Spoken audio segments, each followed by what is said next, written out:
The Big Four. By Agatha Christie. 1. The Unexpected Guest. I have met people who enjoy a channel crossing.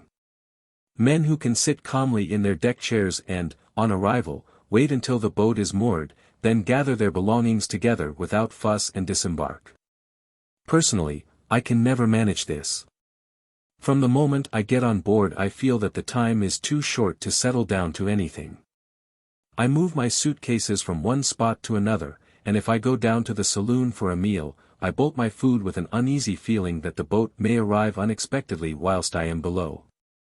Perhaps all this is merely a legacy from one's short leaves in the war, when it seemed a matter of such importance to secure a place near the gangway. And to be amongst the first to disembark lest one should waste precious minutes of one's 3 or 5 days' leave. On this particular July morning, as I stood by the rail and watched the white cliffs of Dover drawing nearer, I marveled at the passengers who could sit calmly in their chairs and never even raise their eyes for the first sight of their native land. Yet perhaps their case was different from mine. Doubtless many of them had only crossed to Paris for the weekend, whereas I had spent the last year and a half on a ranch in the Argentine. I had prospered there, and my wife and I had both enjoyed the free and easy life of the South American continent. Nevertheless, it was with a lump in my throat that I watched the familiar shore draw nearer and nearer. I had landed in France 2 days before, transacted some necessary business, and was now en route for London.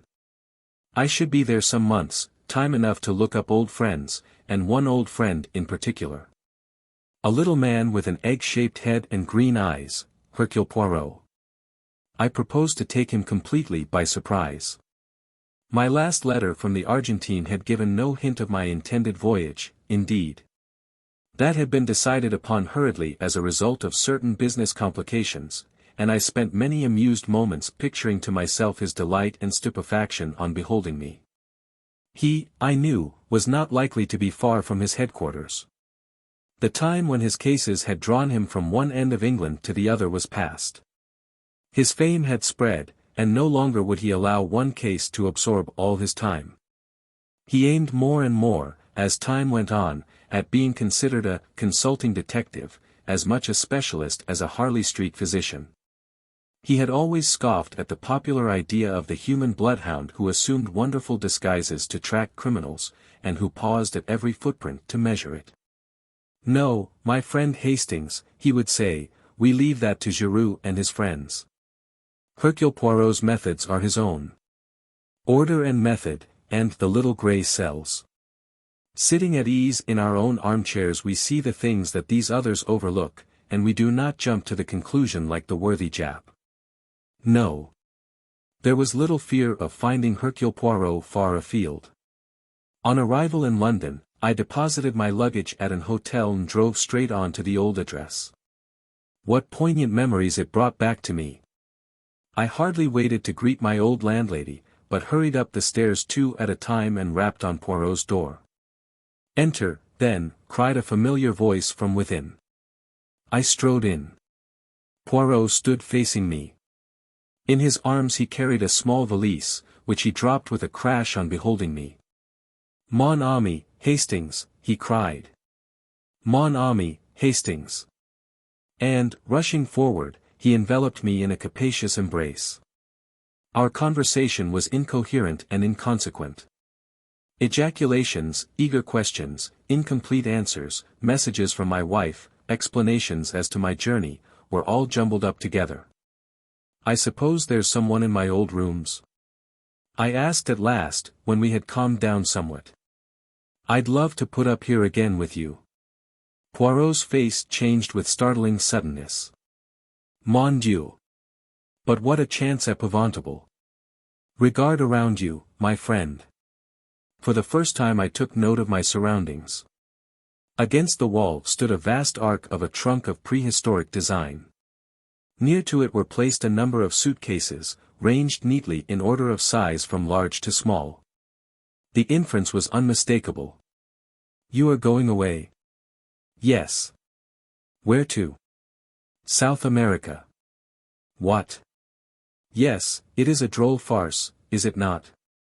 It is to Rio I go, and every day I say to myself, I will write nothing in my letters, but oh!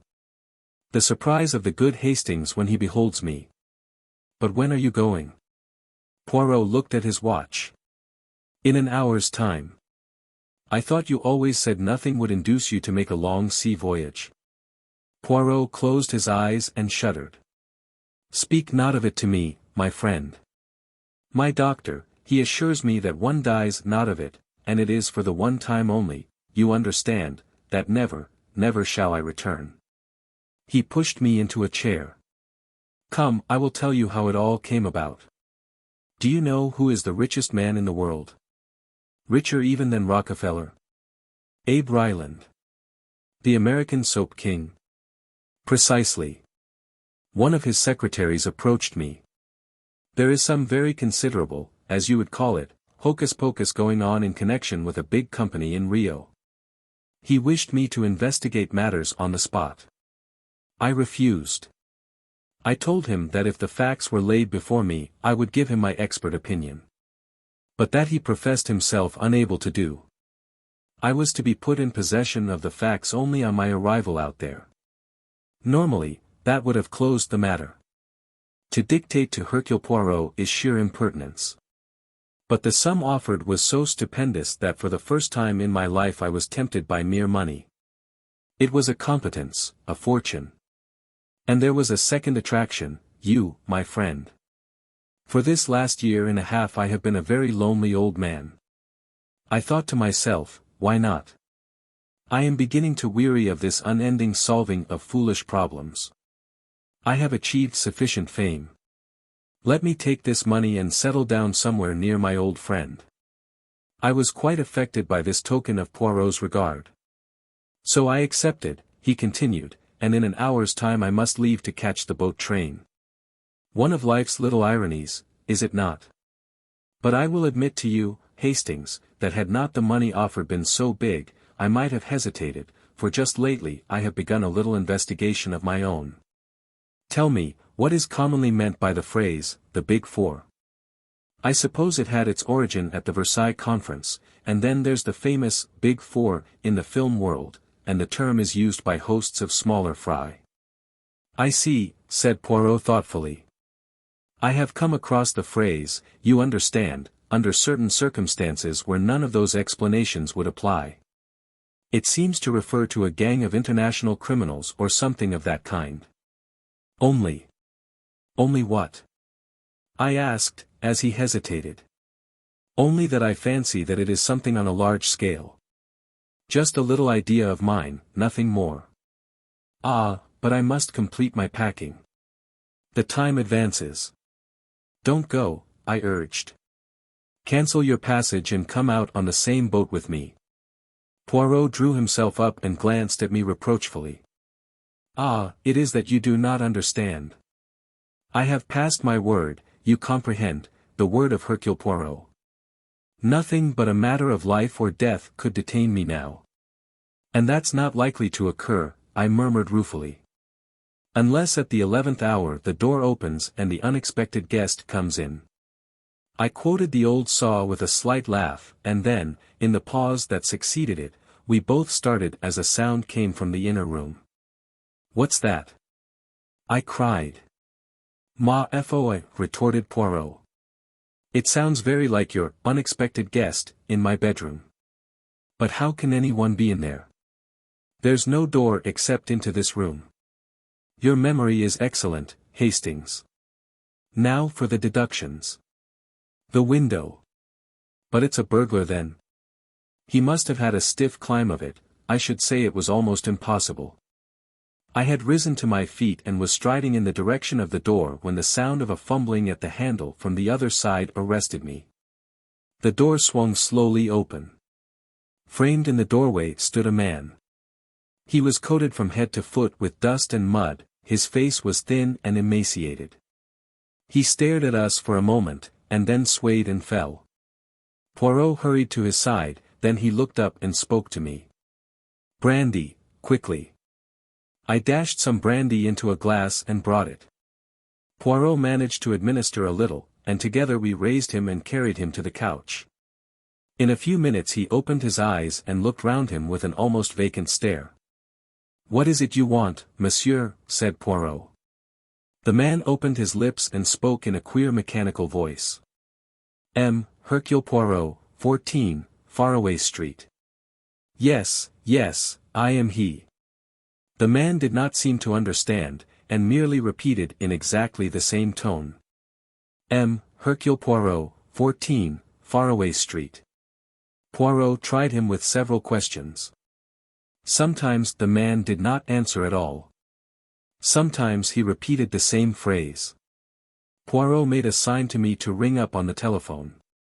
"Get Dr. Ridgway to come round." The doctor was in luckily. And as his house was only just round the corner, few minutes elapsed before he came bustling in. "What's all this, eh?" Poirot gave a brief explanation, and the doctor started examining our strange visitor, who seemed quite unconscious of his presence or ours. Said Dr. Ridgway, when he had finished. "Curious case. Brain fever?" I suggested. The doctor immediately snorted with contempt. "Brain fever. Brain fever. No such thing as brain fever. An invention of novelists. No, the man's had a shock of some kind. He's come here under the force of a persistent idea, to find Hercule Poirot, 14, Faraway Street, and he repeats those words mechanically without in the least knowing what they mean. Aphasia? I said eagerly. This suggestion did not cause the doctor to snort quite as violently as my last one had done. He made no answer, but handed the man a sheet of paper and a pencil. "Let's see what he'll do with that," he remarked. The man did nothing with it for some moments, then he suddenly began to write feverishly. With equal suddenness he stopped and let both paper and pencil fall to the ground. The doctor picked it up, and shook his head. "Nothing here. Only the figure 4 scrawled a dozen times, each one bigger than the last. Wants to write 14, Faraway Street, I expect. It's an interesting case, very interesting. Can you possibly keep him here until this afternoon? I'm due at the hospital now, but I'll come back this afternoon and make all arrangements about him. It's too interesting a case to be lost sight of." I explained Poirot's departure and the fact that I proposed to accompany him to Southampton. "That's all right. Leave the man here. He won't get into mischief. He's suffering from complete exhaustion. Will probably sleep for 8 hours on end. I'll have a word with that excellent Mrs. Funnyface of yours, and tell her to keep an eye on him." And Dr. Ridgway bustled out with his usual celerity. Poirot hastily completed his packing, with one eye on the clock. The time, it marches with a rapidity unbelievable. "Come now, Hastings, you cannot say that I have left you with nothing to do. A most sensational problem. The man from the unknown. Who is he? What is he? Ah, sapristi, but I would give 2 years of my life to have this boat go tomorrow instead of today. There is something here very curious, very interesting. But one must have time. It may be days, or even months, before he will be able to tell us what he came to tell. I'll do my best, Poirot, I assured him. I'll try to be an efficient substitute." Yes. His rejoinder struck me as being a shade doubtful. I picked up the sheet of paper. "If I were writing a story," I said lightly, "I should weave this in with your latest idiosyncrasy and call it the mystery of the Big Four." I tapped the penciled figures as I spoke. And then I started, for our invalid, roused suddenly from his stupor, sat up in his chair and said clearly and distinctly, "Li Chang Yen." He had the look of a man suddenly awakened from sleep. Poirot made a sign to me not to speak. The man went on. He spoke in a clear, high voice, and something in his enunciation made me feel that he was quoting from some written report or lecture. Li Chang Yen may be regarded as representing the brains of the Big Four. He is the controlling and motive force. I have designated him, therefore, as number 1. Number 2 is seldom mentioned by name. He is represented by an S with 2 lines through it, the sign for $1, also by 2 stripes and a star. It may be conjectured, therefore, that he is an American subject, and that he represents the power of wealth.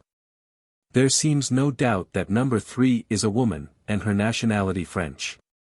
It is possible that she may be one of the sirens of the demi-monde, but nothing is known definitely.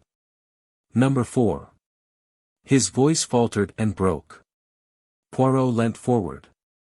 Yes, he prompted eagerly. Number 4. His eyes were fastened on the man's face. Some overmastering terror seemed to be gaining the day, the features were distorted and twisted. The destroyer, gasped the man. Then, with a final convulsive movement, he fell back in a dead faint. Mon Dieu, whispered Poirot, I was right then. I was right. You think? He interrupted me. Carry him on to the bed in my room. I have not a minute to lose if I would catch my train. Not that I want to catch it. Oh, that I could miss it with a clear conscience. But I gave my word. Come, Hastings. Leaving our mysterious visitor in the charge of Mrs. Pearson, we drove away, and duly caught the train by the skin of our teeth. Poirot was alternately silent and loquacious. He would sit staring out of the window like a man lost in a dream, apparently not hearing a word that I said to him. Then, reverting to animation suddenly, he would shower injunctions and commands upon me, and urge the necessity of constant marconigrams. We had a long fit of silence just after we passed Woking. The train, of course, did not stop anywhere until Southampton, but just here it happened to be held up by a signal. Ah! Sacre mille tonnerres, cried Poirot suddenly. But I have been an imbecile.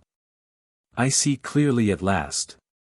It is undoubtedly the blessed saints who stopped the train. Jump, Hastings, but jump, I tell you. In an instant he had unfastened the carriage door, and jumped out on the line. Throw out the suitcases and jump yourself. I obeyed him. Just in time. As I alighted beside him, the train moved on. And now Poirot, I said, in some exasperation, perhaps you will tell me what all this is about. It is, my friend, that I have seen the light. That, I said, is very illuminating to me. It should be, said Poirot, but I very much fear that it is not. If you can carry 2 of these valises, I think I can manage the rest. 2. The man from the asylum. Fortunately the train had stopped near a station. A short walk brought us to a garage where we were able to obtain a car, and half an hour later we were spinning rapidly back to London. Then, and not till then, did Poirot deign to satisfy my curiosity. You do not see. No more did I. But I see now. Hastings, I was being got out of the way. What? Yes. Very cleverly. Both the place and the method were chosen with great knowledge and acumen. They were afraid of me. Who were? Those 4 geniuses who have banded themselves together to work outside the law. A Chinaman, an American, a Frenchwoman, and another. Pray the good God we arrive back in time, Hastings. You think there is danger to our visitor? I am sure of it. Mrs. Pearson greeted us on arrival. Brushing aside her ecstasies of astonishment on beholding Poirot, we asked for information. It was reassuring. No one had called, and our guest had not made any sign. With a sigh of relief we went up to the rooms. Poirot crossed the outer one and went through to the inner one. Then he called me, his voice strangely agitated. Hastings, he's dead. I came running to join him. The man was lying as we had left him, but he was dead, and had been dead some time. I rushed out for a doctor. Ridgway, I knew, would not have returned yet. I found one almost immediately, and brought him back with me. He's dead right enough, poor chap tramp you've been befriending, eh? Something of the kind, said Poirot evasively. What was the cause of death, doctor? Hard to say. Might have been some kind of fit. There are signs of asphyxiation. No gas laid on, is there? No, electric light, nothing else. And both windows wide open, too. Been dead about 2 hours, I should say. You'll notify the proper people, won't you? He took his departure. Poirot did some necessary telephoning. Finally, somewhat to my surprise, he rang up our old friend Inspector Japp, and asked him if he could possibly come round. No sooner were these proceedings completed than Mrs. Pearson appeared, her eyes as round as saucers. "There's a man here from Anwell, from the asylum. Did you ever? Shall I show him up?" We signified assent, and a big burly man in uniform was ushered in. "Morning, gentlemen," he said cheerfully. "I've got reason to believe you've got one of my birds here. Escaped last night, he did." "He was here," said Poirot quietly. "Not got away again, has he?" asked the keeper, with some concern. "He is dead." The man looked more relieved than otherwise. "You don't say so. Well, I dare say it's best for all parties. Was he dangerous? Homicidal, d'you mean?" "Oh, no. Harmless enough. Persecution mania very acute. Full of secret societies from China that had got him shut up. They're all the same." I shuddered. "How long had he been shut up?" asked Poirot. "A matter of 2 years now." "I see," said Poirot quietly. It never occurred to anybody that he might be sane. The keeper permitted himself to laugh. "If he was sane, what would he be doing in a lunatic asylum? They all say they're sane, you know." Poirot said no more. He took the man in to see the body. The identification came immediately. "That's him, right enough," said the keeper callously. "Funny sort of bloke, ain't he? Well, gentlemen, I had best go off now and make arrangements under the circumstances. We won't trouble you with the corpse much longer. If there's a inquest, you will have to appear at it, I dare say. Good morning, sir." With a rather uncouth bow he shambled out of the room. A few minutes later Japp arrived. The Scotland Yard inspector was jaunty and dapper as usual. "Here I am, Monsieur Poirot. What can I do for you? Thought you were off to the coral strands of somewhere or other today. My good Japp, I want to know if you have ever seen this man before." He led Japp into the bedroom. The inspector stared down at the figure on the bed with a puzzled face. "Let me see now, he seems sort of familiar, and I pride myself on my memory, too. Why, God bless my soul, it's Mayerling." "And who is, or was, Mayerling?" "Secret Service chap, not one of our people. Went to Russia 5 years ago. Never heard of again. Always thought the Bolsheviks had done him in." "It all fits in," said Poirot, when Japp had taken his leave, except for the fact that he seems to have died a natural death. He stood looking down on the motionless figure with a dissatisfied frown. A puff of wind set the window curtains flying out, and he looked up sharply. "I suppose you opened the windows when you laid him down on the bed, Hastings?" "No, I didn't," I replied. "As far as I remember, they were shut." Poirot lifted his head suddenly. "Shut, and now they are open. What can that mean?" "Somebody came in that way," I suggested. "Possibly," agreed Poirot, but he spoke absently and without conviction. After a minute or two he said, "That is not exactly the point I had in mind, Hastings. If only one window was open it would not intrigue me so much. It is both windows being open that strikes me as curious." He hurried into the other room. "The sitting room window is open, too. That also we left shut." "Ah." He bent over the dead man, examining the corners of the mouth minutely. Then he looked up suddenly. "He has been gagged, Hastings. Gagged and then poisoned." "Good heavens!" I exclaimed, shocked.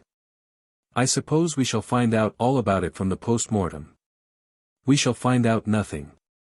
He was killed by inhaling strong prussic acid. It was jammed right under his nose. Then the murderer went away again, first opening all the windows.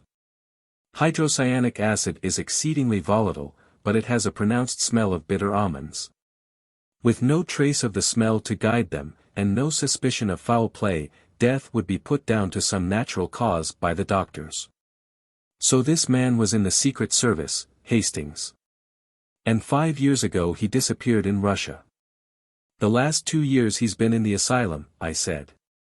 But what of the 3 years before that? Poirot shook his head, and then caught my arm. The clock, Hastings, look at the clock. I followed his gaze to the mantelpiece. The clock had stopped at 4 o'clock. Mon ami, someone has tampered with it. It had still 3 days to run. It is an 8-day clock, you comprehend? But what should they want to do that for? Some idea of a false scent by making the crime appear to have taken place at 4 o'clock. No, rearrange your ideas, mon ami. Exercise your little grey cells. You are Mayerling. You hear something, perhaps, and you know well enough that your doom is sealed. You have just time to leave a sign. 4 o'clock, Hastings. Number 4, the destroyer. Ah! An idea.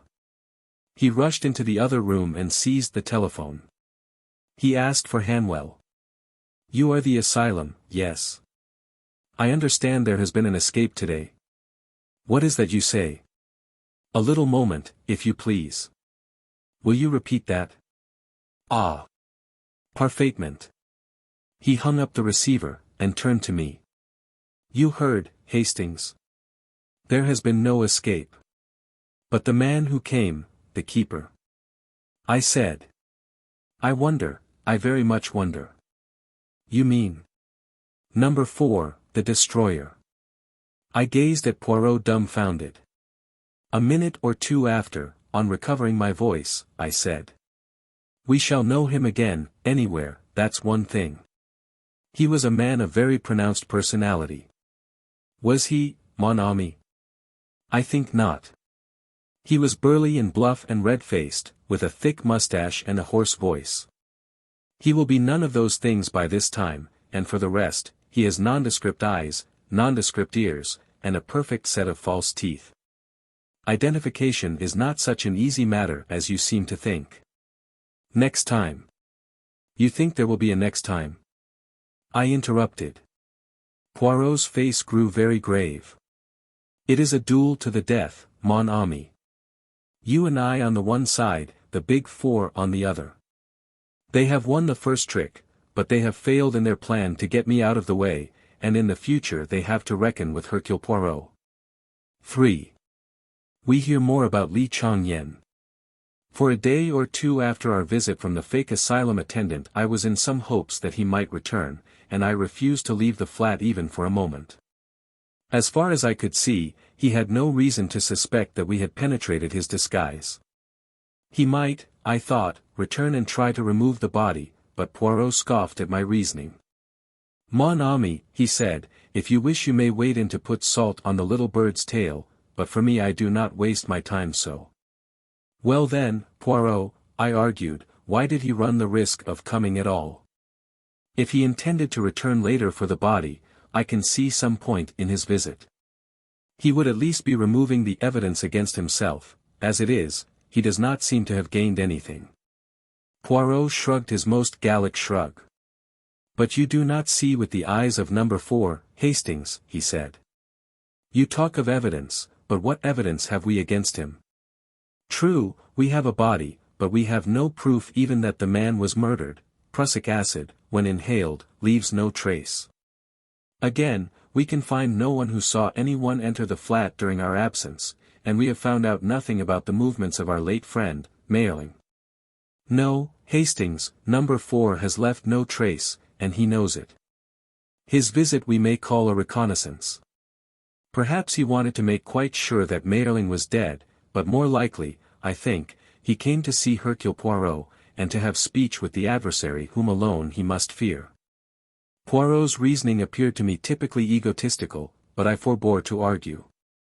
"And what about the inquest?" I asked.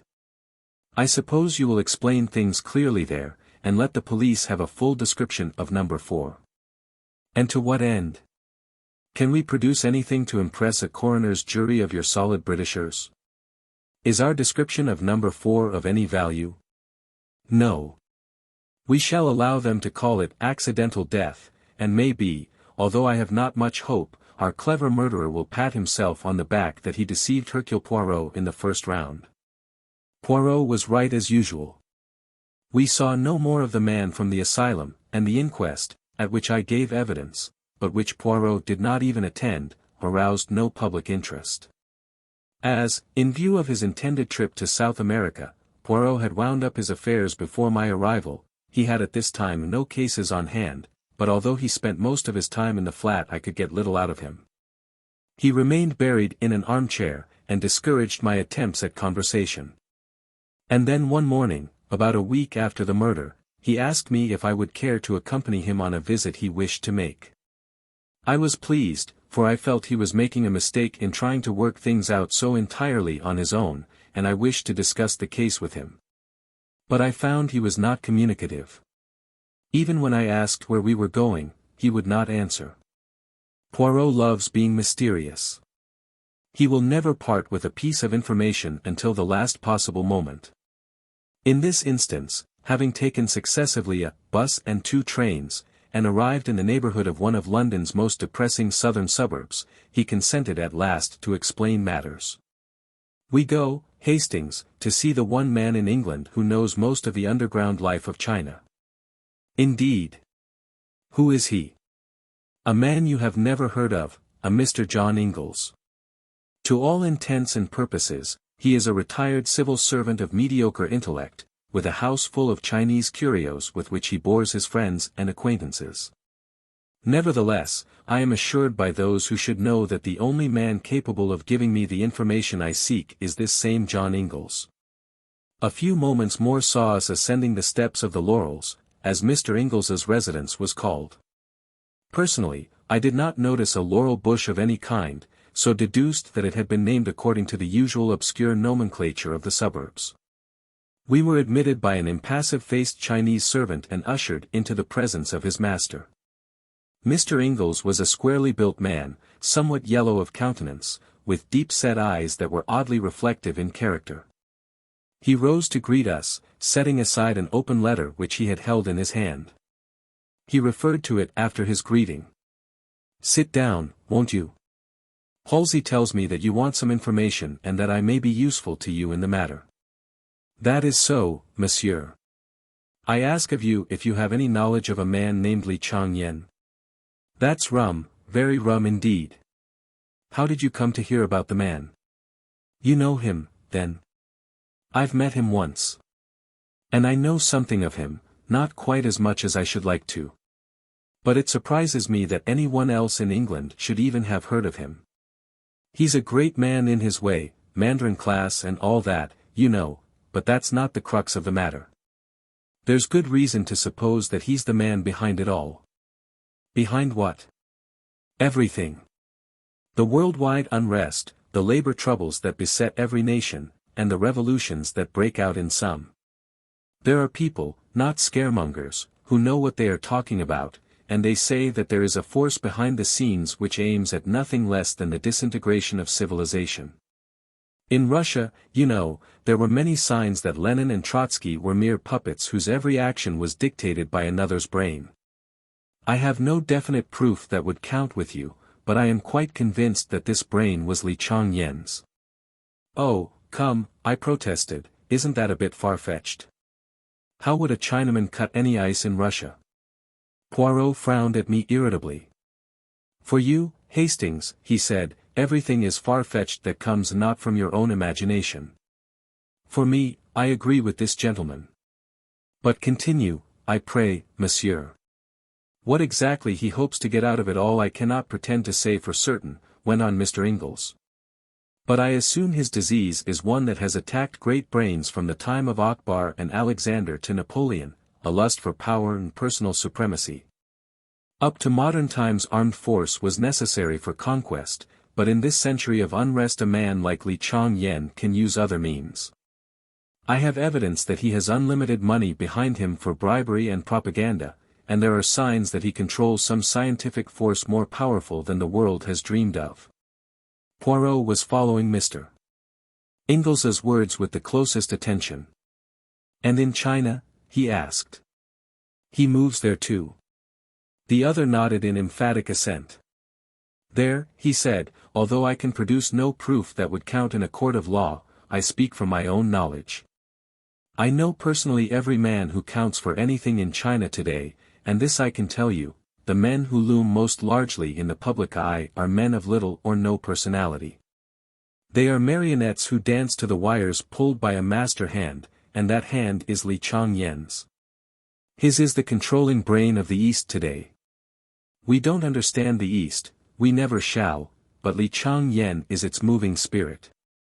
Not that he comes out into the limelight, oh, not at all, he never moves from his palace in Pekin. But he pulls strings, that's it, pulls strings, and things happen far away. And is there no one to oppose him? Asked Poirot. Mr. Ingalls leant forward in his chair. For men have tried in the last 4 years, he said slowly, men of character, and honesty, and brain power. Any one of them might in time have interfered with his plans. He paused. Well? I queried. Well, they are dead. One wrote an article, and mentioned Li Changyan's name in connection with the riots in Pekin, and within 2 days he was stabbed in the street. His murderer was never caught. The offenses of the other 2 were similar. In a speech or an article, or in conversation, each linked Li Changyan's name with rioting or revolution, and within a week of his indiscretion each was dead. One was poisoned, one died of cholera, an isolated case, not part of an epidemic. And one was found dead in his bed. The cause of the last death was never determined, but I was told by a doctor who saw the corpse that it was burnt and shriveled as though a wave of electrical energy of incredible power had passed through it. And Li Changyan? Inquired Poirot. Naturally nothing is traced to him, but there are signs, eh? Mr. Ingalls shrugged. Oh, signs, yes, certainly. And once I found a man who would talk, a brilliant young Chinese chemist who was a protégé of Li Changyan's. He came to me one day, this chemist, and I could see that he was on the verge of a nervous breakdown. He hinted to me of experiments on which he'd been engaged in Li Changyan's palace under the Mandarin's direction, experiments on coolies in which the most revolting disregard for human life and suffering had been shown. His nerve had completely broken, and he was in the most pitiable state of terror. I put him to bed in a top room of my own house, intending to question him the next day, and that, of course, was stupid of me. How did they get him? Demanded Poirot. That I shall never know. I woke that night to find my house in flames, and was lucky to escape with my life. Investigation showed that a fire of amazing intensity had broken out on the top floor, and the remains of my young chemist friend were charred to a cinder. I could see from the earnestness with which he had been speaking that Mr. Ingalls was a man mounted on his hobby horse, and evidently he, too, realized that he had been carried away, for he laughed apologetically. But, of course, he said, I have no proofs, and you, like the others, will merely tell me that I have a bee in my bonnet. On the contrary, said Poirot quietly, we have every reason to believe your story. We ourselves are more than a little interested in Li Changyan. Very odd your knowing about him. Didn't fancy a soul in England had ever heard of him. I'd rather like to know how you did come to hear of him, if it's not indiscreet. Not in the least, monsieur. A man took refuge in my rooms. He was suffering badly from shock, but he managed to tell us enough to interest us in this Li Changyan. He described 4 people, the Big Four, an organization hitherto undreamed of. Number 1 is Li Changyan, number 2 is an unknown American, number 3 an equally unknown Frenchwoman, number 4 may be called the executive of the organization, the destroyer. My informant died. Tell me, monsieur, is that phrase known to you at all? The Big Four. Not in connection with Li Changyen. No, I can't say it is. But I've heard it, or read it, just lately, and in some unusual connection too. Ah, I've got it. He rose and went across to an inlaid lacquer cabinet, an exquisite thing, as even I could see. He returned with a letter in his hand.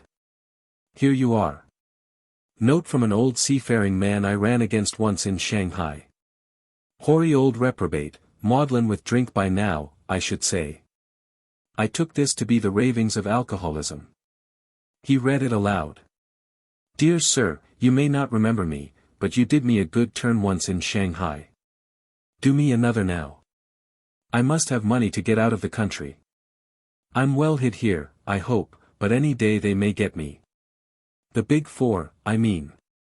It's life or death. I've plenty of money, but I daren't get at it, for fear of putting them wise. Send me a couple of hundred in notes. I'll repay it faithful, I swear to that, your servant, sir. Jonathan Wally. Dated from Granite Bungalow, Hoppiton, Dartmoor. I'm afraid I regarded it as rather a crude method of relieving me of a couple of hundred which I can ill spare. If it's any use to you, he held it out. Je vous remercie, monsieur. I start for Hoppiton à l'Ormine. Dear me, this is very interesting. Supposing I come along too? Any objection? I should be charmed to have your company, but we must start at once. We shall not reach Dartmoor until close on nightfall, as it is. John Ingalls did not delay us more than a couple of minutes, and soon we were in the train moving out of Paddington bound for the West Country. Hoppiton was a small village clustering in a hollow right on the fringe of the moorland. It was reached by a 9-mile drive from Moretonhampstead. It was about 8 o'clock when we arrived, but as the month was July, the daylight was still abundant. We drove into the narrow street of the village and then stopped to ask our way of an old rustic. Granite Bungalow, said the old man reflectively, it be Granite Bungalow you do want? Eh? We assured him that this was what we did want. The old man pointed to a small grey cottage at the end of the street. There be Tea Bungalow. D'ye want to see Tea Inspector? What inspector? Asked Poirot sharply, what do you mean? Haven't ye heard about tea murder, then? A shocking business tea was seemingly. Pools of blood, they do say. Mon Dieu, murmured Poirot. This inspector of yours, I must see him at once. 5 minutes later we were closeted with Inspector Meadows. The inspector was inclined to be stiff at first, but at the magic name of Inspector Japp of Scotland Yard, he unbent. Yes, sir, murdered this morning. A shocking business. They phoned to Moreton, and I came out at once. Looked a mysterious thing to begin with. The old man, he was about 70, you know, and fond of his glass, from all I hear, was lying on the floor of the living room. There was a bruise on his head and his throat was cut from ear to ear. Blood all over the place, as you can understand.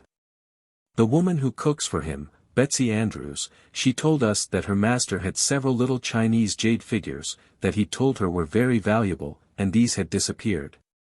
That, of course, looked like assault and robbery, but there were all sorts of difficulties in the way of that solution.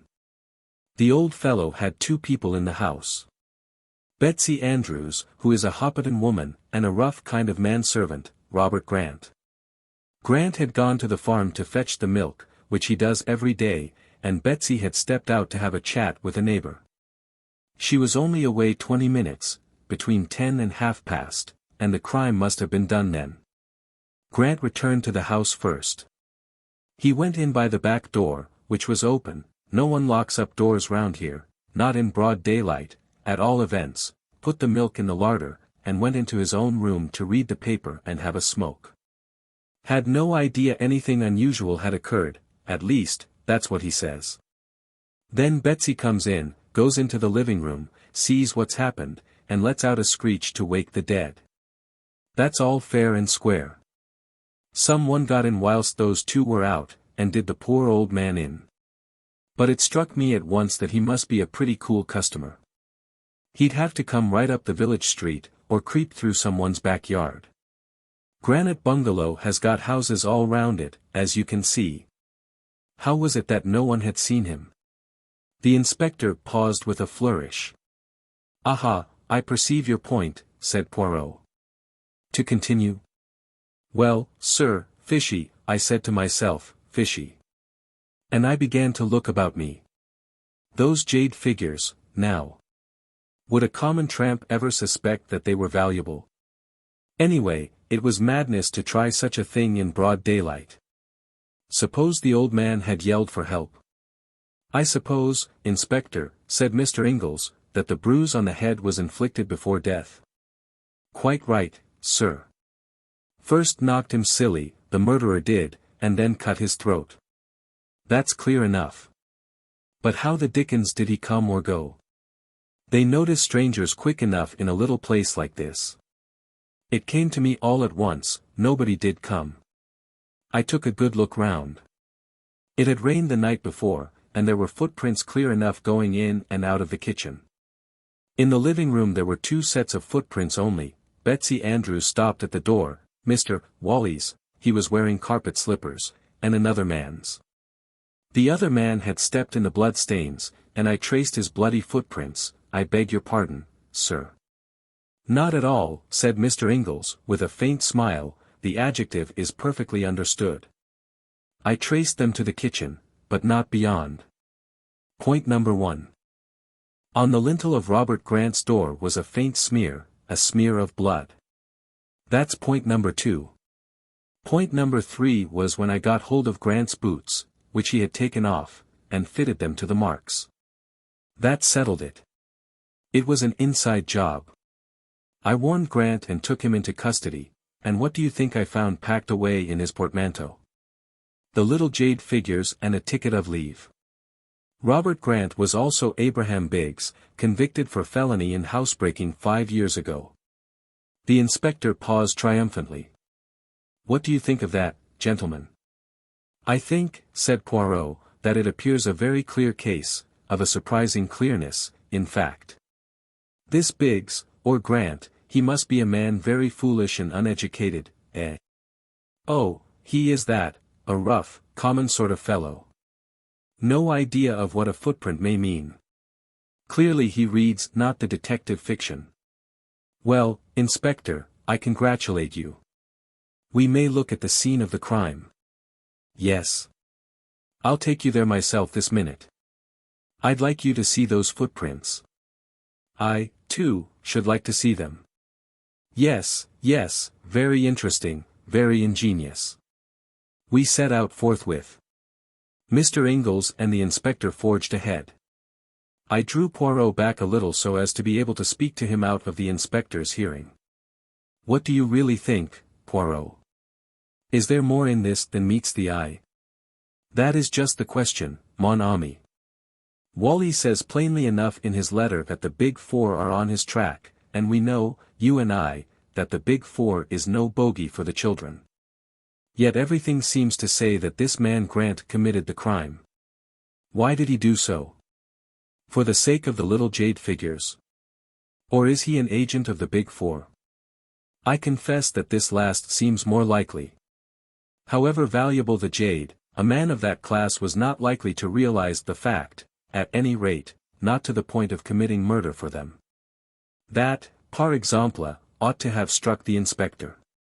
He could have stolen the jade and made off with it instead of committing a brutal and quite purposeless murder. Ah, yes, I fear our Devonshire friend has not used his little grey cells.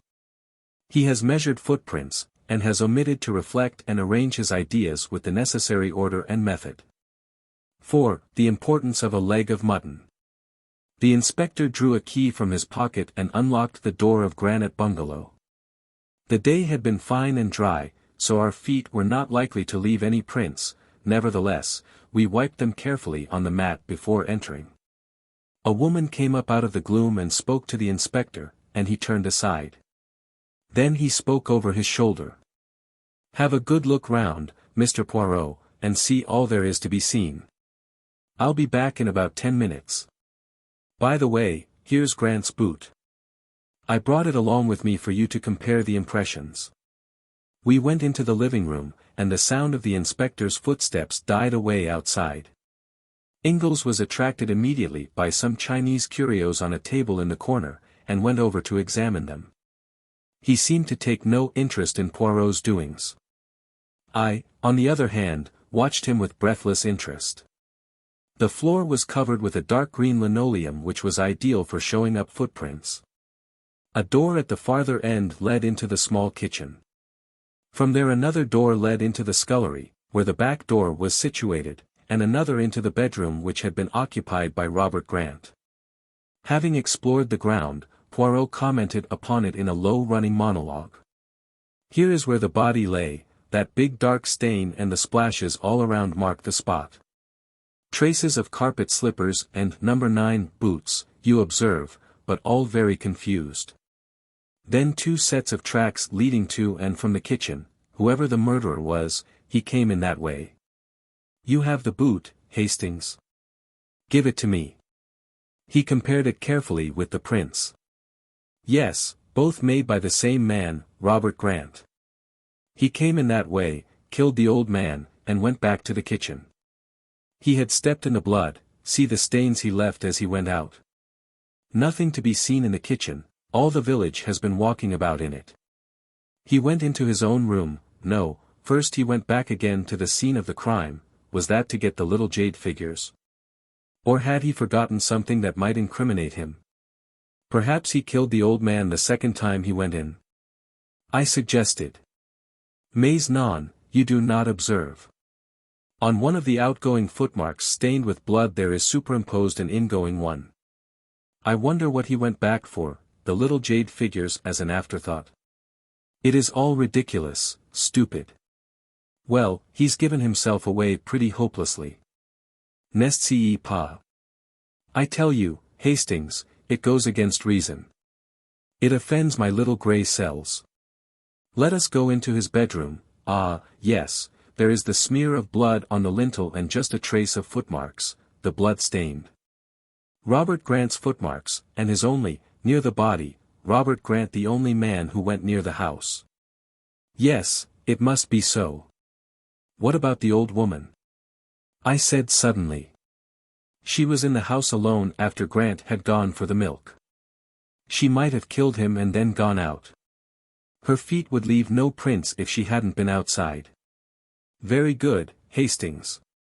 I wondered whether that hypothesis would occur to you.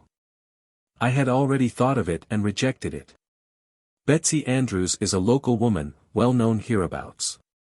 She can have no connection with the Big Four, and, besides, old Wally was a powerful fellow, by all accounts.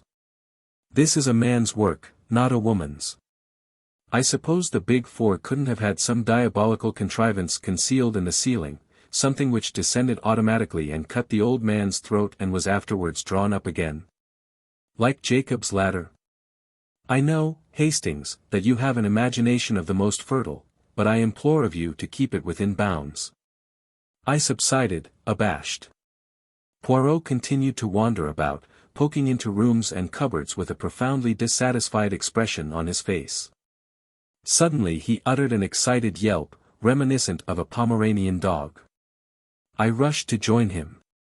He was standing in the larder in a dramatic attitude. In his hand he was brandishing a leg of mutton. My dear Poirot! I cried. What is the matter? Have you suddenly gone mad? Regard, I pray you, this mutton. But regard it closely. I regarded it as closely as I could, but could see nothing unusual about it. It seemed to me a very ordinary leg of mutton. I said as much. Poirot threw me a withering glance. But do you not see this, and this, and this? He illustrated each this with a jab at the unoffending joint, dislodging small icicles as he did so. Poirot had just accused me of being imaginative, but I now felt that he was far more wildly so than I had ever been. Did he seriously think these slivers of ice were crystals of a deadly poison? That was the only construction I could put upon his extraordinary agitation. It's frozen meat, I explained gently. Imported, you know. New Zealand. He stared at me for a moment or two and then broke into a strange laugh. How marvelous is my friend Hastings. He knows everything, but everything. How do they say, inquire within upon everything. That is my friend Hastings. He flung down the leg of mutton onto its dish again and left the larder. Then he looked through the window. Here comes our friend the inspector. It is well. I have seen all I want to see here. He drummed on the table absent-mindedly, as though absorbed in calculation, and then asked suddenly, "What is the day of the week, mon ami?" "Monday," I said, rather astonished. "What? Ah. Monday, is it? A bad day of the week. To commit a murder on a Monday is a mistake." Passing back to the living room, he tapped the glass on the wall and glanced at the thermometer. Set fair, and 70 degrees Fahrenheit. An orthodox English summer's day. Ingalls was still examining various pieces of Chinese pottery. "You do not take much interest in this inquiry, monsieur," said Poirot. The other gave a slow smile. "It's not my job, you see. I'm a connoisseur of some things, but not of this. So I just stand back and keep out of the way. I've learnt patience in the East." The inspector came bustling in, apologizing for having been so long away. He insisted on taking us over most of the ground again, but finally we got away. "I must appreciate your 1,000 politenesses, Inspector," said Poirot, as we were walking down the village street again. "There is just one more request I should like to put to you. You want to see the body, perhaps, sir?" "Oh, dear me, no. I have not the least interest in the body. I want to see Robert Grant." "You'll have to drive back with me to MUTTON to see him, sir." "Very well, I will do so. But I must see him and be able to speak to him alone." The inspector caressed his upper lip. "Well, I don't know about that, sir. I assure you that if you can get through to Scotland Yard you will receive full authority. I've heard of you, of course, sir, and I know you've done us a good turn now and again. But it's very irregular." "Nevertheless, it is necessary," said Poirot calmly. "It is necessary for this reason: Grant is not the murderer." "What? Who is, then?" "The murderer was, I should fancy, a youngish man. He drove up to Granite Bungalow in a trap, which he left outside. He went in, committed the murder, came out, and drove away again. He was bareheaded, and his clothing was slightly blood-stained. But the whole village would have seen him. Not under certain circumstances.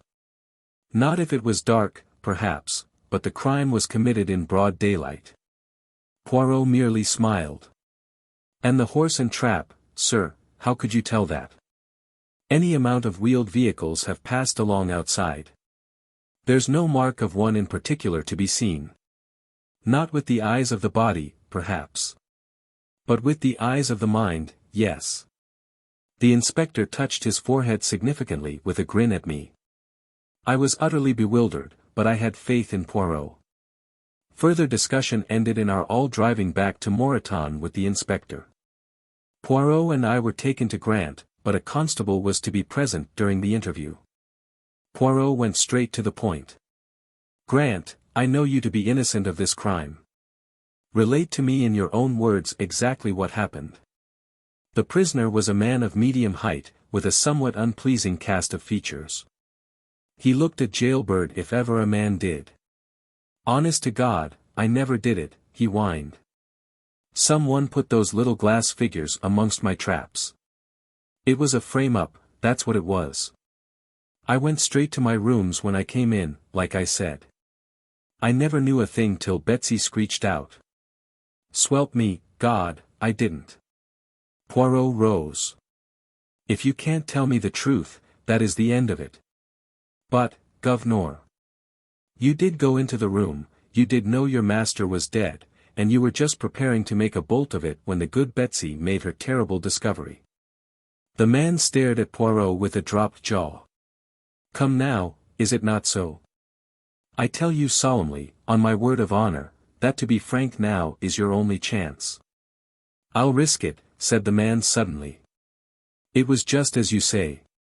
I came in, and went straight to the master, and there he was, dead on the floor and blood all round. Then I got the wind-up proper. They'd ferret out my record, and for a certainty they'd say it was me as had done him in. My only thought was to get away, at once, before he was found. And the jade figures? The man hesitated.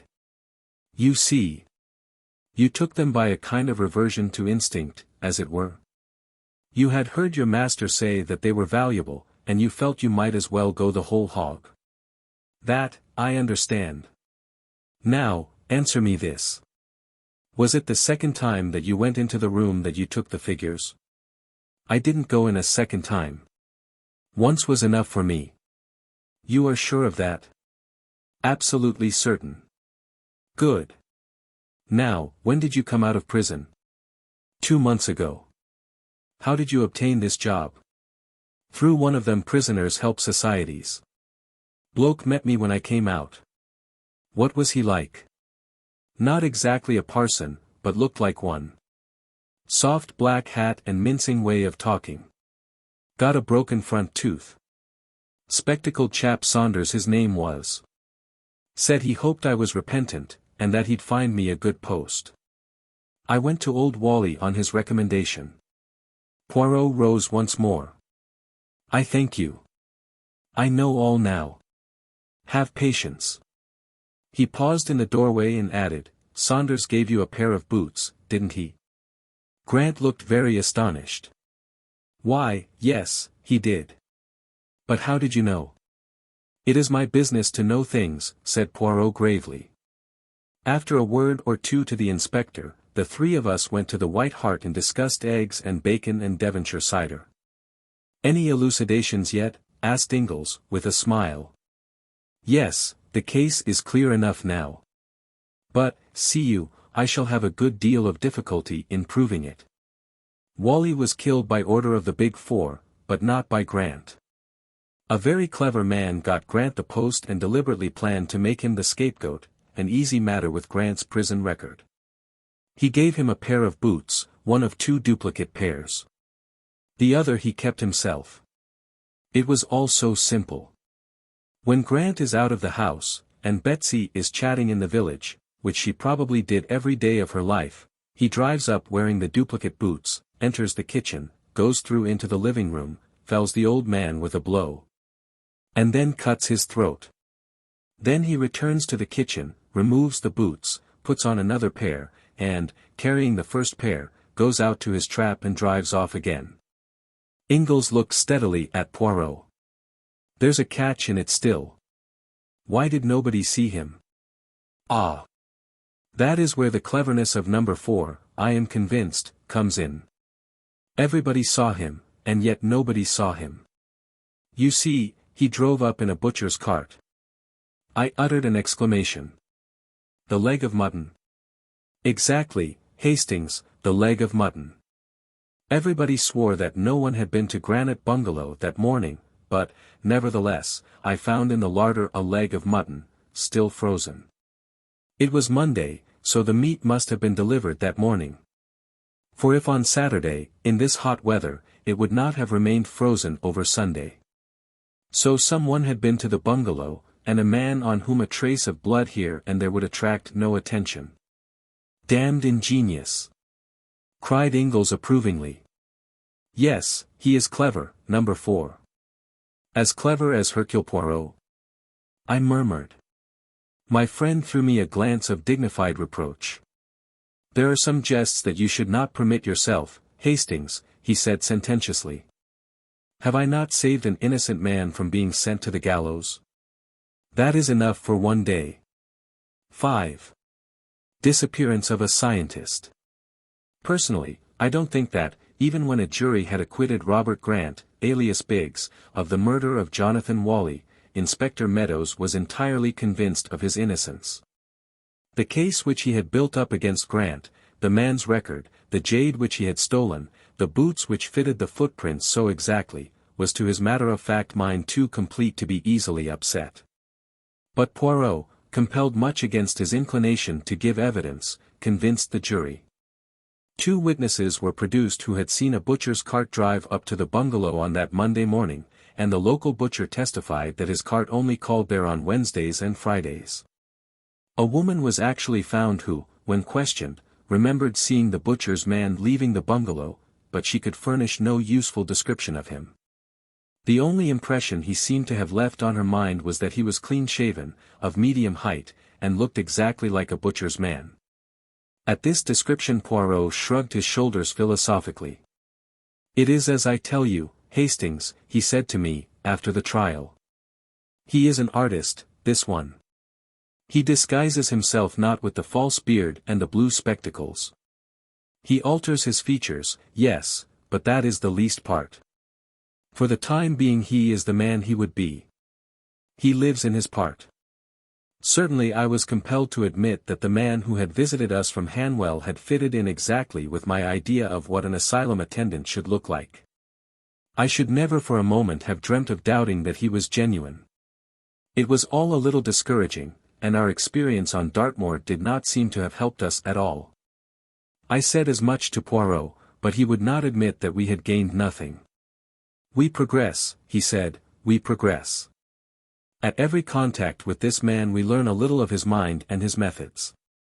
Of us and our plans he knows nothing."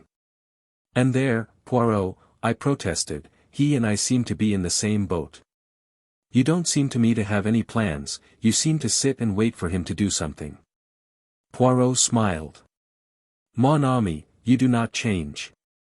Always the same Hastings, who would be up and at their throats. Perhaps," he added, as a knock sounded on the door, "you have here your chance, it may be our friend who enters." And he laughed at my disappointment when Inspector Japp and another man entered the room.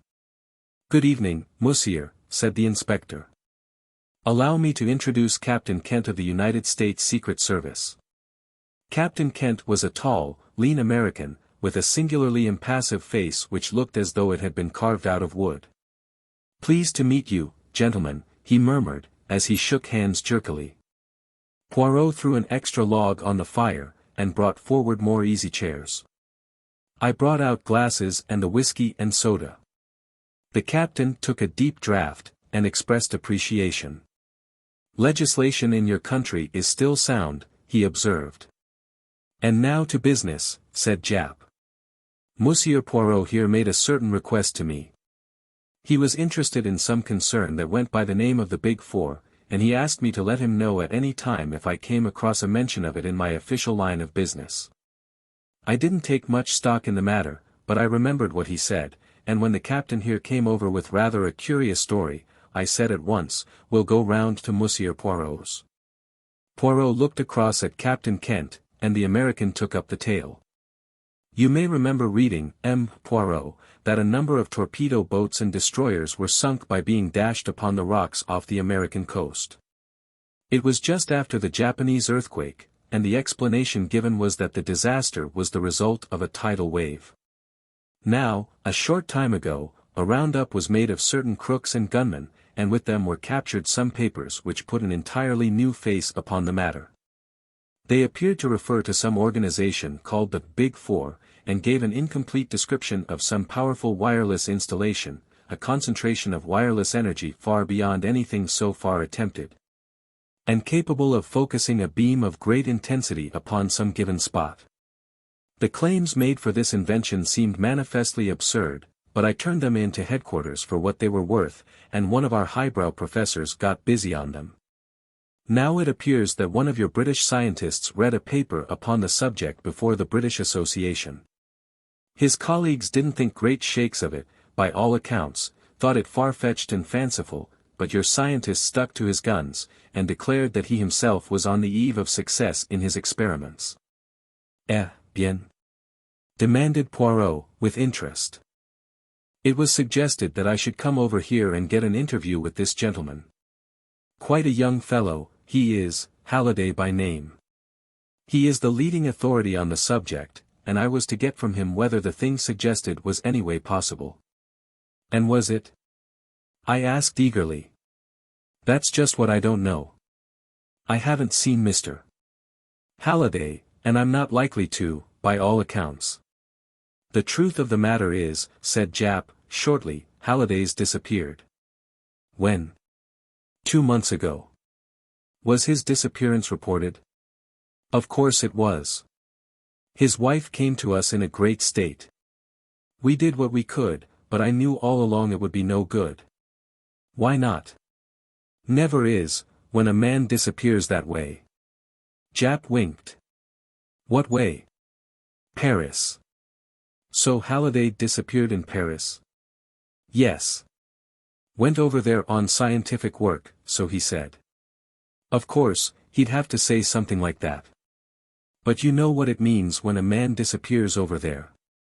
Either it's Apache work, and that's the end of it, or else it's voluntary disappearance, and that's a great deal the commoner of the two, I can tell you.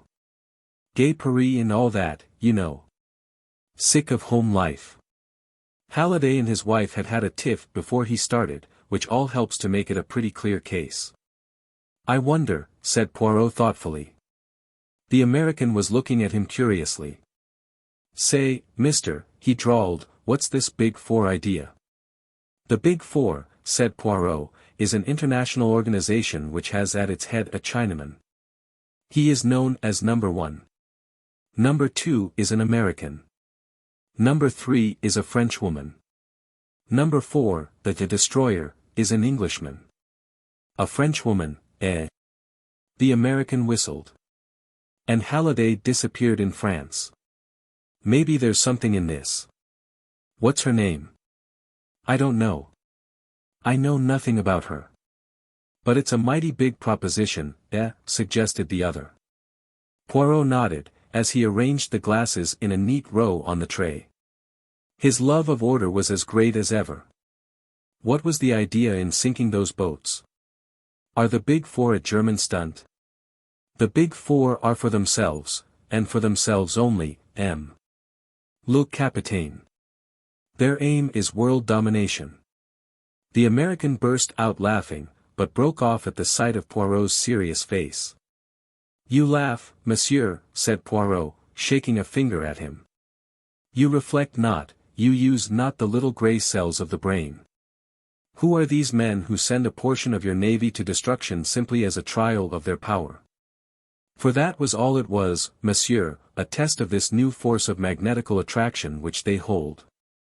Go on with you, monsieur, said Japp good-humouredly.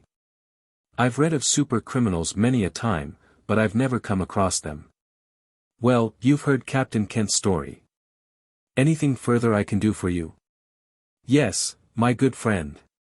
You can give me the address of Mrs. Halliday, and also a few words of introduction to her if you will be so kind. Thus it was that the following day saw us bound for Chetwynd Lodge, near the village of Chobham in Surrey. Mrs. Halliday received us at once, a tall, fair woman, nervous and eager in manner. With her was her little girl, a beautiful child of 5. Poirot explained the purpose of our visit. Oh! Monsieur Poirot, I am so glad, so thankful. I have heard of you, of course. You will not be like these Scotland Yard people, who will not listen or try to understand. And the French police are just as bad, worse, I think. They are all convinced that my husband has gone off with some other woman. But he wasn't like that. All he thought of in life was his work. Half our quarrels came from that.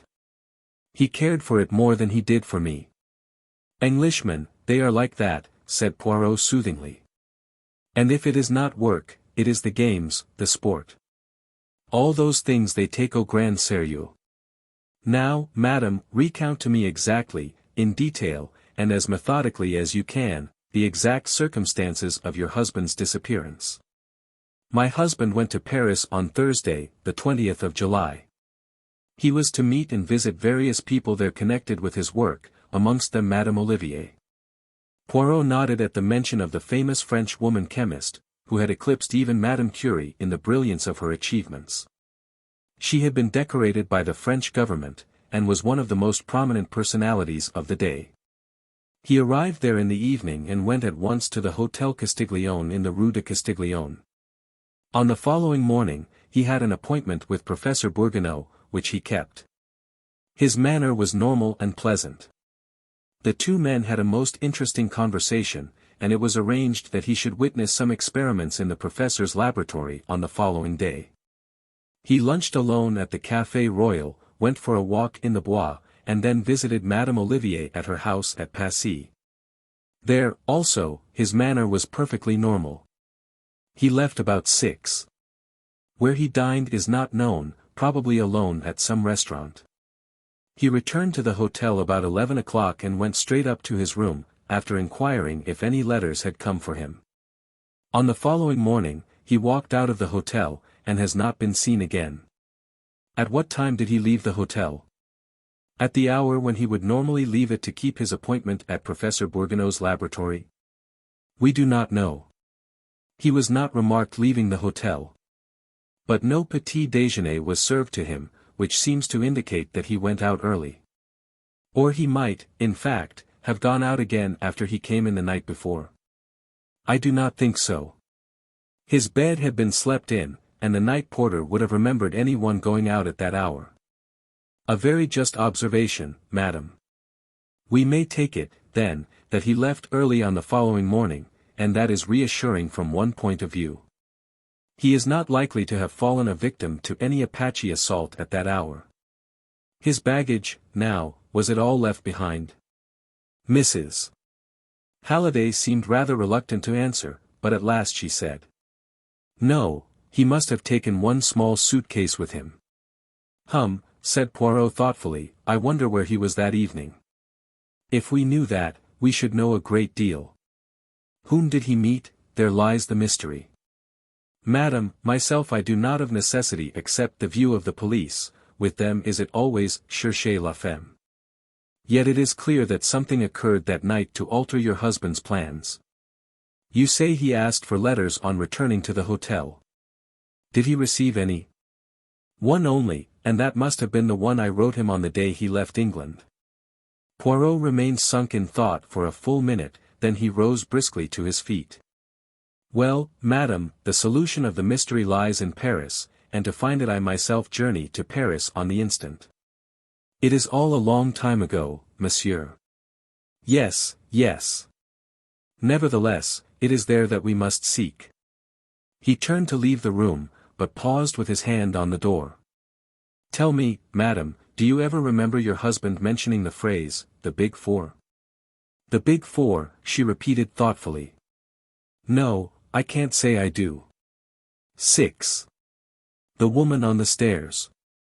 That was all that could be elicited from Mrs. Halliday. We hurried back to London, and the following day saw us en route for the continent.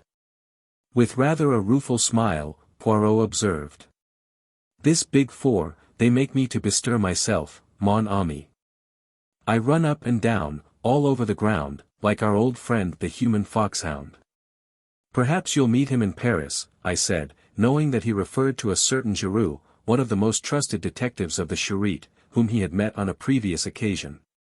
Poirot made a grimace. I devoutly hope not. He loved me not, that one. Won't it be a very difficult task? I asked. To find out what an unknown Englishman did on an evening 2 months ago. Very difficult, mon ami. But, as you know well, difficulties rejoice the heart of Hercule Poirot. You think the Big Four kidnapped him? Poirot nodded. Our inquiries necessarily went over old ground, and we learnt little to add to what Mrs. Halliday had already told us. Poirot had a lengthy interview with Professor Bourguignot, during which he sought to elicit whether Halliday had mentioned any plan of his own for the evening, but we drew a complete blank. Our next source of information was the famous Madame Olivier. I was quite excited as we mounted the steps of her villa at Passy. It has always seemed to me extraordinary that a woman should go so far in the scientific world. I should have thought a purely masculine brain was needed for such work. The door was opened by a young lad of 17 or thereabouts, who reminded me vaguely of an acolyte, so ritualistic was his manner. Poirot had taken the trouble to arrange our interview beforehand, as he knew Madame Olivier never received anyone without an appointment, being immersed in research work most of the day. We were shown into a small salon, and presently the mistress of the house came to us there.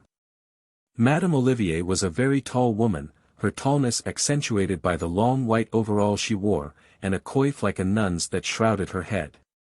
She had a long pale face, and wonderful dark eyes that burnt with a light almost fanatical.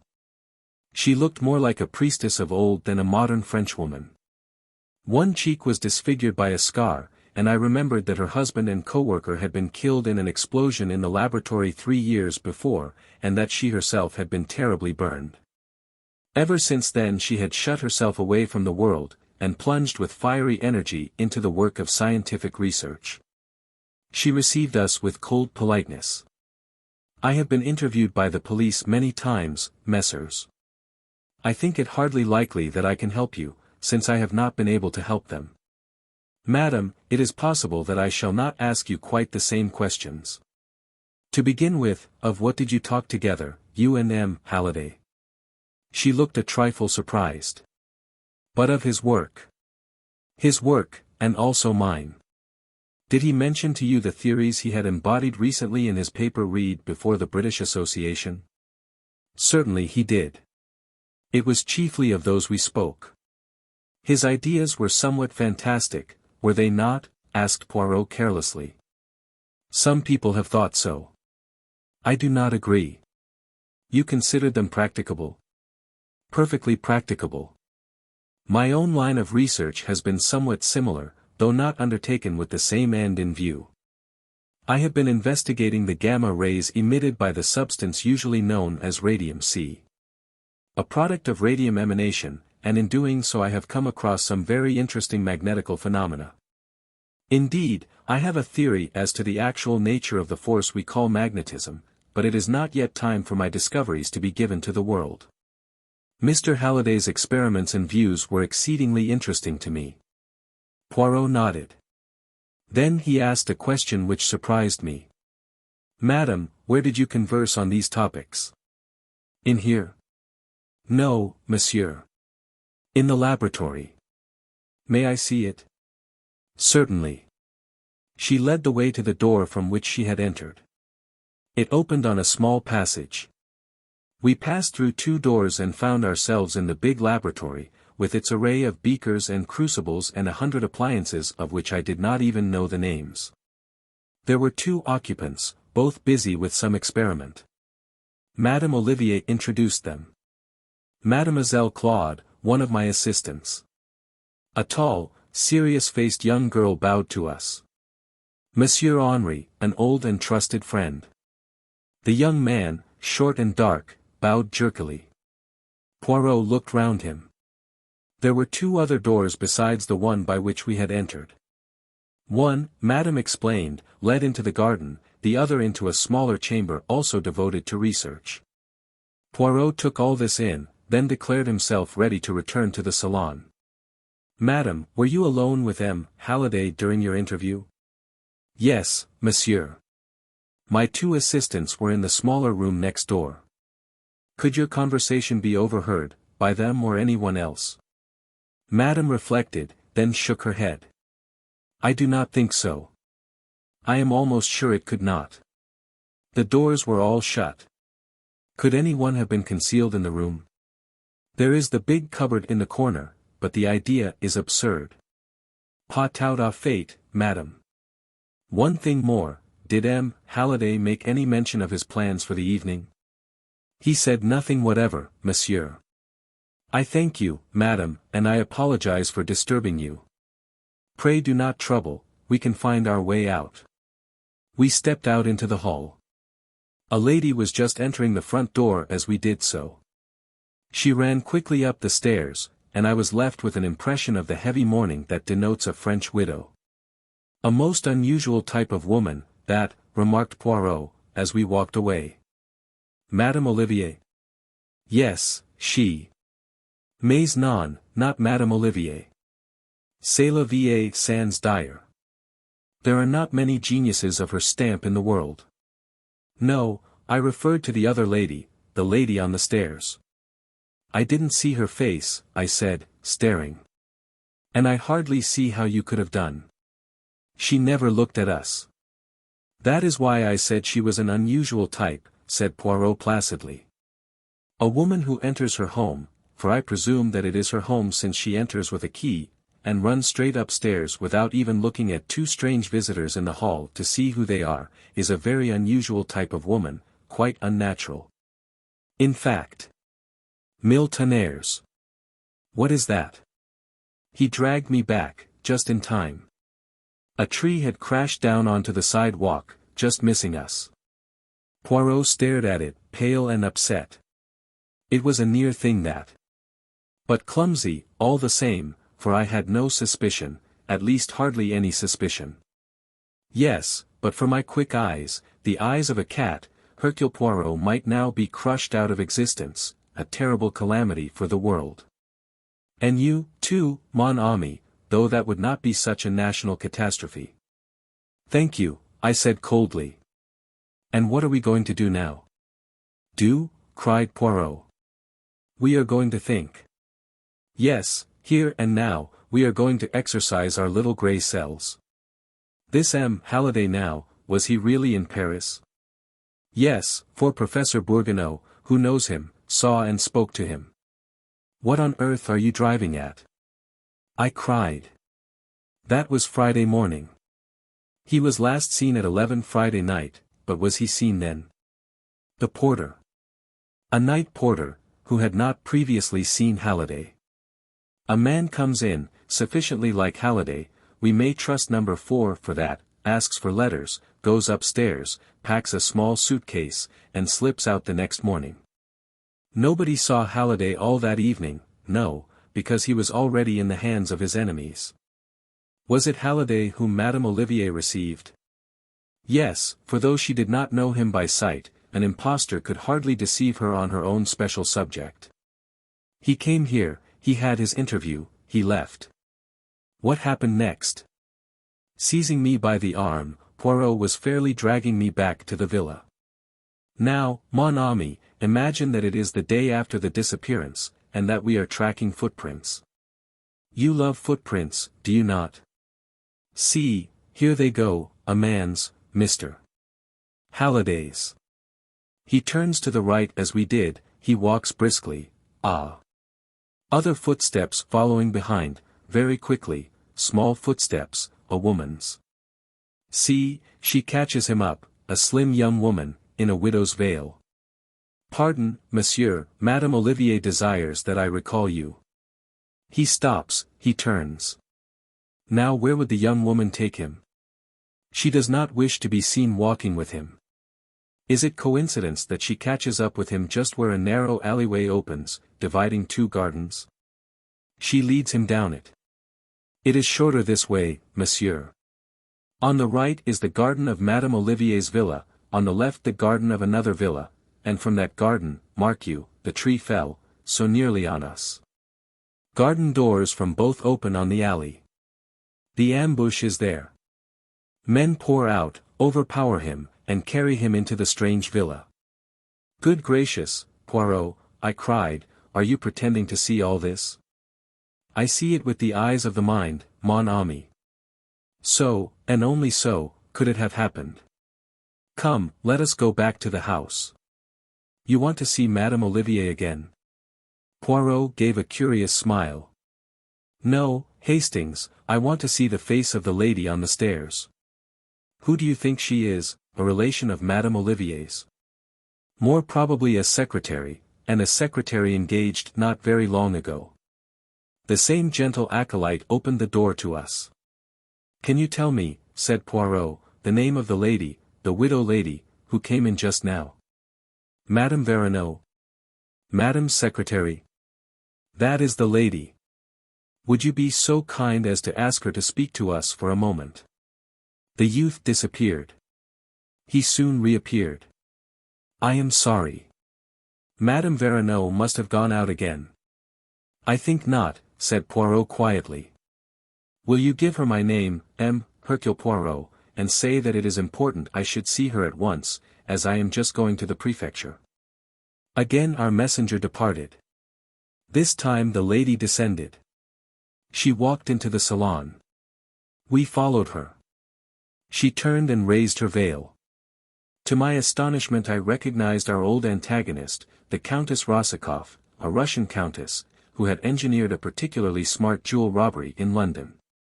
As soon as I caught sight of you in the hall, I feared the worst, she observed plaintively. My dear Countess Rosikoff. She shook her head.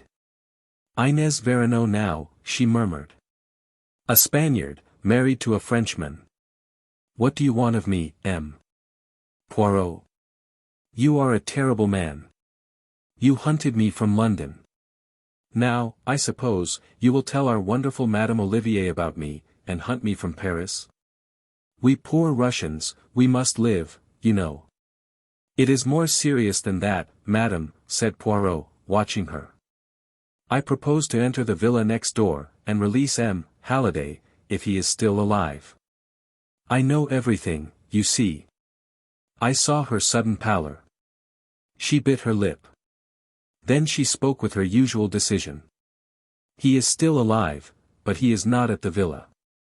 Come, monsieur, I will make a bargain with you. Freedom for me, and M. Halliday, alive and well, for you. I accept, said Poirot. I was about to propose the same bargain myself. By the way, are the big four your employers, madam? Again I saw that deathly pallor creep over her face, but she left his question unanswered. Instead, you permit me to telephone? She asked, and crossing to the instrument she rang up a number. The number of the villa, she explained, where our friend is now imprisoned. You may give it to the police, the nest will be empty when they arrive. Ah! I am through.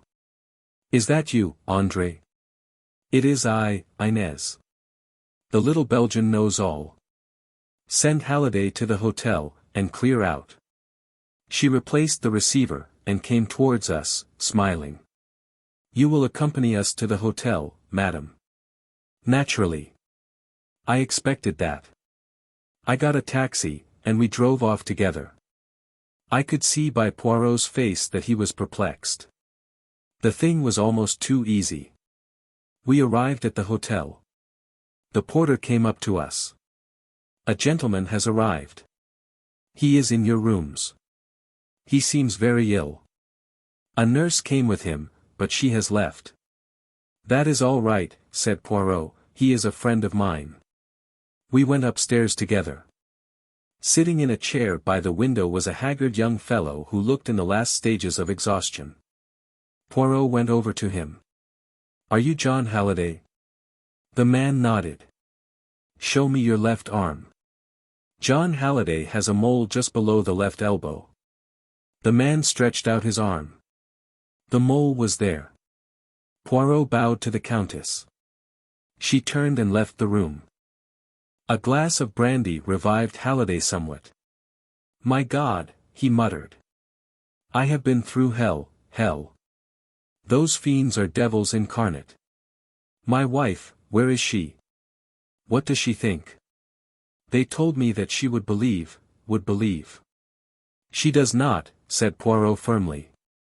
Her faith in you has never wavered. She is waiting for you, she and the child. Thank God for that. I can hardly believe that I am free once more. Now that you are a little recovered, monsieur, I should like to hear the whole story from the beginning. Halliday looked at him with an indescribable expression. I remember nothing, he said. What? Have you ever heard of the Big Four? Something of them, said Poirot dryly. You do not know what I know. They have unlimited power. If I remain silent, I shall be safe. If I say one word, not only I, but my nearest and dearest will suffer unspeakable things. It is no good arguing with me. I know. I remember nothing. And, getting up, he walked from the room. Poirot's face wore a baffled expression. So it is like that, is it? He muttered. The Big Four win again. What is that you are holding in your hand, Hastings? I handed it to him. The Countess scribbled it before she left, I explained. He read it. Au revoir. IV. Signed with her initials, IV. Just a coincidence, perhaps, that they also stand for 4. I wonder, Hastings, I wonder. 7. The Radium Thieves. On the night of his release, Halliday slept in the room next to ours at the hotel, and all night long I heard him moaning and protesting in his sleep. Undoubtedly his experience in the villa had broken his nerve, and in the morning we failed completely to extract any information from him. He would only repeat his statement about the unlimited power at the disposal of the Big Four, and his assurance of the vengeance which would follow if he talked. After lunch he departed to rejoin his wife in England, but Poirot and I remained behind in Paris. I was all for energetic proceedings of some kind or other, and Poirot's quiescence annoyed me. For heaven's sake, Poirot, I urged, let us be up and at them. Admirable, mon ami, admirable. Up where, and at whom? Be precise, I beg of you. At the Big Four, of course. C'est la vie sans dire. But how would you set about it? The police, I hazarded doubtfully. Poirot smiled. They would accuse us of romancing. We have nothing to go upon, nothing whatever. We must wait. Wait for what? Wait for them to make a move. See now, in England you all comprehend and adore la boxe. If one man does not make a move, the other must, and by permitting the adversary to make the attack one learns something about him. That is our part, to let the other side make the attack. You think they will? I said doubtfully. I have no doubt whatever of it. To begin with, see, they try to get me out of England. That fails. Then, in the Dartmoor affair, we step in and save their victim from the gallows. And yesterday, once again, we interfere with their plans. Assuredly, they will not leave the matter there. As I reflected on this, there was a knock on the door. Without waiting for a reply, a man stepped into the room and closed the door behind him. He was a tall, thin man, with a slightly hooked nose and a sallow complexion. He wore an overcoat buttoned up to his chin, and a soft hat well pulled down over his eyes. Excuse me, gentlemen, for my somewhat unceremonious entry, he said in a soft voice, but my business is of a rather unorthodox nature. Smiling, he advanced to the table and sat down by it. I was about to spring up, but Poirot restrained me with a gesture. As you say, monsieur, your entry is somewhat unceremonious. Will you kindly state your business? My dear M. Poirot, it is very simple. You have been annoying my friends. In what way? Come, Monsieur Poirot. You do not seriously ask me that. You know as well as I do. It depends, monsieur, upon who these friends of yours are. Without a word, the man drew from his pocket a cigarette case, and, opening it, took out 4 cigarettes and tossed them on the table. Then he picked them up and returned them to his case, which he replaced in his pocket. Aha! Said Poirot, so it is like that, is it? And what do your friends suggest? They suggest, monsieur, that you should employ your talents, your very considerable talents, in the detection of legitimate crime, return to your former avocations, and solve the problems of London society ladies. A peaceful program, said Poirot. And supposing I do not agree? The man made an eloquent gesture. We should regret it, of course, exceedingly, he said. So would all the friends and admirers of the great M. Hercule Poirot. But regrets, however poignant, do not bring a man to life again. Put very delicately, said Poirot, nodding his head. And supposing I accept? In that case I am empowered to offer you compensation. He drew out a pocketbook, and threw 10 notes on the table. They were for 10,000 francs each. That is merely as a guarantee of our good faith, he said. 10 times that amount will be paid you. Good God, I cried, springing up, you dare to think. Sit down, Hastings, said Poirot autocratically. Subdue your so beautiful and honest nature and sit down. To you, monsieur, I will say this. What is to prevent me ringing up the police and giving you into their custody, whilst my friend here prevents you from escaping? By all means do so if you think it advisable, said our visitor calmly. Oh! Look here, Poirot, I cried. I can't stand this. Ring up the police and have done with it. Rising swiftly, I strode to the door and stood with my back against it. It seems the obvious course, murmured Poirot, as though debating with himself. But you distrust the obvious, said our visitor, smiling. Go on, Poirot, I urged. It will be your responsibility, mon ami. As he lifted the receiver, the man made a sudden, cat-like jump at me. I was ready for him. In another minute we were locked together, staggering round the room. Suddenly I felt him slip and falter.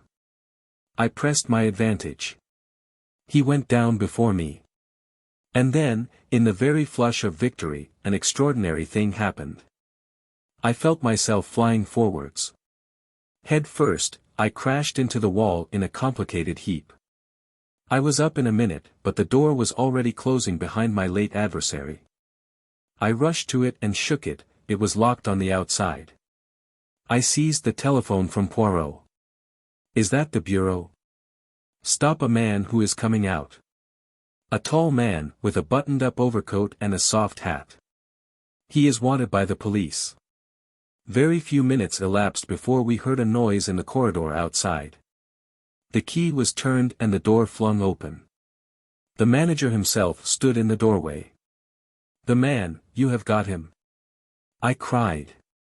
No, monsieur. No one has descended. You must have passed him. We have passed no one, monsieur. It is incredible that he can have escaped. You have passed someone, I think, said Poirot, in his gentle voice. One of the hotel staff, perhaps. Only a waiter carrying a tray, monsieur. Ah, said Poirot, in a tone that spoke infinities. So that was why he wore his overcoat buttoned up to his chin, mused Poirot, when we had finally got rid of the excited hotel officials. I'm awfully sorry, Poirot, I murmured, rather crestfallen. I thought I'd downed him all right. Yes, that was a Japanese trick, I fancy. Do not distress yourself, mon ami. All went according to plan, his plan. That is what I wanted. What's this? I cried, pouncing on a brown object that lay on the floor. It was a slim pocket-book of brown leather, and had evidently fallen from our visitor's pocket during his struggle with me. It contained 2 receipted bills in the name of M. Felix Léon, and a folded-up piece of paper which made my heart beat faster. It was a half-sheet of notepaper on which a few words were scrawled in pencil, but they were words of supreme importance. The next meeting of the council will be on Friday at 34 Rue des Echelles at 11 a.m. It was signed with a big figure 4. And today was Friday, and the clock on the mantelpiece showed the hour to be 10:30. My God, what a chance! I cried. Fate is playing into our hands. We must start at once, though. What stupendous luck! So that was why he came, murmured Poirot. I see it all now. See what? Come on, Poirot, don't stay daydreaming there. Poirot looked at me, and slowly shook his head, smiling as he did so. Will you walk into my parlor, said the spider to the fly. That is your little English nursery rhyme, is it not? No, no, they are subtle, but not so subtle as Hercule Poirot. What on earth are you driving at, Poirot? My friend, I have been asking myself the reason of this morning's visit. Did our visitor really hope to succeed in bribing me? Or, alternatively, in frightening me into abandoning my task? It seemed hardly credible. Why, then, did he come? And now I see the whole plan, very neat, very pretty, the ostensible reason to bribe or frighten me, the necessary struggle which he took no pains to avoid, and which should make the dropped pocketbook natural and reasonable, and finally, the pitfall. Rue de Echelles, 11 a.m. I think not, mon ami. One does not catch Hercule Poirot as easily as that. Good heavens, I gasped. Poirot was frowning to himself. There is still one thing I do not understand. What is that? The time, Hastings, the time. If they wanted to decoy me away, surely night time would be better. Why this early hour? Is it possible that something is about to happen this morning? Something which they are anxious Hercule Poirot should not know about. He shook his head. We shall see. Here I sit, mon ami.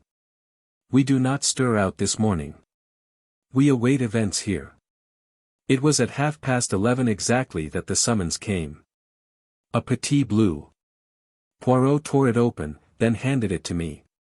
It was from Madame Olivier, the world-famous scientist, whom we had visited yesterday in connection with the Halliday case. It asked us to come out to Passy at once. We obeyed the summons without an instant's delay. Madame Olivier received us in the same small salon. I was struck anew with the wonderful power of this woman, with her long nun's face and burning eyes, this brilliant successor of Becquerel and the Curies. She came to the point at once. Messrs, you interviewed me yesterday about the disappearance of M. Halliday. I now learn that you returned to the house a second time, and asked to see my secretary, Inez Verneau. She left the house with you, and has not returned here since. Is that all, madam? No, monsieur, it is not. Last night the laboratory was broken into, and several valuable papers and memoranda were stolen. The thieves had a try for something more precious still, but luckily they failed to open the big safe. Madam, these are the facts of the case. Your late secretary, Madame Verneau, was really the Countess Rossakoff, an expert thief, and it was she who was responsible for the disappearance of M. Halliday. How long had she been with you? 5 months, monsieur. What you say amazes me. It is true, nevertheless. These papers, were they easy to find? Or do you think an inside knowledge was shown? It is rather curious that the thieves knew exactly where to look. You think Inez? Yes, I have no doubt that it was upon her information that they acted. But what is this precious thing that the thieves failed to find? Jewels? Madame Olivier shook her head with a faint smile. Something much more precious than that, monsieur. She looked round her, then bent forward, lowering her voice. Radium, monsieur. Radium? Yes, monsieur. I am now at the crux of my experiments. I possess a small portion of radium myself, more has been lent to me for the process I am at work upon. Small though the actual quantity is, it comprises a large amount of the world's stock and represents a value of millions of francs. And where is it? In its leaden case in the big safe. The safe purposely appears to be of an old and worn-out pattern, but it is really a triumph of the safe-maker's art. That is probably why the thieves were unable to open it. How long are you keeping this radium in your possession? Only for 2 days more, monsieur. Then my experiments will be concluded. Poirot's eyes brightened. And Inez Verneau is aware of the fact. Good, then our friends will come back.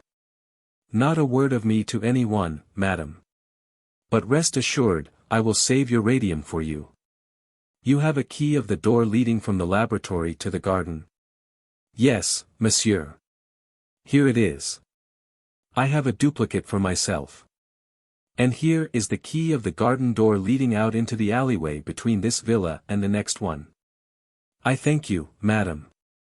Tonight, go to bed as usual, have no fears, and leave all to me. But not a word to anyone, not to your 2 assistants, Mademoiselle Claude and Monsieur Henri, is it not, particularly not a word to them. Poirot left the villa rubbing his hands in great satisfaction. What are we going to do now? I asked. Now, Hastings, we are about to leave Paris, for England. What? We will pack our effects, have lunch, and drive to the Gare du Nord. But the radium? I said we were going to leave for England. I did not say we were going to arrive there. Reflect a moment, Hastings. It is quite certain that we are being watched and followed. Our enemies must believe that we are going back to England, and they certainly will not believe that unless they see us get on board the train and start. Do you mean we are to slip off again at the last minute? No, Hastings. Our enemies will be satisfied with nothing less than a bona fide departure. But the train doesn't stop until Calais. It will stop if it is paid to do so. Oh, come now, Poirot, surely you can't pay an express to stop, they'd refuse. My dear friend, have you never remarked the little handle, the signal d'arrêt, penalty for improper use, 100 francs, I think? Oh. You are going to pull that? Or rather a friend of mine, Pierre Combeau, will do so. Then, while he is arguing with the guard, and making a big scene, and all the train is agog with interest, you and I will fade quietly away. We duly carried out Poirot's plan. Pierre Combeau, an old crony of Poirot's, and who evidently knew my little friend's methods pretty well, fell in with the arrangements. The communication cord was pulled just as we got to the outskirts of Paris. Combeau made a scene in the most approved French fashion, and Poirot and I were able to leave the train without anyone being interested in our departure. Our first proceeding was to make a considerable change in our appearance. Poirot had brought the materials for this with him in a small case. 2 loafers in dirty blue blouses were the result. We had dinner in an obscure hostelry, and started back to Paris afterwards. It was close on 11 o'clock when we found ourselves once more in the neighborhood of Madame Olivier's villa. We looked up and down the road before slipping into the alleyway. The whole place appeared to be perfectly deserted. One thing we could be quite certain of, no one was following us. I do not expect them to be here yet, whispered Poirot to me. Possibly they may not come until tomorrow night, but they know perfectly well that there are only 2 nights on which the radium will be there. Very cautiously we turned the key in the garden door. It opened noiselessly and we stepped into the garden. And then, with complete unexpectedness, the blow fell. In a minute we were surrounded, gagged and bound. At least 10 men must have been waiting for us. Resistance was useless. Like 2 helpless bundles we were lifted up and carried along. To my intense astonishment, they took us towards the house and not away from it. With a key they opened the door into the laboratory and carried us into it. One of the men stooped down before the big safe. The door of it swung open.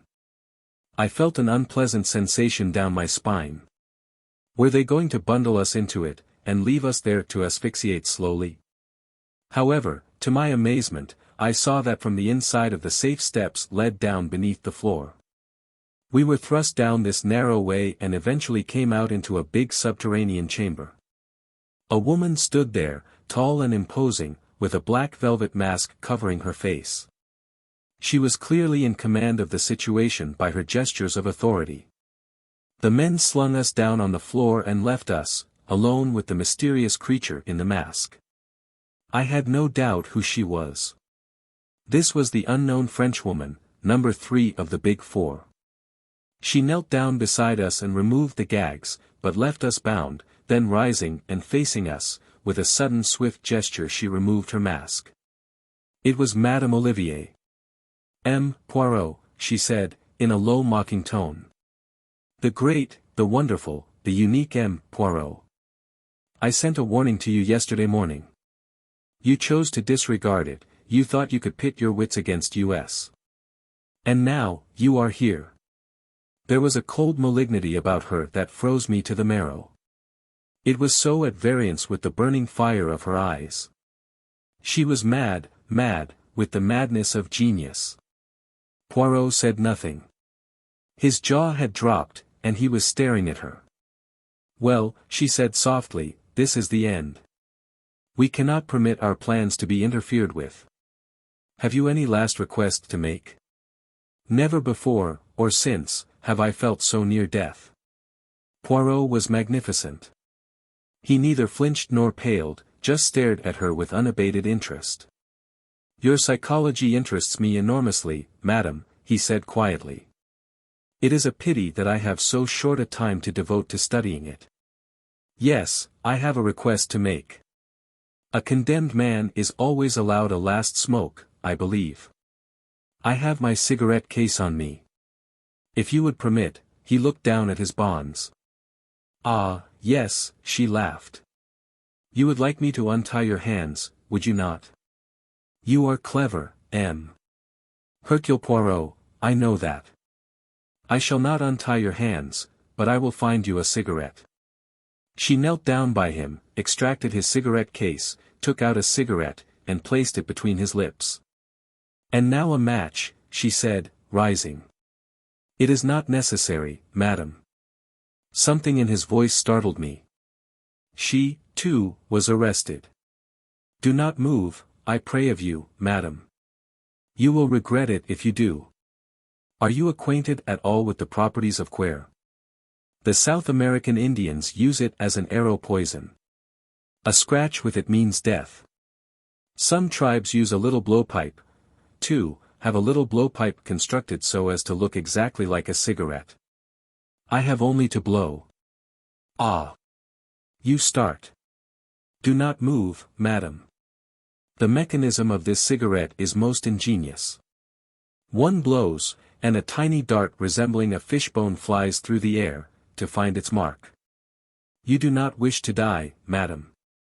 Therefore, I beg of you, release my friend Hastings from his bonds. I cannot use my hands, but I can turn my head, so, you are still covered, madam. Make no mistake, I beg of you.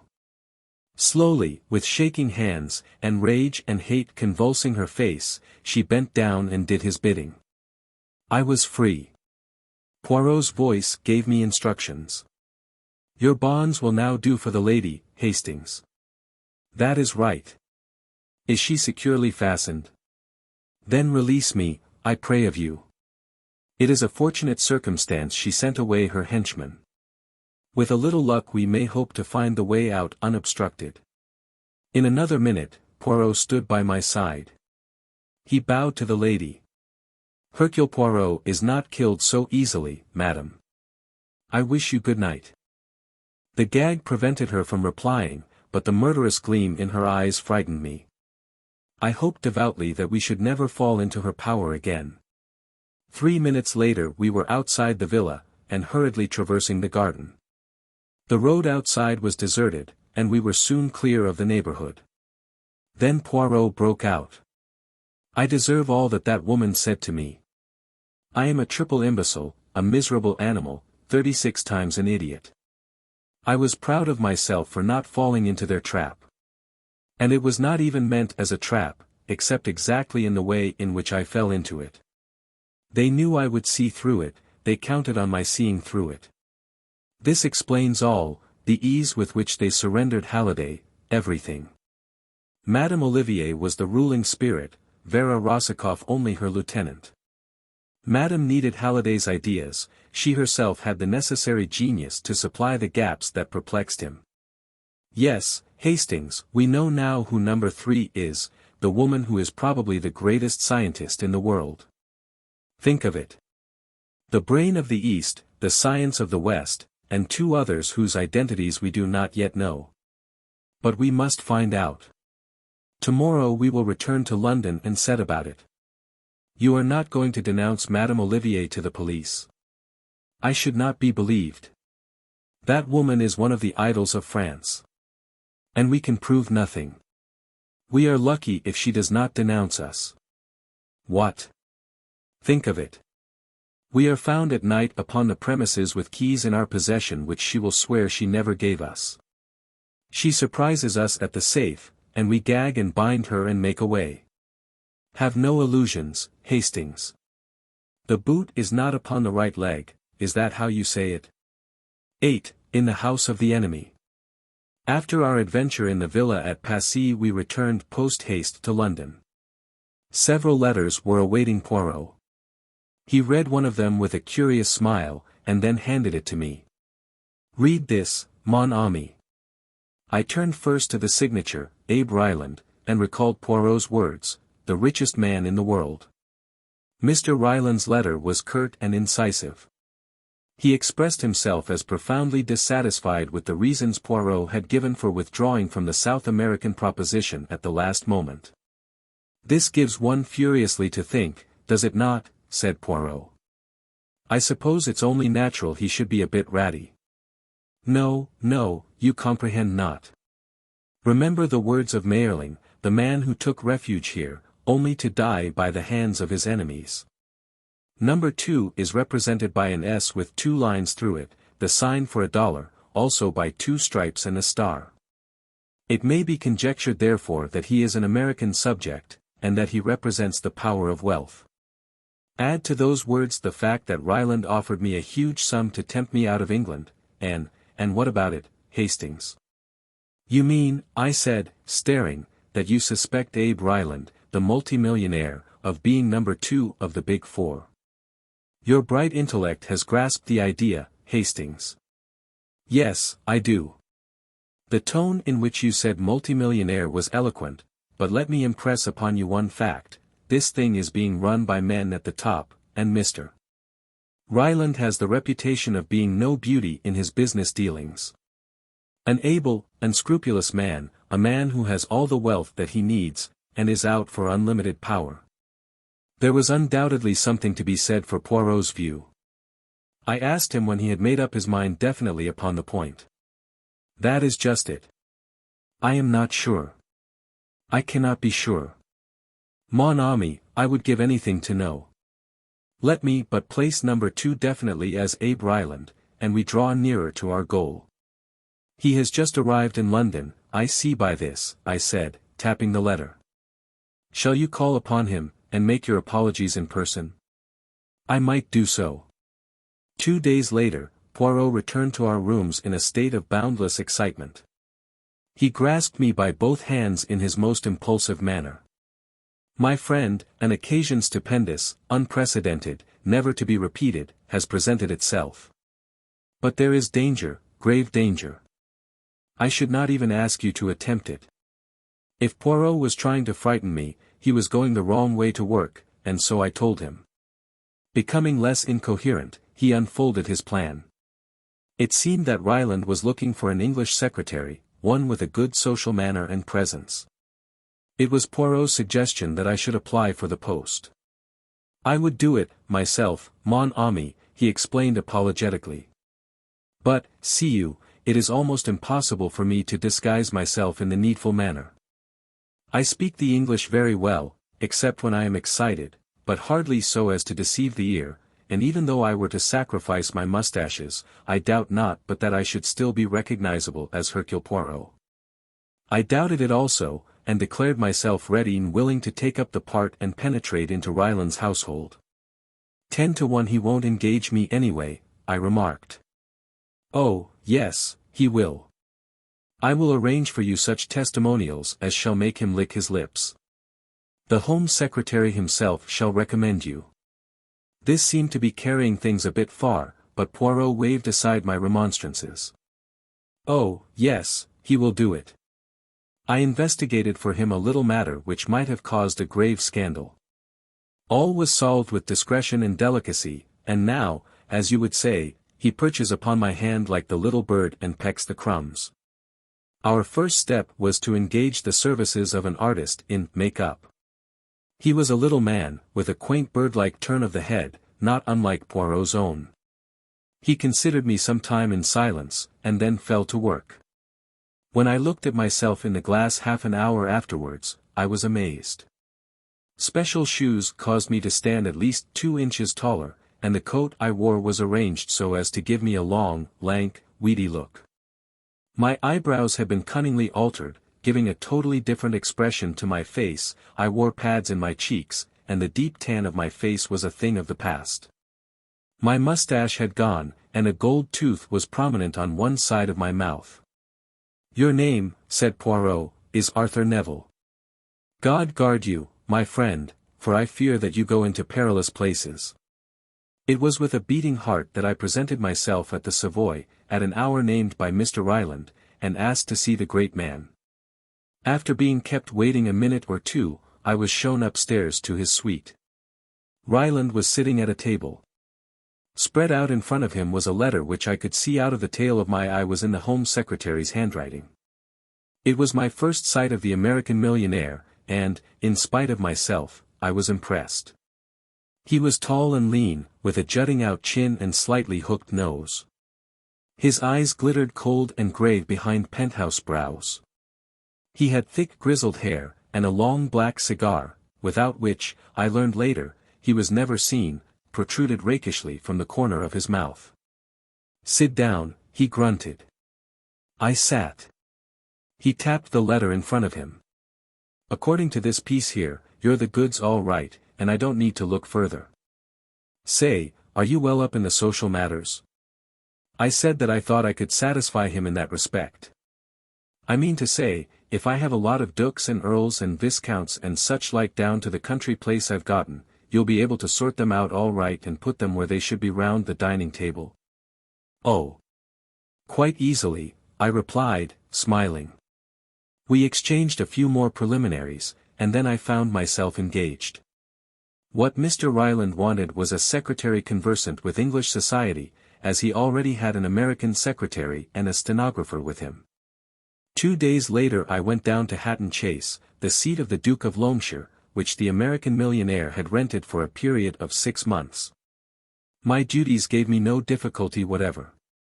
At one period of my life I had been private secretary to a busy member of Parliament, so I was not called upon to assume a role unfamiliar to me. Mr. Ryland usually entertained a large party over the weekend, but the middle of the week was comparatively quiet. I saw very little of Mr. Appleby, the American secretary, but he seemed a pleasant, normal young American, very efficient in his work. Of Miss Martin, the stenographer, I saw rather more. She was a pretty girl of about 23 or 4, with auburn hair and brown eyes that could look mischievous enough upon occasion, though they were usually cast demurely down. I had an idea that she both disliked and distrusted her employer, though, of course, she was careful never to hint at anything of the kind, but the time came when I was unexpectedly taken into her confidence. I had, of course, carefully scrutinized all the members of the household. 1 or 2 of the servants had been newly engaged, one of the footmen, I think, and some of the housemaids. The butler, the housekeeper, and the chef were the Duke's own staff, who had consented to remain on in the establishment. The housemaids I dismissed as unimportant. I scrutinized James, the second footman, very carefully. But it was clear that he was an under-footman and an under-footman only. He had, indeed, been engaged by the butler. A person of whom I was far more suspicious was Deeves, Ryland's valet, whom he had brought over from New York with him. An Englishman by birth, with an irreproachable manner, I yet harbored vague suspicions about him. I had been at Hatton Chase 3 weeks, and not an incident of any kind had arisen which I could lay my finger on in support of our theory. There was no trace of the activities of the Big Four. Mr. Ryland was a man of overpowering force and personality, but I was coming to believe that Poirot had made a mistake when he associated him with that dread organization. I even heard him mention Poirot in a casual way at dinner one night. "Wonderful little man," they say. "But he's a quitter." How do I know? I put him on a deal, and he turned me down the last minute. "I'm not taking any more of your Monsieur Hercule Poirot." It was at moments such as these that I felt my cheek pads most wearisome. And then Miss Martin told me a rather curious story. Ryland had gone to London for the day, taking Appleby with him. Miss Martin and I were strolling together in the garden after tea. I liked the girl very much, she was so unaffected and so natural. I could see that there was something on her mind, and at last out it came. "Do you know, Major Neville," she said, "I am really thinking of resigning my post here." I looked somewhat astonished, and she went on hurriedly. "Oh. I know it's a wonderful job to have got, in a way. I suppose most people would think me a fool to throw it up. But I can't stand abuse, Major Neville. To be sworn at like a trooper is more than I can bear. No gentleman would do such a thing. Has Ryland been swearing at you?" She nodded. "Of course, he's always rather irritable and short-tempered. That one expects. It's all in the day's work. But to fly into such an absolute fury, over nothing at all. He really looked as though he could have murdered me. And, as I say, over nothing at all. Tell me about it, I said, keenly interested. As you know, I open all Mr. Ryland's letters. Some I hand on to Mr. Appleby, others I deal with myself, but I do all the preliminary sorting. Now there are certain letters that come, written on blue paper, and with a tiny 4 marked on the corner. I beg your pardon, did you speak? I had been unable to repress a stifled exclamation, but I hurriedly shook my head, and begged her to continue. Well, as I was saying, these letters come, and there are strict orders that they are never to be opened, but to be handed over to Mr. Ryland intact. And, of course, I always do so. But there was an unusually heavy mail yesterday morning, and I was opening the letters in a terrific hurry. By mistake I opened one of these letters. As soon as I saw what I had done, I took it to Mr. Ryland and explained. To my utter amazement he flew into the most awful rage. As I tell you, I was quite frightened. What was there in the letter, I wonder, to upset him so? Absolutely nothing, that's just the curious part of it. I had read it before I discovered my mistake. It was quite short. I can still remember it word for word, and there was nothing in it that could possibly upset anyone. You can repeat it, you say? I encouraged her.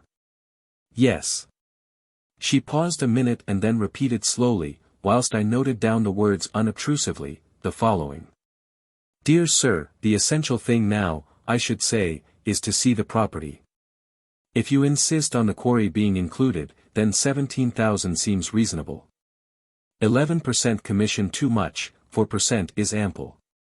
Yours truly. Arthur Leversham. Miss Martin went on. Evidently about some property Mr. Ryland was thinking of buying. But really, I do feel that a man who can get into a rage over such a trifle is, well, dangerous. What do you think I ought to do, Major Neville? You've more experience of the world than I have. I soothed the girl down, pointed out to her that Mr. Ryland had probably been suffering from the enemy of his race, dyspepsia. In the end I sent her away quite comforted. But I was not so easily satisfied myself. When the girl had gone, and I was alone, I took out my notebook, and ran over the letter which I had jotted down. What did it mean, this apparently innocent-sounding missive? Did it concern some business deal which Ryland was undertaking, and was he anxious that no details about it should leak out until it was carried through? That was a possible explanation. But I remembered the small figure 4 with which the envelopes were marked, and I felt that, at last, I was on the track of the thing we were seeking. I puzzled over the letter all that evening, and most of the next day, and then suddenly the solution came to me. It was so simple, too. The figure 4 was the clue. Read every 4th word in the letter, and an entirely different message appeared. Essential should see you quarry 1711-4. The solution of the figures was easy.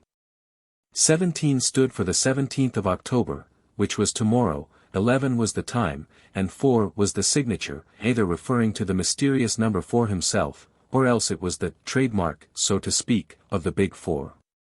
The quarry was also intelligible. There was a big disused quarry on the estate about half a mile from the house, a lonely spot, ideal for a secret meeting. For a moment or two I was tempted to run the show myself. It would be such a feather in my cap, for once, to have the pleasure of crowing over Poirot. But in the end I overcame the temptation. This was a big business, I had no right to play a lone hand, and perhaps jeopardize our chances of success. For the first time, we had stolen a march upon our enemies. We must make good this time, and, disguise the fact as I might, Poirot had the better brain of the two. I wrote off post haste to him, laying the facts before him, and explaining how urgent it was that we should overhear what went on at the interview. If he liked to leave it to me, well and good, but I gave him detailed instructions how to reach the quarry from the station in case he should deem it wise to be present himself. I took the letter down to the village and posted it myself. I had been able to communicate with Poirot throughout my stay, by the simple expedient of posting my letters myself, but we had agreed that he should not attempt to communicate with me in case my letters should be tampered with. I was in a glow of excitement the following evening. No guests were staying in the house, and I was busy with Mr. Ryland in his study all the evening. I had foreseen that this would be the case, which was why I had had no hope of being able to meet Poirot at the station. I was, however, confident that I would be dismissed well before 11 o'clock. Sure enough, just after 10:30, Mr. Ryland glanced at the clock, and announced that he was through. I took the hint and retired discreetly. I went upstairs as though going to bed, but slipped quietly down a side staircase and let myself out into the garden, having taken the precaution to don a dark overcoat to hide my white shirt front. I had gone some way down the garden when I chanced to look over my shoulder. Mr. Ryland was just stepping out from his study window into the garden. He was starting to keep the appointment. I redoubled my pace, so as to get a clear start. I arrived at the quarry somewhat out of breath. There seemed no one about, and I crawled into a thick tangle of bushes and awaited developments. 10 minutes later, just on the stroke of 11, Ryland stalked up, his hat over his eyes and the inevitable cigar in his mouth. He gave a quick look round, and then plunged into the hollows of the quarry below. Presently I heard a low murmur of voices come up to me. Evidently the other man, or men, whoever they were, had arrived first at the rendezvous. I crawled cautiously out of the bushes, and inch by inch, using the utmost precaution against noise, I wormed myself down the steep path. Only a boulder now separated me from the talking men. Secure in the blackness, I peeped round the edge of it and found myself facing the muzzle of a black, murderous-looking automatic. "Hands up," said Mr. Ryland succinctly. "I've been waiting for you." He was seated in the shadow of the rock, so that I could not see his face, but the menace in his voice was unpleasant. Then I felt a ring of cold steel on the back of my neck, and Ryland lowered his own automatic. "That's right, George," he drawled. "March him around here." Raging inwardly, I was conducted to a spot in the shadows, where the unseen George, whom I suspected of being the impeccable Deeves, gagged and bound me securely. Ryland spoke again in a tone which I had difficulty in recognizing, so cold and menacing was it. "This is going to be the end of you too. You've got in the way of the Big Four once too often. Ever heard of landslides? There was one about here 2 years ago. There's going to be another tonight. I've fixed that good and square. Say, that friend of yours doesn't keep his dates very punctually." A wave of horror swept over me. Poirot. In another minute he would walk straight into the trap. And I was powerless to warn him. I could only pray that he had elected to leave the matter in my hands, and had remained in London. Surely, if he had been coming, he would have been here by now. With every minute that passed, my hopes rose. Suddenly they were dashed to pieces. I heard footsteps, cautious footsteps, but footsteps nevertheless. I writhed in impotent agony. They came down the path, paused, and then Poirot himself appeared, his head a little on one side, peering into the shadows. I heard the growl of satisfaction Ryland gave as he raised the big automatic and shouted, "Hands up." Deeves sprang forward as he did so, and took Poirot in the rear. The ambush was complete. "Pleased to meet you, Mr. Hercule Poirot," said the American grimly. Poirot's self-possession was marvelous. He did not turn a hair. But I saw his eyes searching in the shadows. "My friend? He is here." "Yes, you are both in the trap of the Big Four." He laughed. "A trap?" queried Poirot. "Say, haven't you tumbled to it yet?" "I comprehend that there is a trap, yes," said Poirot gently. "But you are in error, monsieur. It is you who are in it, not I and my friend." "What?"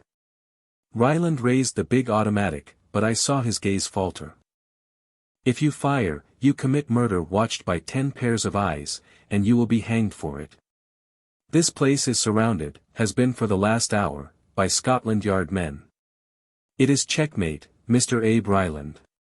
He uttered a curious whistle, and as though by magic, the place was alive with men.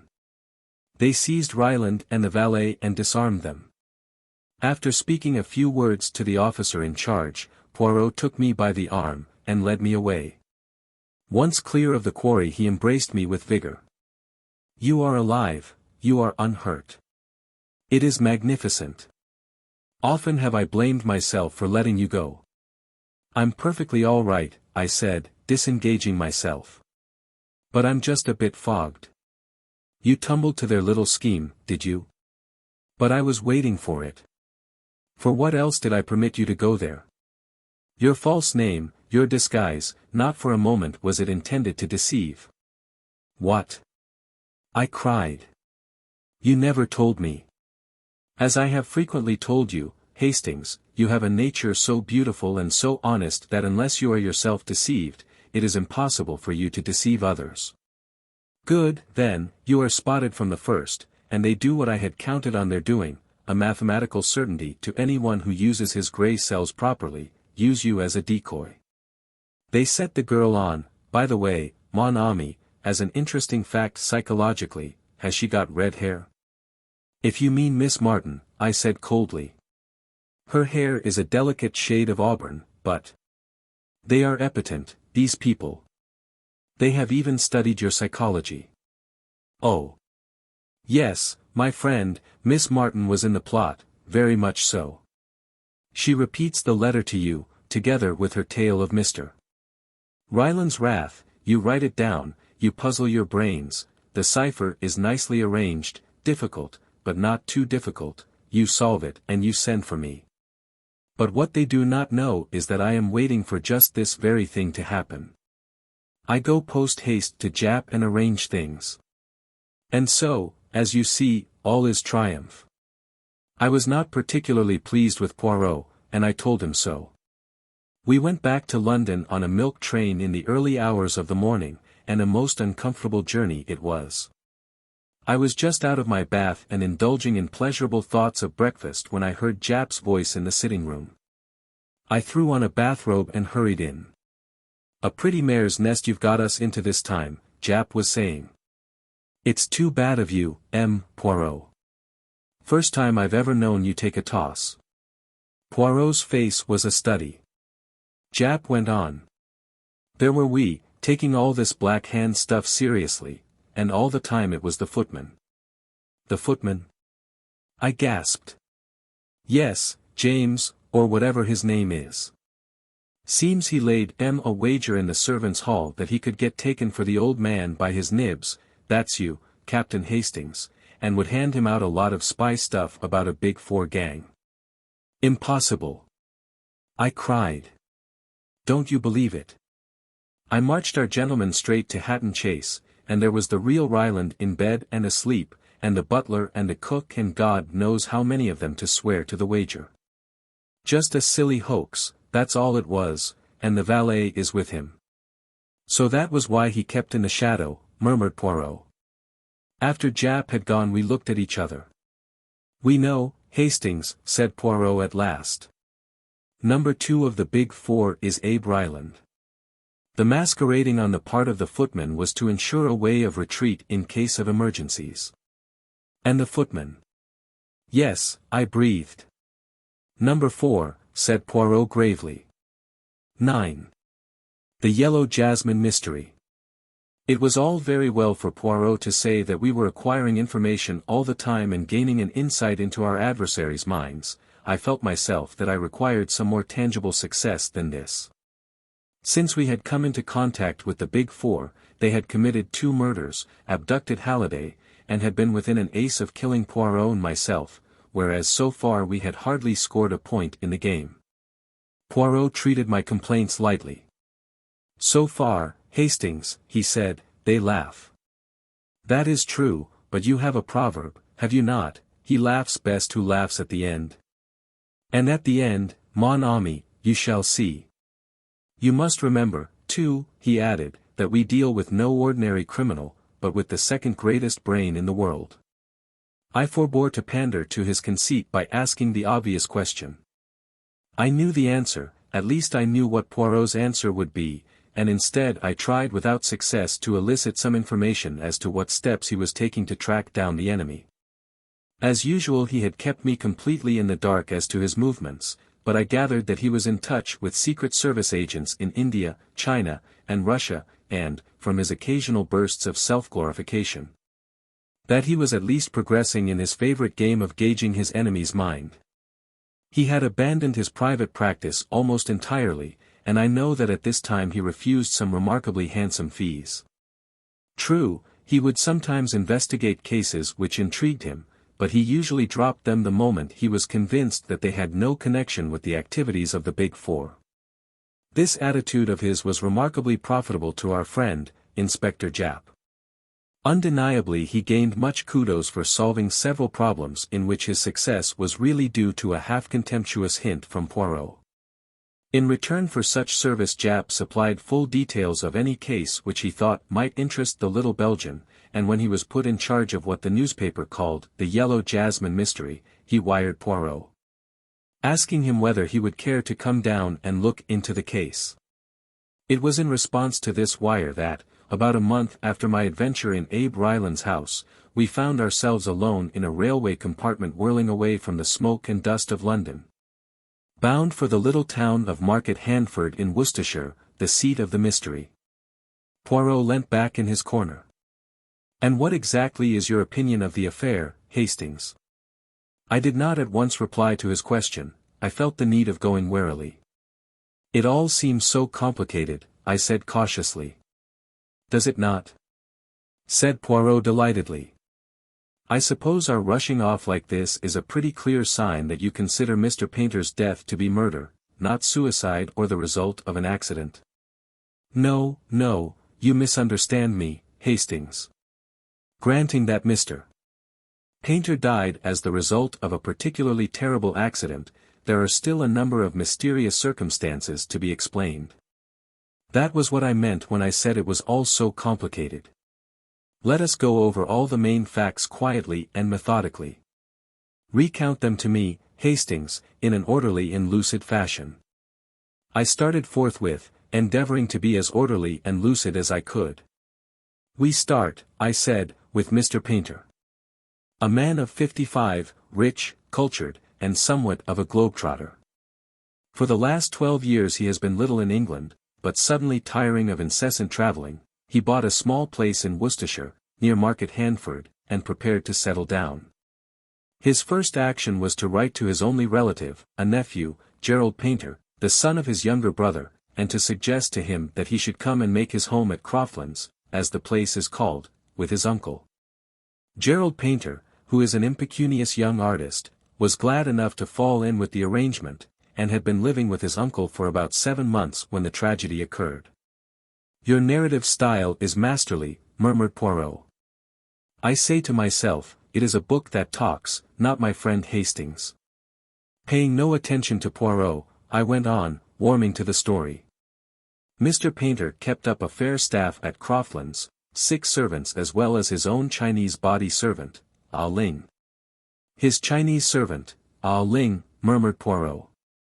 "On Tuesday last, Mr. Painter complained of feeling unwell after dinner, and one of the servants was dispatched to fetch the doctor. Mr. Painter received the doctor in his study, having refused to go to bed. What passed between them was not then known, but before Dr. Quinton left, he asked to see the housekeeper, and mentioned that he had given Mr.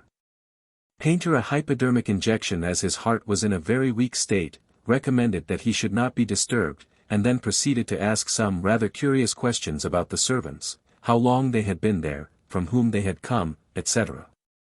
The housekeeper answered these questions as best she could, but was rather puzzled as to their purport. A terrible discovery was made on the following morning. One of the housemaids, on descending, was met by a sickening odor of burned flesh which seemed to come from her master's study. She tried the door, but it was locked on the inside. With the assistance of Gerald Painter and the Chinaman that was soon broken in, but a terrible sight greeted them. Mr. Painter had fallen forward into the gas fire, and his face and head were charred beyond recognition. Of course, at the moment, no suspicion was aroused as to its being anything but a ghastly accident. If blame attached to any one, it was to Dr. Quinton for giving his patient a narcotic and leaving him in such a dangerous position. And then a rather curious discovery was made. There was a newspaper on the floor, lying where it had slipped from the old man's knees. On turning it over, words were found to be scrawled across it, feebly traced in ink.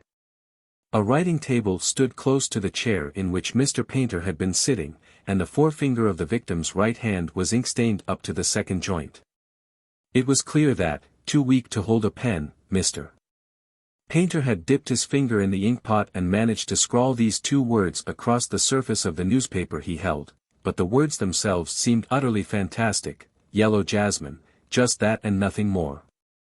Croftlands has a large quantity of yellow jasmine growing up its walls, and it was thought that this dying message had some reference to them, showing that the poor old man's mind was wandering. Of course, the newspapers, agog for anything out of the common, took up the story hotly, calling it the mystery of the yellow jasmine, though in all probability the words are completely unimportant. "They are unimportant, you say?" said Poirot. "Well, doubtless, since you say so, it must be so." I regarded him dubiously, but I could detect no mockery in his eye. "And then," I continued, "there came the excitements of the inquest. This is where you lick your lips, I perceive. There was a certain amount of feeling evidenced against Dr. Quinton. To begin with, he was not the regular doctor, only a locum, putting in a month's work, whilst Dr. Belitha was away on a well-earned holiday. Then it was felt that his carelessness was the direct cause of the accident. But his evidence was little short of sensational. Mr. Painter had been ailing in health ever since his arrival at Croftlands. Dr. Belitha had attended him for some time, but when Dr. Quinton first saw his patient, he was mystified by some of the symptoms. He had only attended him once before the night when he was sent for after dinner. As soon as he was alone with Mr. Painter, the latter had unfolded a surprising tale. To begin with, he was not feeling ill at all, he explained, but the taste of some curry that he had been eating at dinner had struck him as peculiar. Making an excuse to get rid of Ah Ling for a few minutes, he had turned the contents of his plate into a bowl, and he now handed it over to the doctor with injunctions to find out if there were really anything wrong with it. In spite of his statement that he was not feeling ill, the doctor noted that the shock of his suspicions had evidently affected him, and that his heart was feeling it. Accordingly he administered an injection, not of a narcotic, but of strychnine. That, I think, completes the case, except for the crux of the whole thing, the fact that the uneaten curry, duly analyzed, was found to contain enough powdered opium to have killed 2 men. I paused. "And your conclusions, Hastings?" asked Poirot quietly. "It's difficult to say. It might be an accident, the fact that someone attempted to poison him the same night might be merely a coincidence. But you don't think so? You prefer to believe it, murder. Don't you? Mon ami, you and I do not reason in the same way. I am not trying to make up my mind between two opposite solutions, murder or accident, that will come when we have solved the other problem, the mystery of the yellow jasmine. By the way, you have left out something there. You mean the 2 lines at right angles to each other faintly indicated under the words. I did not think they could be of any possible importance. What you think is always so important to yourself, Hastings. But let us pass from the mystery of the yellow jasmine to the mystery of the curry. I know. Who poisoned it? Why? There are 100 questions one can ask. Ah Ling, of course, prepared it. But why should he wish to kill his master? Is he a member of a tong, or something like that? One reads of such things. The tong of the yellow jasmine, perhaps. Then there is Gerald Painter. I came to an abrupt pause. Yes, said Poirot, nodding his head. There is Gerald Painter, as you say. He is his uncle's heir. He was dining out that night, though. He might have got at some of the ingredients of the curry, I suggested. And he would take care to be out, so as not to have to partake of the dish. I think my reasoning rather impressed Poirot. He looked at me with a more respectful attention than he had given me so far. He returns late, I mused, pursuing a hypothetical case. Sees the light in his uncle's study, enters, and, finding his plan has failed, thrusts the old man down into the fire. Mr. Painter, who was a fairly hearty man of 55, would not permit himself to be burnt to death without a struggle, Hastings. Such a reconstruction is not feasible. Well, Poirot, I cried, we're nearly there, I fancy. Let us hear what you think. Poirot threw me a smile, swelled out his chest, and began in a pompous manner. Assuming murder, the question at once arises, why choose that particular method? I can think of only one reason, to confuse identity, the face being charred beyond recognition. What? I cried. You think? A moment's patience, Hastings. I was going on to say that I examine that theory. Is there any ground for believing that the body is not that of Mr. Painter? Is there anyone else whose body it possibly could be?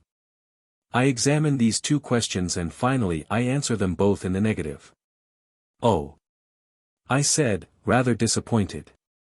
And then? Poirot's eyes twinkled a little. And then I say to myself, since there is here something that I do not understand, it would be well that I should investigate the matter. I must not permit myself to be wholly engrossed by the big four. Ah! We are just arriving. My little clothes brush, where does it hide itself? Here it is, brush me down, I pray you, my friend, and then I will perform the same service for you. Yes, said Poirot thoughtfully, as he put away the brush, one must not permit oneself to be obsessed by one idea. I have been in danger of that. Figure to yourself, my friend, that even here, in this case, I am in danger of it. Those two lines you mentioned, a downstroke and a line at right angles to it, what are they but the beginning of a four? Good gracious, Poirot, I cried, laughing. Is it not absurd? I see the hand of the big four everywhere. It is well to employ one's wits in a totally different milieu. Ah! There is Jap come to meet us. 10. We investigate at CROFTLANDS. The Scotland Yard inspector was, indeed, waiting on the platform, and greeted us warmly. Well, Monsieur Poirot, this is good. Thought you'd like to be let in on this. Tip-top mystery, isn't it? I read this aright as showing Jap to be completely puzzled and hoping to pick up a pointer from Poirot. Jap had a car waiting, and we drove up in it to CROFTLANDS. It was a square, white house, quite unpretentious, and covered with creepers, including the starry yellow jasmine. Jap looked up at it as we did. Must have been balmy to go riding that, poor old cove, he remarked. Hallucinations, perhaps, and thought he was outside. Poirot was smiling at him. Which was it, my good Jap, he asked, accident or murder? The inspector seemed a little embarrassed by the question. Well, if it weren't for that curry business, I'd be for accident every time. There's no sense in holding a live man's head in the fire, why, he'd scream the house down. Ah! Said Poirot in a low voice. Fool that I have been. Triple imbecile. You are a cleverer man than I am, Jap. Jap was rather taken aback by the compliment, Poirot being usually given to exclusive self-praise. He reddened and muttered something about there being a lot of doubt about that. He led the way through the house to the room where the tragedy had occurred, Mr. Painter's study.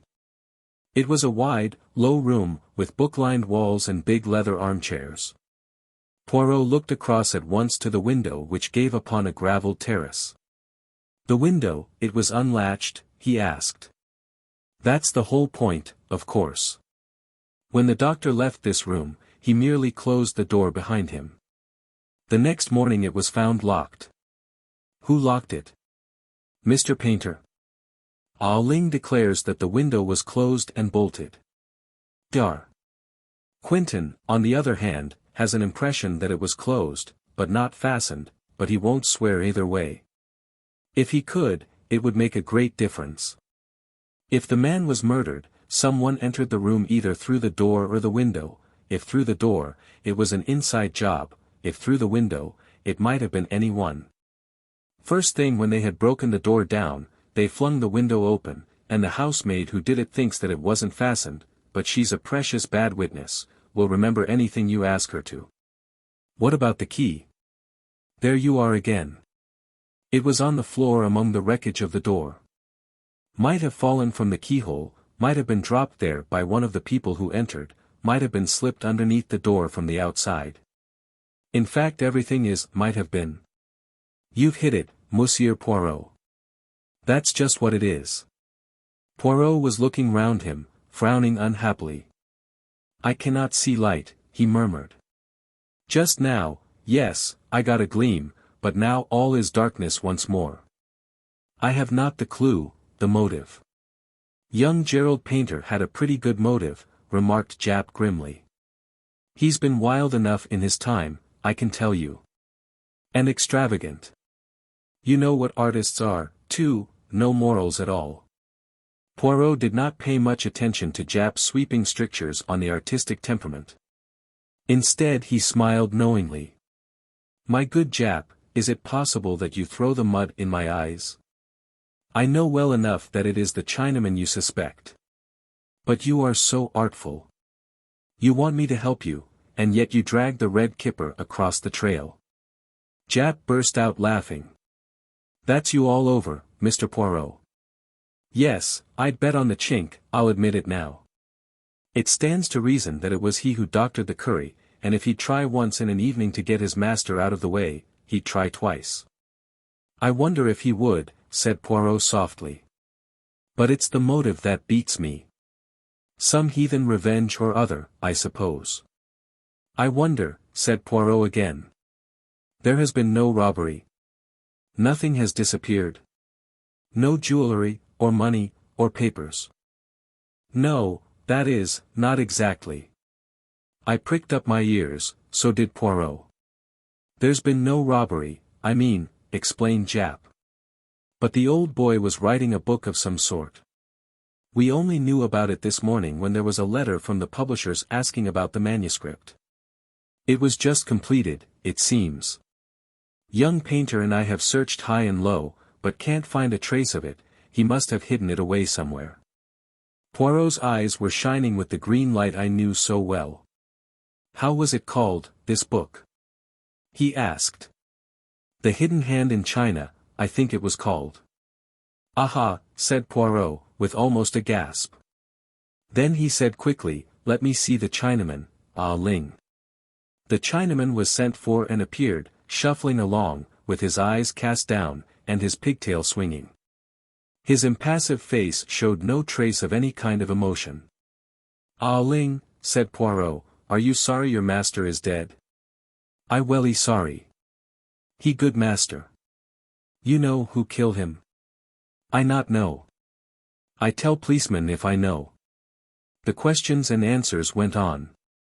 With the same impassive face, Ah Ling described how he had made the curry. The cook had had nothing to do with it, he declared, no hand had touched it but his own. I wondered if he saw where his admission was leading him. He stuck to it too, that the window to the garden was bolted that evening. If it was open in the morning, his master must have opened it himself. At last Poirot dismissed him. That will do, Ah Ling. Just as the Chinaman had got to the door, Poirot recalled him. And you know nothing, you say, of the yellow jasmine? No, what should I know? Nor yet of the sign that was written underneath it. Poirot leant forward as he spoke, and quickly traced something on the dust of a little table. I was near enough to see it before he rubbed it out. A down stroke, a line at right angles, and then a second line down which completed a big 4. The effect on the Chinaman was electrical. For one moment his face was a mask of terror. Then, as suddenly, it was impassive again, and repeating his grave disclaimer, he withdrew. Japp departed in search of young Painter, and Poirot and I were left alone together. The big 4, Hastings, cried Poirot. Once again, the Big Four. Painter was a great traveler. In his book there was doubtless some vital information concerning the doings of number 1, Li Chong-yen, the head and brains of the Big Four. But who, how? Hush, here they come. Gerald Painter was an amiable, rather weak-looking young man. He had a soft brown beard, and a peculiar flowing tie. He answered Poirot's questions readily enough. I dined out with some neighbors of ours, the Wycherleys, he explained. What time did I get home? Oh, about 11. I had a latch key, you know. All the servants had gone to bed, and I naturally thought my uncle had done the same.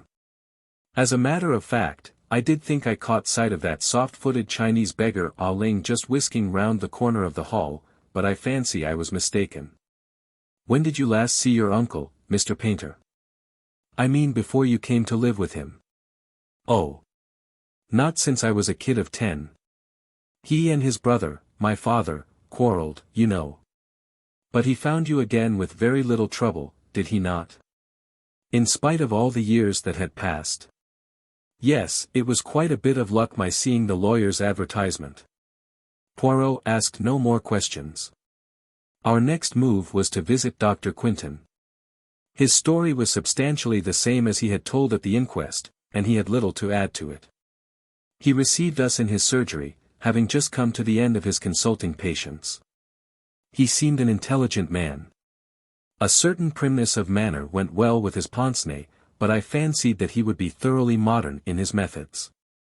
I wish I could remember about the window, he said frankly. But it's dangerous to think back, one becomes quite positive about something that never existed. That's psychology, isn't it, M. Poirot? You see, I've read all about your methods, and I may say I'm an enormous admirer of yours. No, I suppose it's pretty certain that the Chinaman put the powdered opium in the curry, but he'll never admit it, and we shall never know why.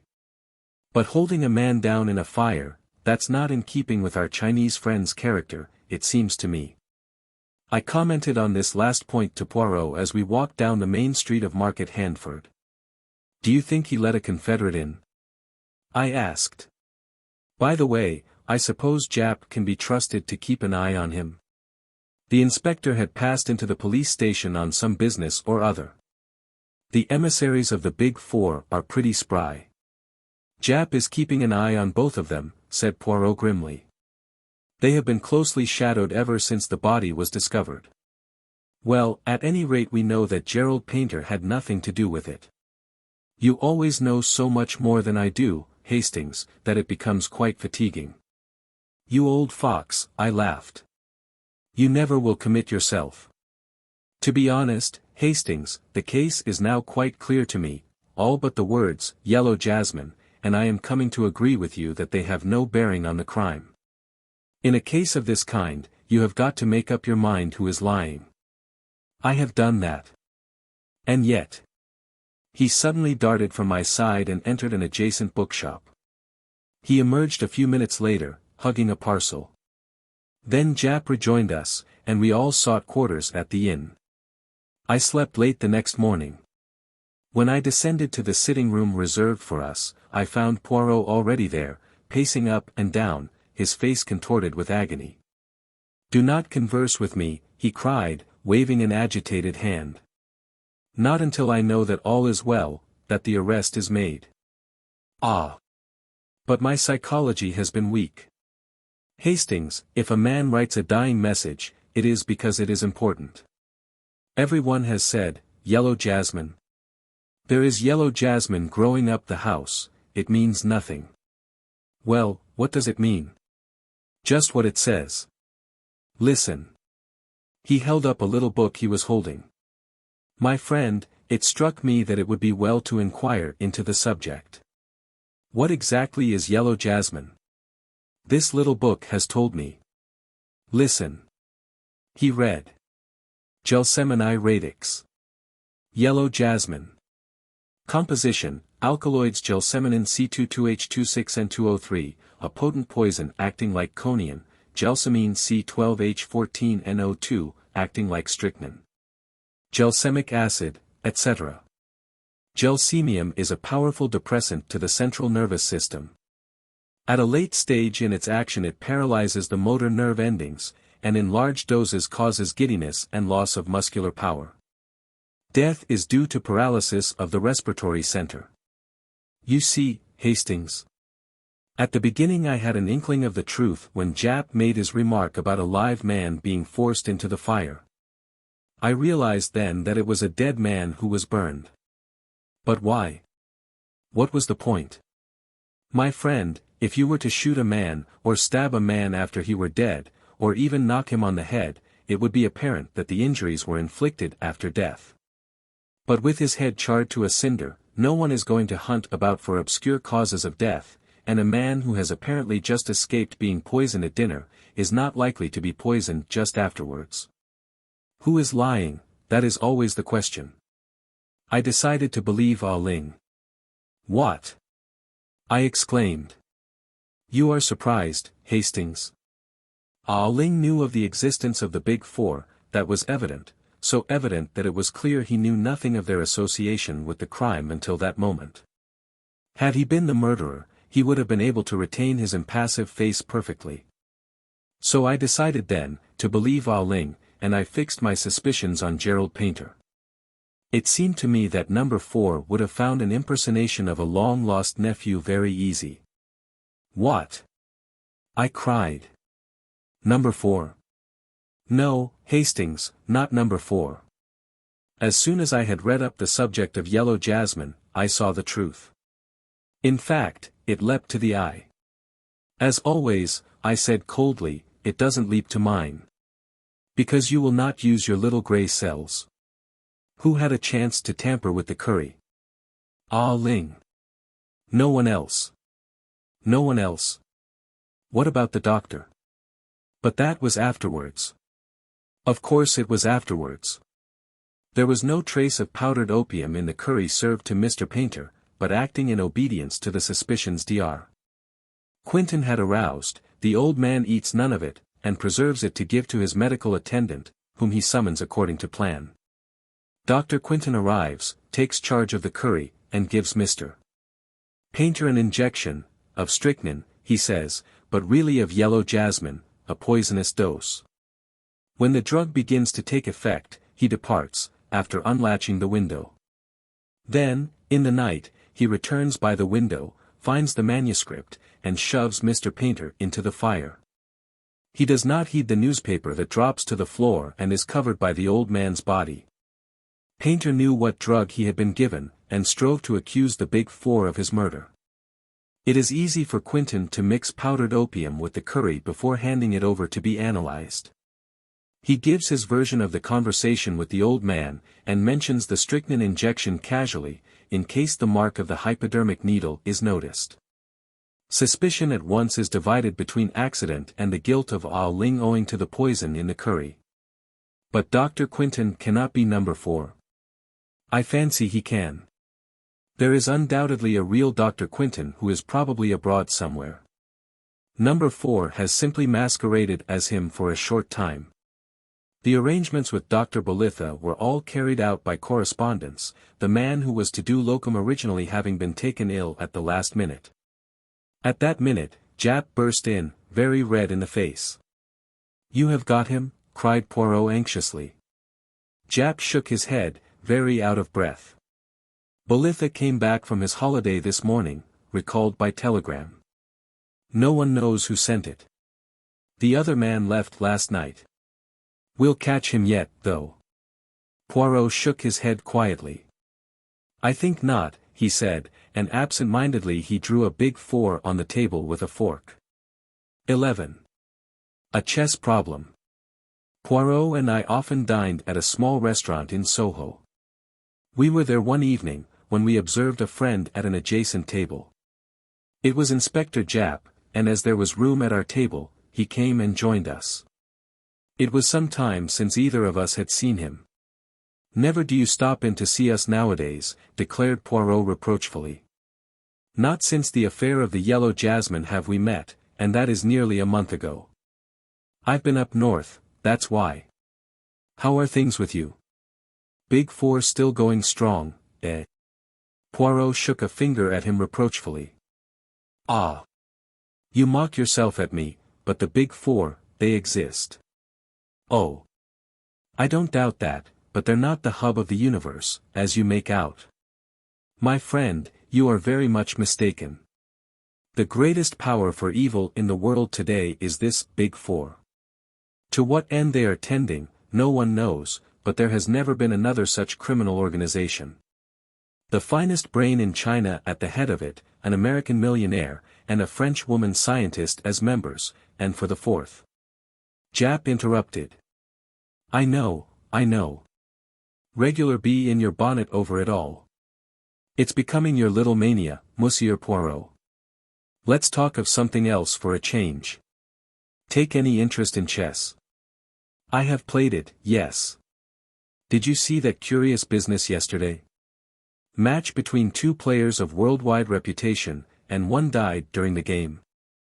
I saw a mention of it. Dar.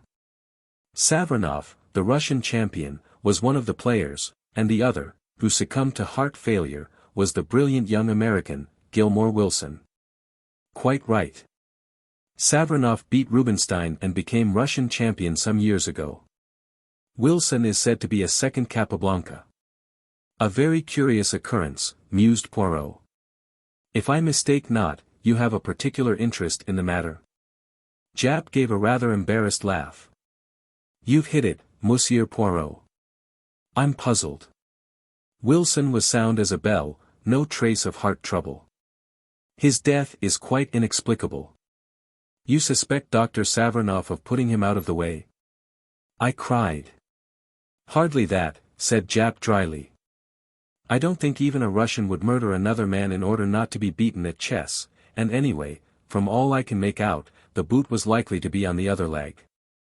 The doctor is supposed to be very hot stuff, second to Lasker they say he is. Poirot nodded thoughtfully. Then what exactly is your little idea, he asked. Why should Wilson be poisoned? For, I assume, of course, that it is poison you suspect. Naturally. Heart failure means your heart stops beating, that's all there is to that. That's what a doctor says officially at the moment, but privately he tips us the wink that he's not satisfied. When is the autopsy to take place? Tonight. Wilson's death was extraordinarily sudden. He seemed quite as usual and was actually moving one of the pieces when he suddenly fell forward, dead. There are very few poisons would act in such a fashion, objected Poirot. I know. The autopsy will help us, I expect. But why should anyone want Gilmore Wilson out of the way, that's what I'd like to know. Harmless unassuming young fellow. Just come over here from the States, and apparently hadn't an enemy in the world. It seems incredible, I mused. Not at all, said Poirot, smiling. Jap has his theory, I can see. I have, Monsieur Poirot. I don't believe the poison was meant for Wilson, it was meant for the other man. Savronov? Yes. Savronov fell foul of the Bolsheviks at the outbreak of the revolution. He was even reported killed. In reality he escaped, and for 3 years endured incredible hardships in the wilds of Siberia. His sufferings were so great that he is now a changed man. His friends and acquaintances declare they would hardly have recognized him. His hair is white, and his whole aspect that of a man terribly aged. He is a semi-invalid, and seldom goes out, living alone with a niece, Sonia Daviloff, and a Russian manservant in a flat-down Westminster way. It is possible that he still considers himself a marked man. Certainly he was very unwilling to agree to this chess contest. He refused several times point blank, and it was only when the newspapers took it up and began making a fuss about the unsportsmanlike refusal, that he gave in. Gilmore Wilson had gone on challenging him with real Yankee pertinacity, and in the end he got his way. Now I ask you, Monsieur Poirot, why wasn't he willing? Because he didn't want attention drawn to him. Didn't want somebody or other to get on his track.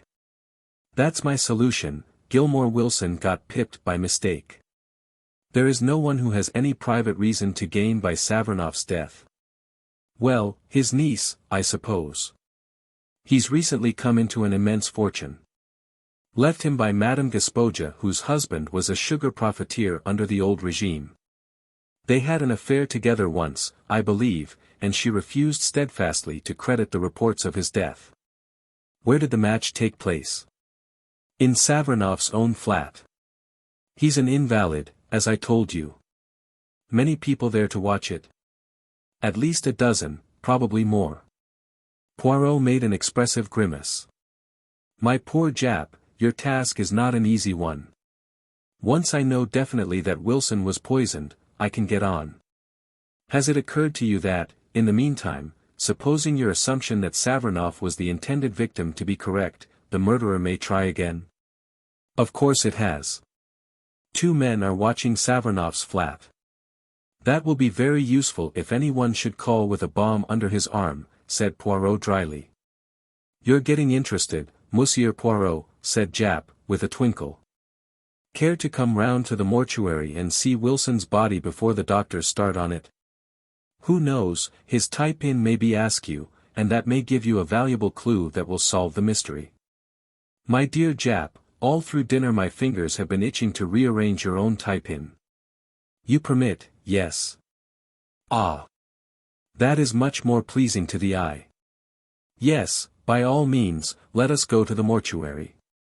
I could see that Poirot's attention was completely captivated by this new problem. It was so long since he had shown any interest over any outside case that I was quite rejoiced to see him back in his old form. For my own part, I felt a deep pity as I looked down upon the motionless form and convulsed face of the hapless young American who had come by his death in such a strange way. Poirot examined the body attentively. There was no mark on it anywhere, except a small scar on the left hand. And the doctor says that's a burn, not a cut, explained Jap. Poirot's attention shifted to the contents of the dead man's pockets which a constable spread out for our inspection. There was nothing much, a handkerchief, keys, note-case filled with notes, and some unimportant letters.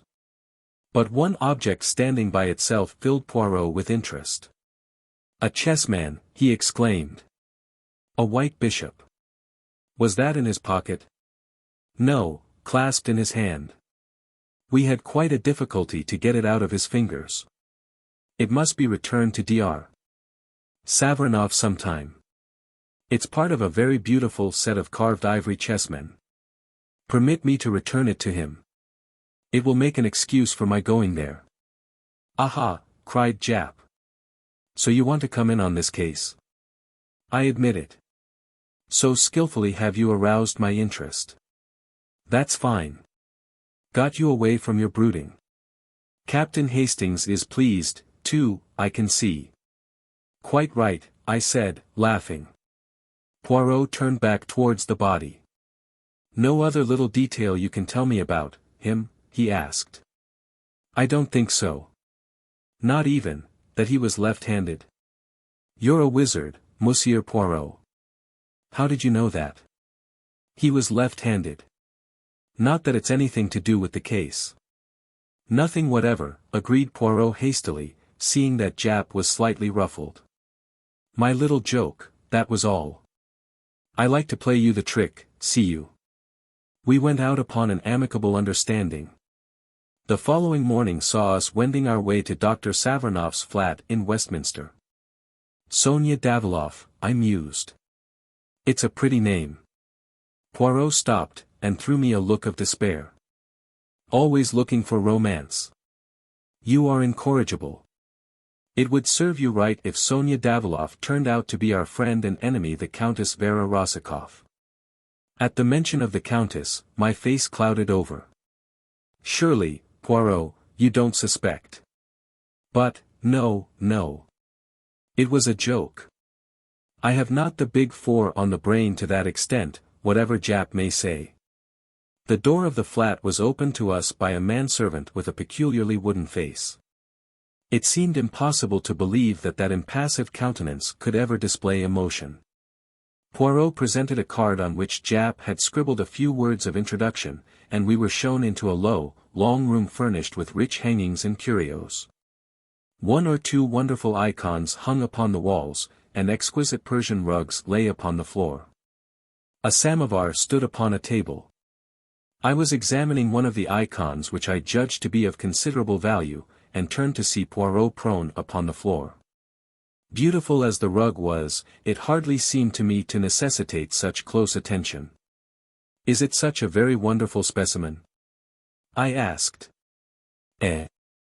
Oh. The rug?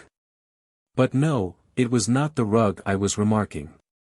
But it is a beautiful specimen, far too beautiful to have a large nail wantonly driven through the middle of it.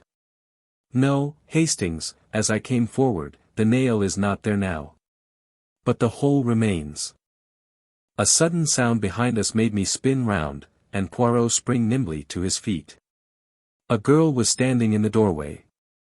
Her eyes, full upon us, were dark with suspicion. She was of medium height, with a beautiful, rather sullen face, dark blue eyes, and very black hair which was cut short. Her voice, when she spoke, was rich and sonorous, and completely un-English. "I fear my uncle will be unable to see you. He is a great invalid." "That is a pity, but perhaps you will kindly help me instead." "You are Mademoiselle Daviloff, are you not?" "Yes, I am Sonia Daviloff." "What is it you want to know?" "I am making some inquiries about that sad affair the night before last, the death of M. Gilmore Wilson." "What can you tell me about it?" The girl's eyes opened wide. "He died of heart failure, as he was playing chess." "The police are not so sure that it was heart failure, mademoiselle." The girl gave a terrified gesture. "It was true then," she cried. "Ivan was right." "Who is Ivan, and why do you say he was right?" "It was Ivan who opened the door to you, and he has already said to me that in his opinion Gilmore Wilson did not die a natural death, that he was poisoned by mistake." "By mistake?" "Yes, the poison was meant for my uncle." She had quite forgotten her first distrust now, and was speaking eagerly. "Why do you say that, mademoiselle? Who should wish to poison Dr. Savernoff?" She shook her head. "I do not know. I am all in the dark. And my uncle, he will not trust me. It is natural, perhaps. You see, he hardly knows me. He saw me as a child, and not since till I came to live with him here in London. But this much I do know, he is in fear of something. We have many secret societies in Russia, and one day I overheard something which made me think it was of just such a society he went in fear. Tell me, monsieur," she came a step nearer, and dropped her voice, "have you ever heard of a society called the Big Four?" Poirot jumped nearly out of his skin. His eyes positively bulged with astonishment. What do you know of the Big Four, mademoiselle?" "There is such an association, then." "I overheard a reference to them, and asked my uncle about it afterwards. Never have I seen a man so afraid. He turned all white and shaking. He was in fear of them, monsieur, in great fear, I am sure of it. And, by mistake, they killed the American, Wilson." "The Big Four," murmured Poirot. "Always the Big Four. An astonishing coincidence, mademoiselle, your uncle is still in danger. I must save him. Now recount to me exactly the events of that fatal evening. Show me the chessboard, the table, how the two men sat, everything." She went to the side of the room and brought out a small table. The top of it was exquisite, inlaid with squares of silver and black to represent a chessboard.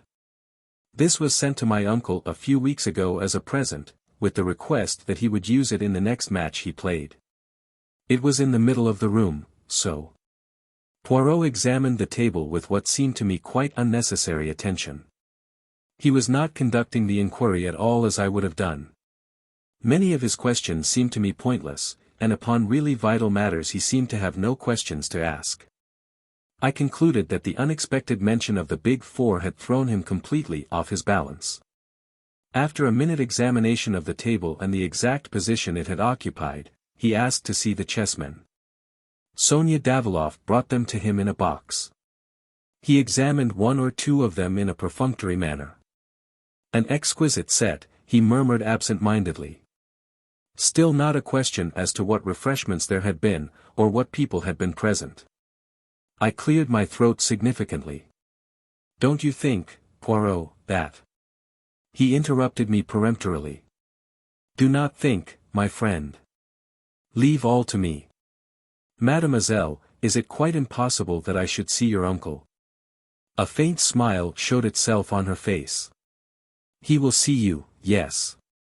You understand, it is my part to interview all strangers first. She disappeared. I heard a murmur of voices in the next room, and a minute later she came back and motioned us to pass into the adjoining room. The man who lay there on a couch was an imposing figure. Tall, gaunt, with huge bushy eyebrows and white beard, and a face haggard as the result of starvation and hardships. Dr. Savernoff was a distinct personality. I noted the peculiar formation of his head, its unusual height. A great chess player must have a great brain, I knew. I could easily understand Dr. Savernoff being the second greatest player in the world. Poirot bowed. Le docteur, may I speak to you alone? Savernoff turned to his niece. Leave us, Sonia. She disappeared obediently. Now, sir, what is it? Dr. Savernoff, you have recently come into an enormous fortune. If you should die unexpectedly, who inherits it? I have made a will leaving everything to my niece, Sonia Daviloff. You do not suggest.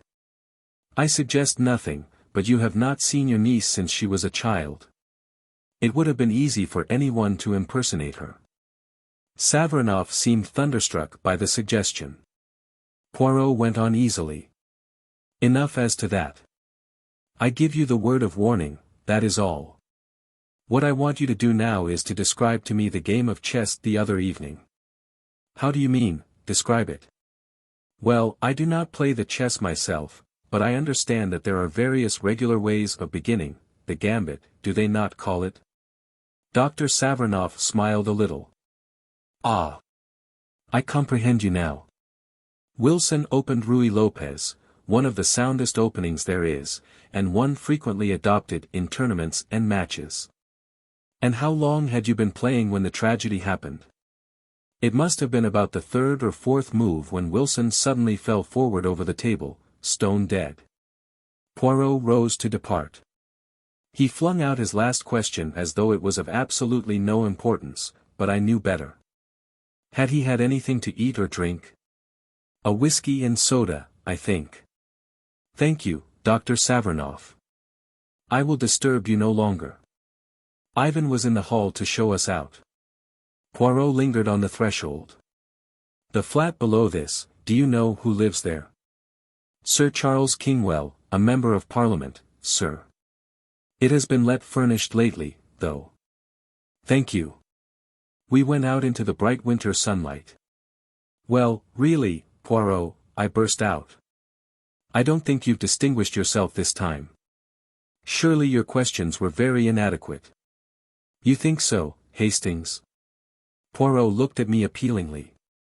I was bull-averse, yes. What would you have asked?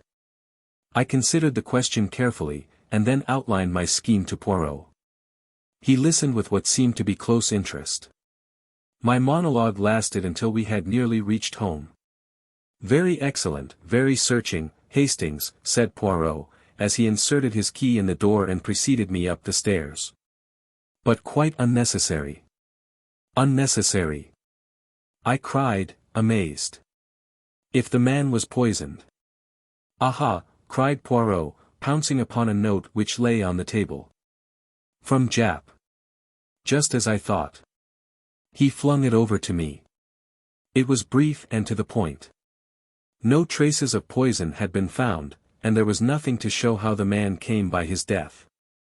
You see, said Poirot, our questions would have been quite unnecessary. You guessed this beforehand? Forecast the probable result of the deal, quoted Poirot from a recent bridge problem on which I had spent much time. Mon ami, when you do that successfully, you do not call it guessing. Don't let's split hairs, I said impatiently. You foresaw this? I did. Why? Poirot put his hand into his pocket and pulled out a white bishop. Why, I cried, you forgot to give it back to Dr. Savernoff. You are in error, my friend. That bishop still reposes in my left-hand pocket. I took its fellow from the box of chessmen Mademoiselle Daviloff kindly permitted me to examine. The plural of one bishop is two bishops. He sounded the final S with a great hiss. I was completely mystified. But why did you take it? Parbleu, I wanted to see if they were exactly alike. He stood them on the table side by side. Well, they are, of course, I said, exactly alike. Poirot looked at them with his head on one side. They seem so, I admit. But one should take no fact for granted until it is proved. Bring me, I pray you, my little scales. With infinite care he weighed the two chessmen, then turned to me with a face alight with triumph. I was right. See you, I was right. Impossible to deceive Hercule Poirot. He rushed to the telephone, waited impatiently. Is that Jap? Ah. Jap, it is you. Hercule Poirot speaks. Watch the manservant, Ivan. On no account let him slip through your fingers. Yes, yes, it is as I say. He dashed down the receiver and turned to me. You see it not, Hastings? I will explain. Wilson was not poisoned, he was electrocuted. A thin metal rod passes up the middle of one of those chessmen. The table was prepared beforehand and set upon a certain spot on the floor. When the bishop was placed upon one of the silver squares, the current passed through Wilson's body, killing him instantly. The only mark was the electric burn upon his hand, his left hand, because he was left-handed.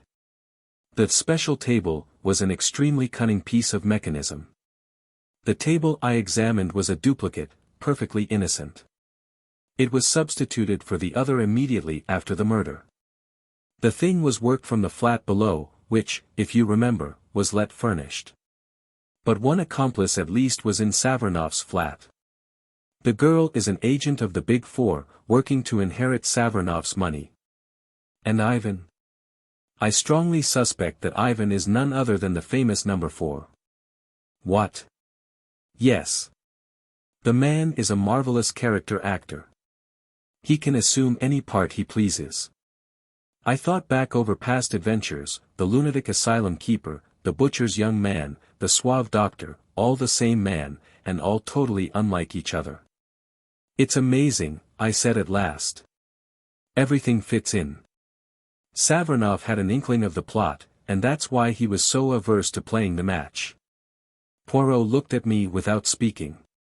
Then he turned abruptly away, and began pacing up and down. Have you a book on chess by any chance, mon ami? He asked suddenly. I believe I have somewhere. It took me some time to ferret it out, but I found it at last, and brought it to Poirot, who sank down in a chair and started reading it with the greatest attention. In about a quarter of an hour the telephone rang. I answered it. It was Jap. Ivan had left the flat, carrying a large bundle. He had sprung into a waiting taxi, and the chase had begun. He was evidently trying to lose his pursuers. In the end he seemed to fancy that he had done so, and had then driven to a big empty house at Hampstead. The house was surrounded. I recounted all this to Poirot. He merely stared at me as though he scarcely took in what I was saying. He held out the chess book. Listen to this, my friend. This is the Ruy Lopez opening. 1p, k4, p, k4, 2kt, kb3, kt, qb3, 3b, kt5. Then there comes a question as to Black's best third move. He has the choice of various defenses. It was White's third move that killed Gilmore Wilson, 3b, kt5. Only the third move, does that say nothing to you?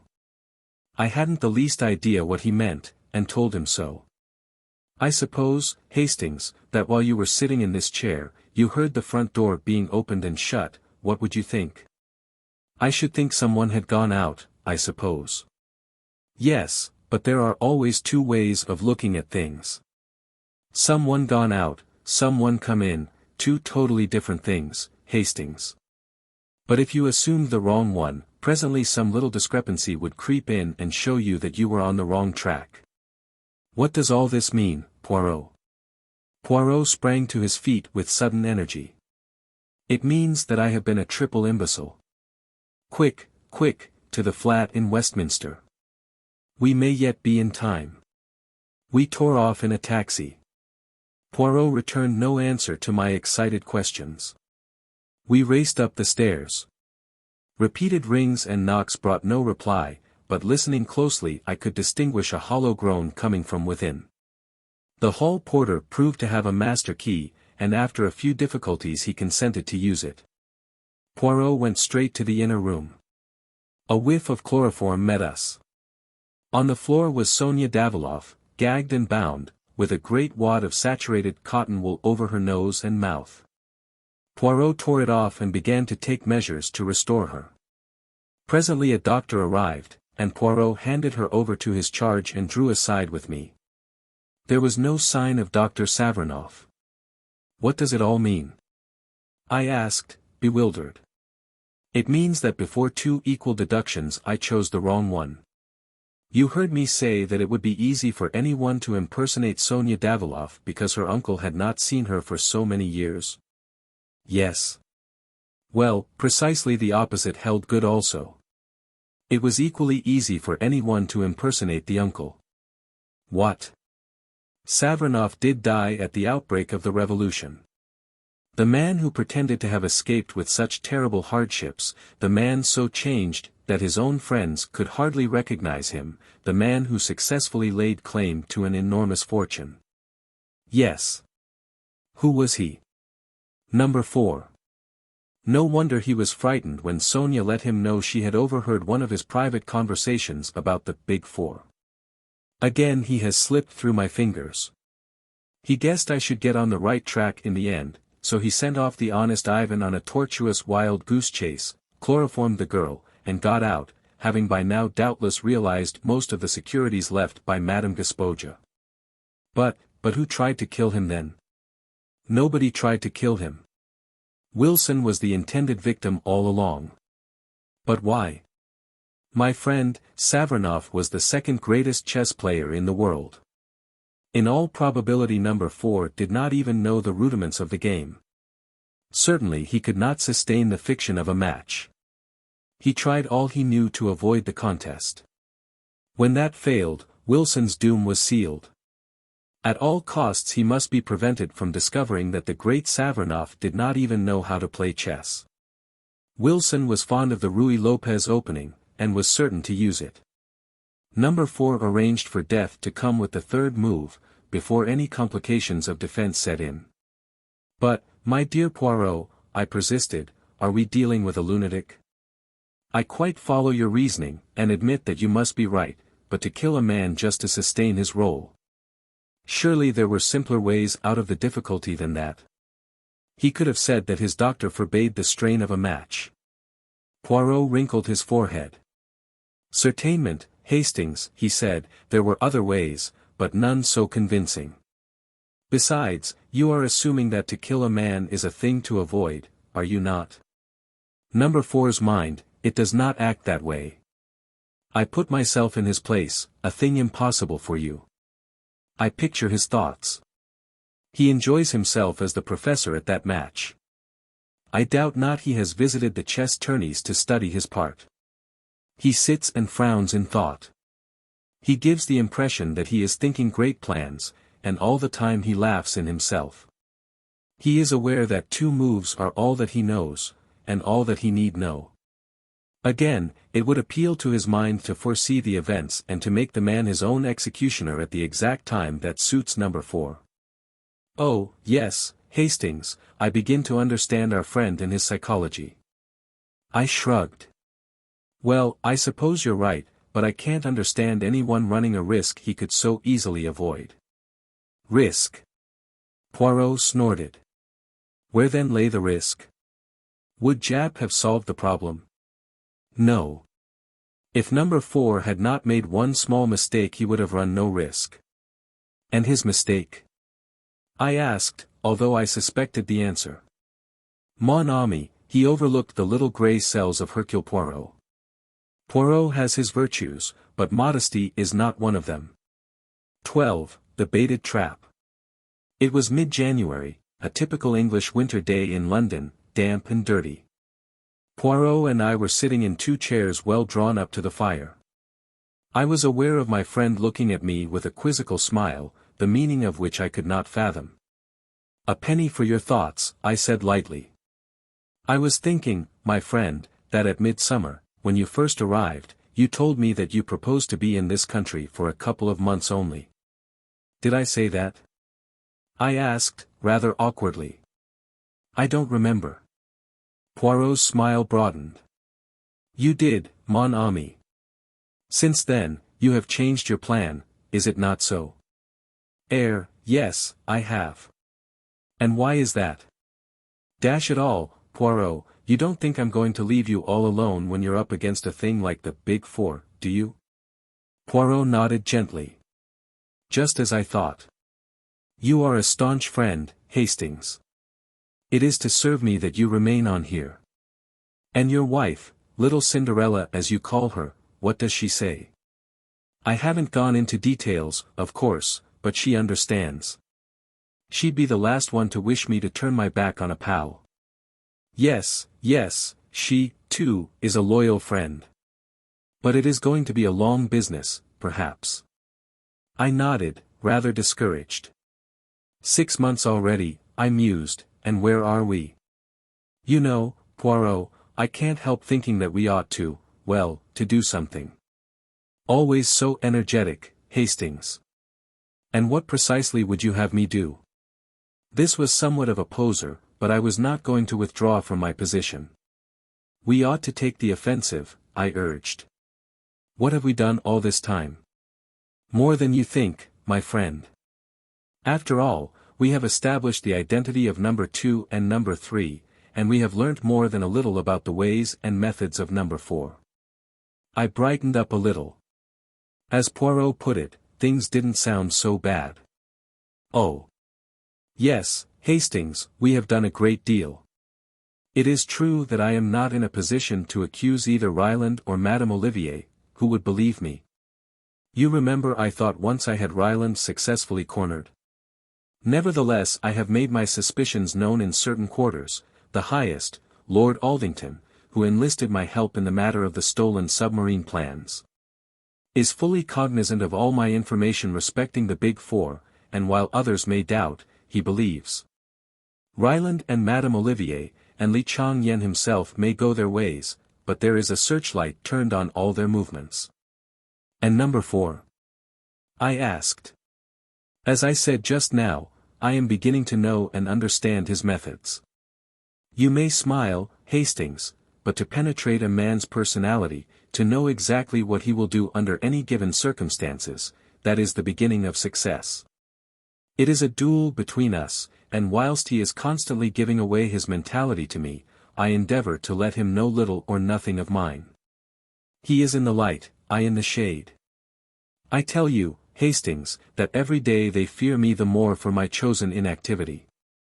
They've let us alone, anyway, I observed. There have been no more attempts on your life, and no ambushes of any kind. No, said Poirot thoughtfully. On the whole, that rather surprises me. Especially as there are 1 or 2 fairly obvious ways of getting at us which I should have thought certain to have occurred to them. You catch my meaning, perhaps? An infernal machine of some kind? I hazarded. Poirot made a sharp click with his tongue expressive of impatience. But no. I appeal to your imagination, and you can suggest nothing more subtle than bombs in the fireplace. Well, I have need of some matches, I will promenade myself despite the weather.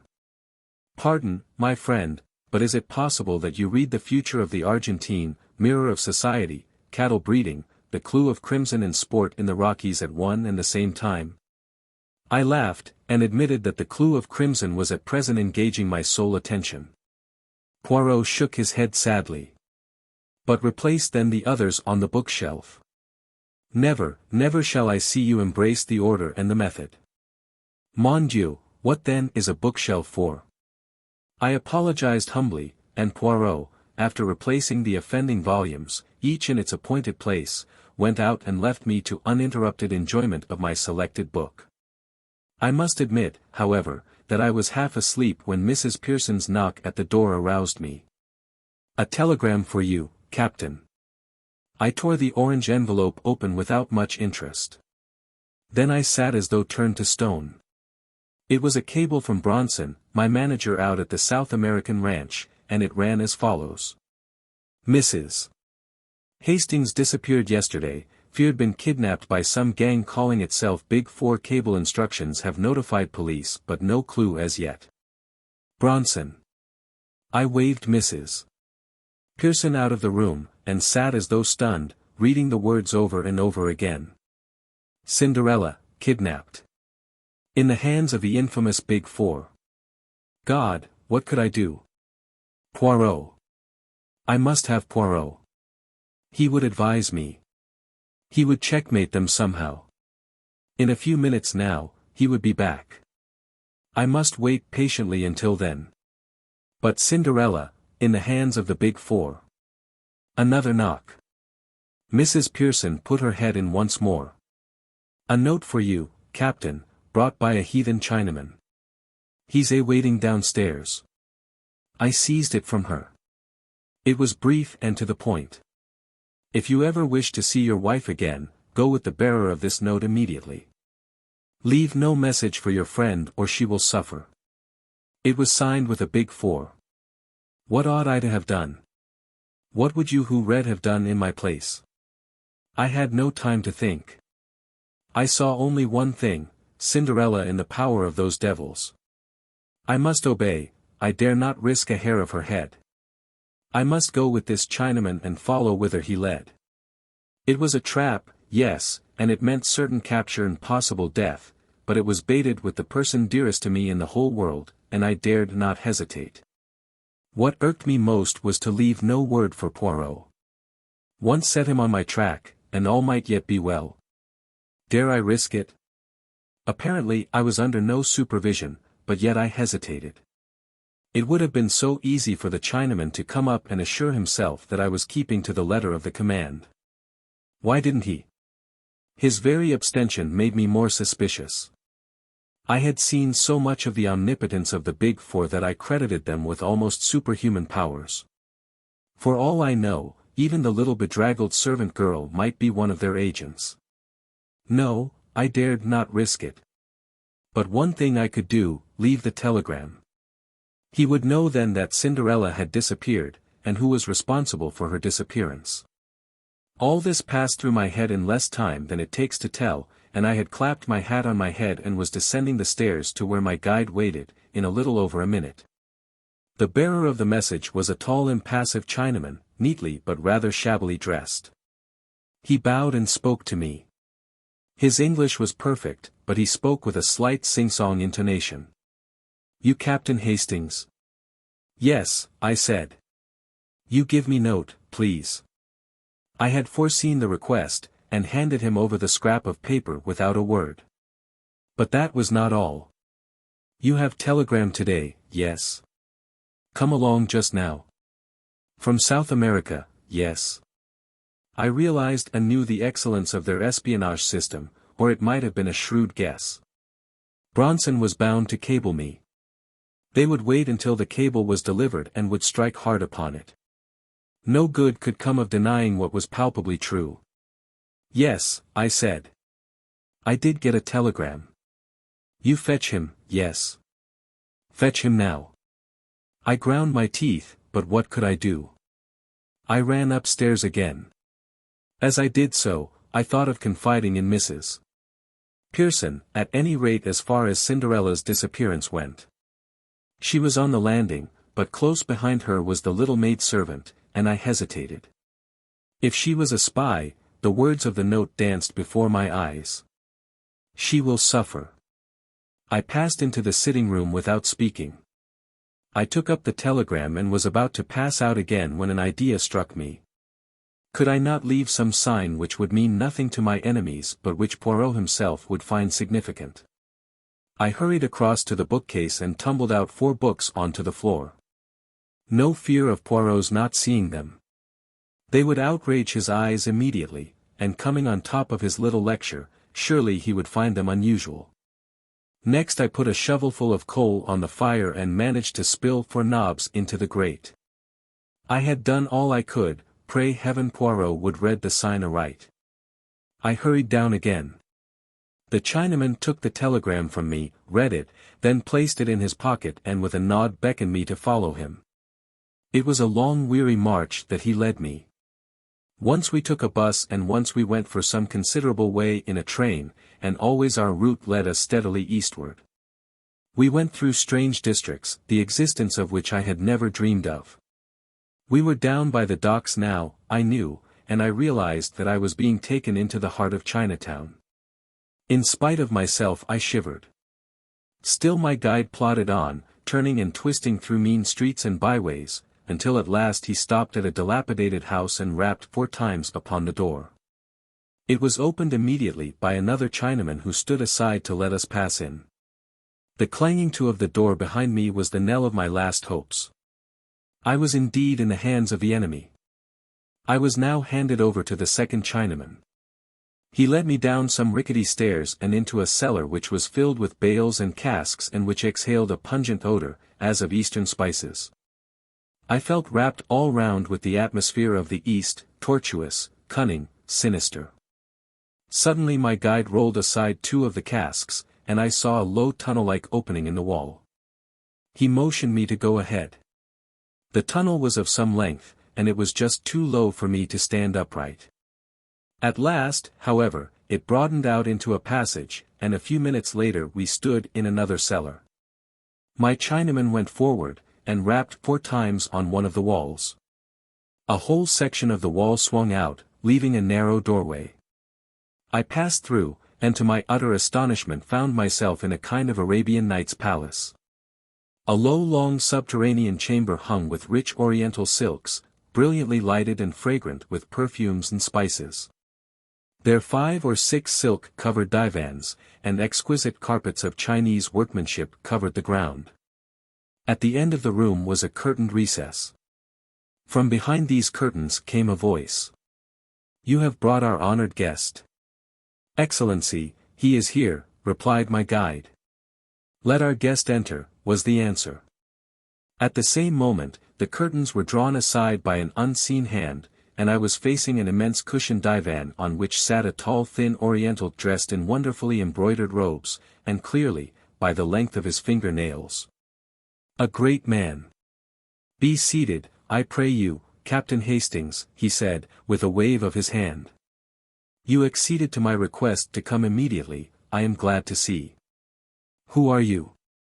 I asked. "Li Chong-yen." "Indeed no, I am but the humblest of the master's servants. I carry out his behests, that is all, as do other of his servants in other countries, in South America, for instance." I advanced a step.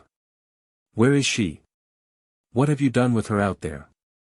"She is in a place of safety, where none will find her. As yet, she is unharmed." You observe that I say, "as yet." Cold shivers ran down my spine as I confronted this smiling devil. "What do you want?" I cried. "Money? My dear Captain Hastings. We have no designs on your small savings, I can assure you. Not, pardon me, a very intelligent suggestion on your part. Your colleague would not have made it, I fancy. I suppose," I said heavily, "you wanted to get me into your toils. Well, you have succeeded. I have come here with my eyes open. Do what you like with me, and let her go. She knows nothing, and she can be no possible use to you. You've used her to get hold of me, you've got me all right, and that settles it." The smiling Oriental caressed his smooth cheek, watching me obliquely out of his narrow eyes. You go too fast, he said purringly. That does not quite settle it. In fact, to get hold of you, as you express it, is not really our objective. But through you, we hope to get hold of your friend, Hercule Poirot. I'm afraid you won't do that, I said, with a short laugh. What I suggest is this, continued the other, his words running on as though he had not heard me. You will write Hercule Poirot a letter, such a letter as will induce him to hasten hither and join you. I shall do no such thing, I said angrily. The consequences of refusal will be disagreeable. Damn your consequences. The alternative might be death. A nasty shiver ran down my spine, but I endeavored to put a bold face upon it. It's no good threatening me, and bullying me. Keep your threats for Chinese cowards. My threats are very real ones, Captain Hastings. I ask you again, will you write this letter? I will not, and what's more, you daren't kill me. You'd have the police on your tracks in no time. My interlocutor clapped his hands swiftly. 2 Chinese attendants appeared as it were out of the blue, and pinioned me by both arms. Their master said something rapidly to them in Chinese, and they dragged me across the floor to a spot in one corner of the big chamber. One of them stooped, and suddenly, without the least warning, the flooring gave beneath my feet. But for the restraining hand of the other man I should have gone down the yawning gap beneath me. It was inky black, and I could hear the rushing of water. The river, said my questioner from his place on the divan. Think well, Captain Hastings. If you refuse again, you go headlong to eternity, to meet your death in the dark waters below. For the last time, will you write that letter? I'm not braver than most men. I admit frankly that I was scared to death, and in a blue funk. That Chinese devil meant business, I was sure of that. It was goodbye to the good old world. In spite of myself, my voice wobbled a little as I answered. For the last time, no. To hell with your letter. Then involuntarily I closed my eyes and breathed a short prayer. 13. The mouse walks in. Not often in a lifetime does a man stand on the edge of eternity, but when I spoke those words in that East End cellar I was perfectly certain that they were my last words on earth. I braced myself for the shock of those black, rushing waters beneath, and experienced in advance the horror of that breath-choking fall. But to my surprise a low laugh fell on my ears. I opened my eyes. Obeying a sign from the man on the divan, my 2 jailers brought me back to my old seat facing him. You are a brave man, Captain Hastings, he said. We of the East appreciate bravery. I may say that I expected you to act as you have done. That brings us to the appointed second act of our little drama. Death for yourself you have faced, will you face death for another? What do you mean? I asked hoarsely, a horrible fear creeping over me. Surely you have not forgotten the lady who is in our power, the rose of the garden. I stared at him in dumb agony. I think, Captain Hastings, that you will write that letter. See, I have a cable form here. The message I shall write on it depends on you, and means life or death for your wife. The sweat broke out on my brow. My tormentor continued, smiling amiably, and speaking with perfect sang-froid. There, Captain, the pen is ready to your hand. You have only to write. If not. If not. I echoed. If not, that lady that you love dies, and dies slowly. My master, Li Chang-yen, amuses himself in his spare hours by devising new and ingenious methods of tortures. My God! I cried. You fiend! Not that, you wouldn't do that. Shall I recount to you some of his devices? Without heeding my cry of protest, his speech flowed on, evenly, serenely, till with a cry of horror I clapped my hands to my ears. It is enough, I see. Take up the pen and write. You would not dare. Your speech is foolishness, and you know it. Take up the pen and write. If I do, your wife goes free. The cable shall be dispatched immediately. How do I know that you will keep faith with me? I swear it to you on the sacred tombs of my ancestors. Moreover, judge for yourself, why should I wish to do her harm? Her detention will have answered its purpose. And Poirot. We will keep him in safe custody until we have concluded our operations. Then we will let him go. Will you swear that also on the tombs of your ancestors? I have sworn one oath to you. That should be sufficient. My heart sank. I was betraying my friend, to what? For a moment I hesitated, then the terrible alternative rose like a nightmare before my eyes. Cinderella, in the hands of these Chinese devils, dying by slow torture. A groan rose to my lips. I seized the pen. Perhaps by careful wording of the letter, I could convey a warning, and Poirot would be enabled to avoid the trap. It was the only hope. But even that hope was not to remain. The Chinaman's voice rose, suave and courteous. Permit me to dictate to you. He paused, consulted a sheaf of notes that lay by his side, and then dictated as follows. Dear Poirot, I think I'm on the track of number 4. A Chinaman came this afternoon and lured me down here with a bogus message. Luckily I saw through his little game in time, and gave him the slip.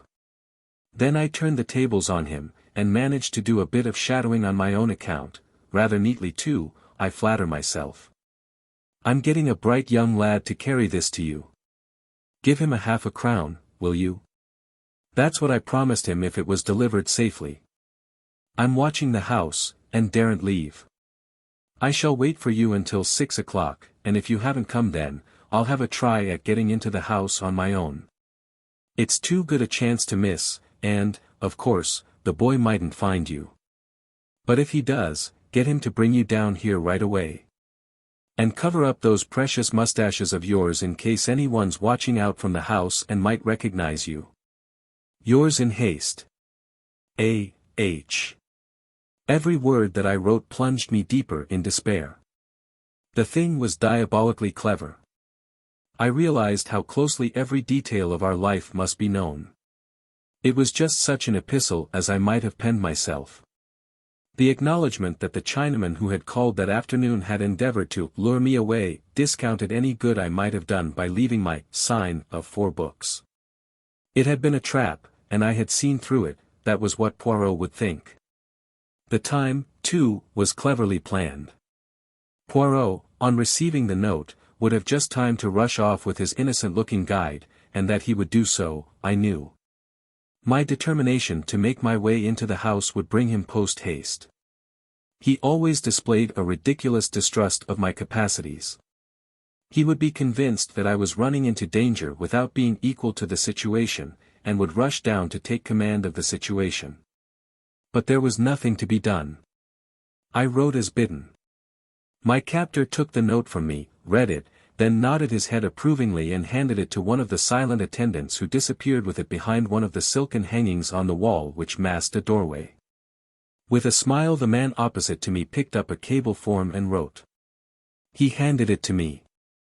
It read, "Release the white bird with all dispatch." I gave a sigh of relief.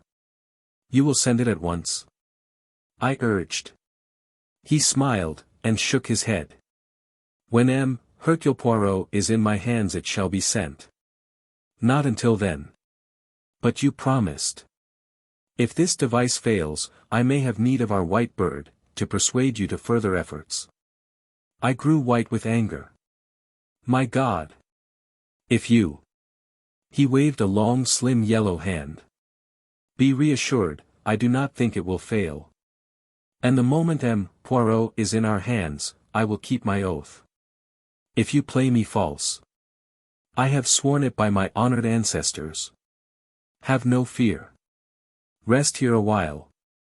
My servants will see to your needs whilst I am absent." I was left alone in this strange underground nest of luxury. The second Chinese attendant had reappeared. One of them brought food and drink and offered it to me, but I waved them aside. I was sick at heart. And then suddenly the master reappeared tall and stately in his silken robes. He directed operations. By his orders I was hustled back through the cellar and tunnel into the original house I had entered. There they took me into a ground floor room. The windows were shuttered, but one could see through the cracks into the street. An old ragged man was shuffling along the opposite side of the road, and when I saw him make a sign to the window, I understood that he was one of the gang on watch. "It is well," said my Chinese friend. "Hercule Poirot has fallen into the trap. He approaches now, and alone except for the boy who guides him. Now, Captain Hastings, you have still one more part to play. Unless you show yourself he will not enter the house. When he arrives opposite, you must go out on the step and beckon him in." "What?" I cried, revolted. "You play that part alone. Remember the price of failure. If Hercule Poirot suspects anything is amiss and does not enter the house, your wife dies by the 70 lingering deaths. Ah! Here he is." With a beating heart and a feeling of deathly sickness, I looked through the crack in the shutters. In the figure walking along the opposite side of the street I recognized my friend at once, though his coat collar was turned up and an immense yellow muffler hid the bottom part of his face. But there was no mistaking that walk, and the poise of that egg-shaped head. It was Poirot, coming to my aid in all good faith, suspecting nothing amiss. By his side ran a typical London urchin, grimy of face and ragged of apparel. Poirot paused, looking across at the house, whilst the boy spoke to him eagerly and pointed. It was the time for me to act. I went out in the hall. At a sign from the tall Chinaman, one of the servants unlatched the door. "Remember the price of failure," said my enemy in a low voice. I was outside on the steps. I beckoned to Poirot. He hastened across. "Aha! So all is well with you, my friend." I was beginning to be anxious. "You managed to get inside? Is the house empty, then?" "Yes," I said, in a voice I strove to make natural. "There must be a secret way out of it somewhere. Come in and let us look for it." I stepped back across the threshold. In all innocence Poirot prepared to follow me.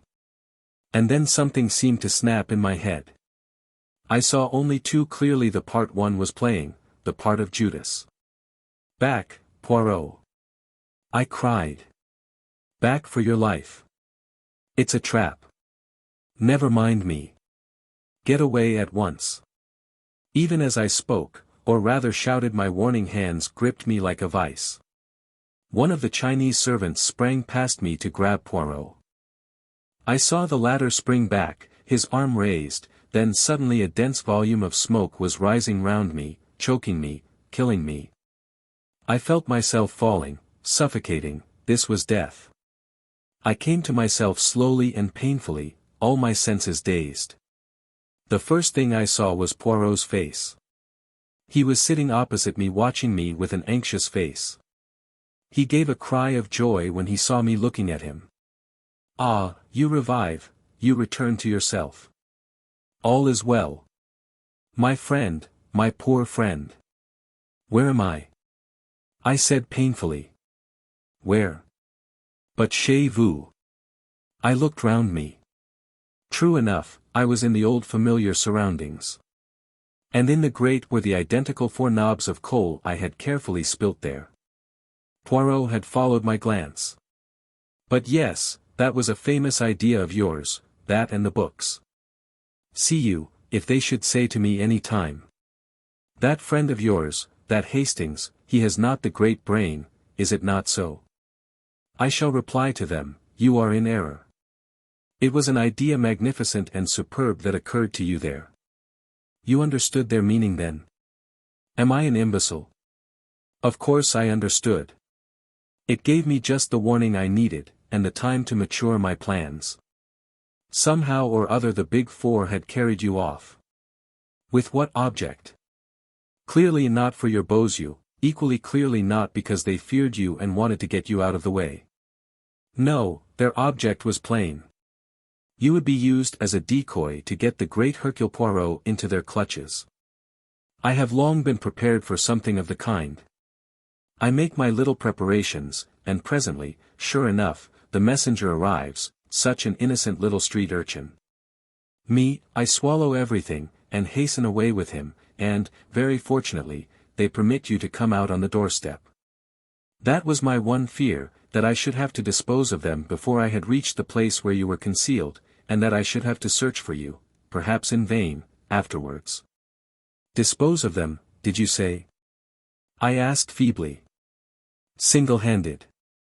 Oh, there is nothing very clever about that. If one is prepared in advance, all is simple, the motto of the Boy Scout, is it not? And a very fine one. I was prepared. Not so long ago, I rendered a service to a very famous chemist, who did a lot of work in connection with poison gas during the war. He devised for me a little bomb, simple and easy to carry about, one has but to throw it and poof, the smoke, and then the unconsciousness. Immediately I blow a little whistle and straightway some of Jap's clever fellows who were watching the house here long before the boy arrived, and who managed to follow us all the way to Limehouse, came flying up and took charge of the situation.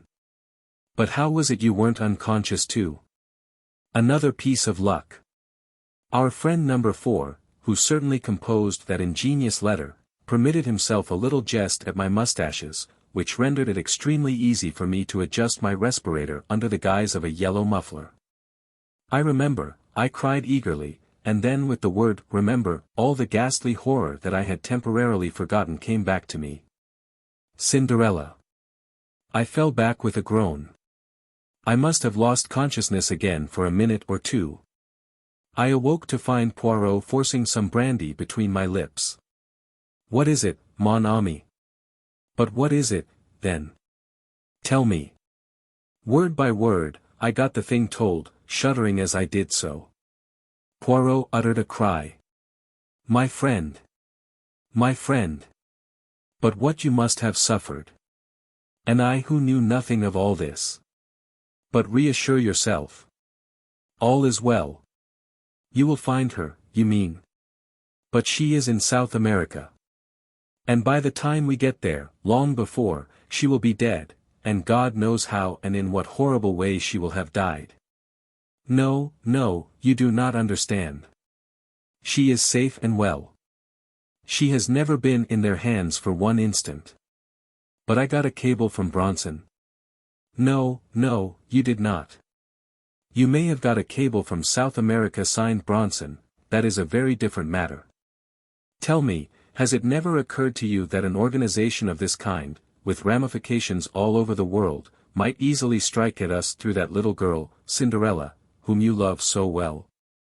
No, never, I replied. Well, it did to me. I said nothing to you because I did not want to upset you unnecessarily, but I took measures of my own. Your wife's letters all seem to have been written from the ranch, but in reality she has been in a place of safety devised by me for over 3 months. I looked at him for a long time. You are sure of that? Parbleu! I know it. They tortured you with a lie. I turned my head aside. Poirot put his hand on my shoulder. There was something in his voice that I had never heard there before. You like not that I should embrace you or display the emotion, I know well. I will be very British. I will say nothing, but nothing at all. Only this, that in this last adventure of ours, the honors are all with you, and happy is the man who has such a friend as I have. 14. The Peroxide Blonde. I was very disappointed with the results of Poirot's bomb attack on the premises in Chinatown. To begin with, the leader of the gang had escaped. When Jap's men rushed up in response to Poirot's whistle they found 4 Chinamen unconscious in the hall, but the man who had threatened me with death was not among them. I remembered afterwards that when I was forced out onto the doorstep, to decoy Poirot into the house, this man had kept well in the background. Presumably he was out of the danger zone of the gas bomb, and made good his escape by one of the many exits which we afterwards discovered. From the 4 who remained in our hands we learnt nothing. The fullest investigation by the police failed to bring to light anything to connect them with the Big 4. They were ordinary low-class residents of the district, and they professed bland ignorance of the name Li Changyan. A Chinese gentleman had hired them for service in the house by the waterside, and they knew nothing whatever of his private affairs. By the next day I had, except for a slight headache, completely recovered from the effects of Poirot's gas bomb.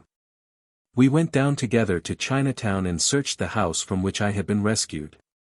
The premises consisted of two ramshackle houses joined together by an underground passage.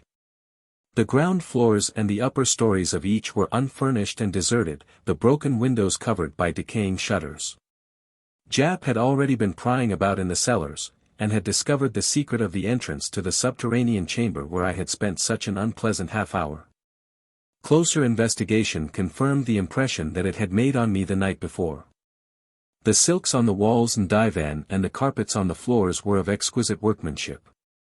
Although I know very little about Chinese art, I could appreciate that every article in the room was perfect of its kind. With the aid of Jap and some of his men we conducted a most thorough search of the apartment. I had cherished high hopes that we would find documents of importance.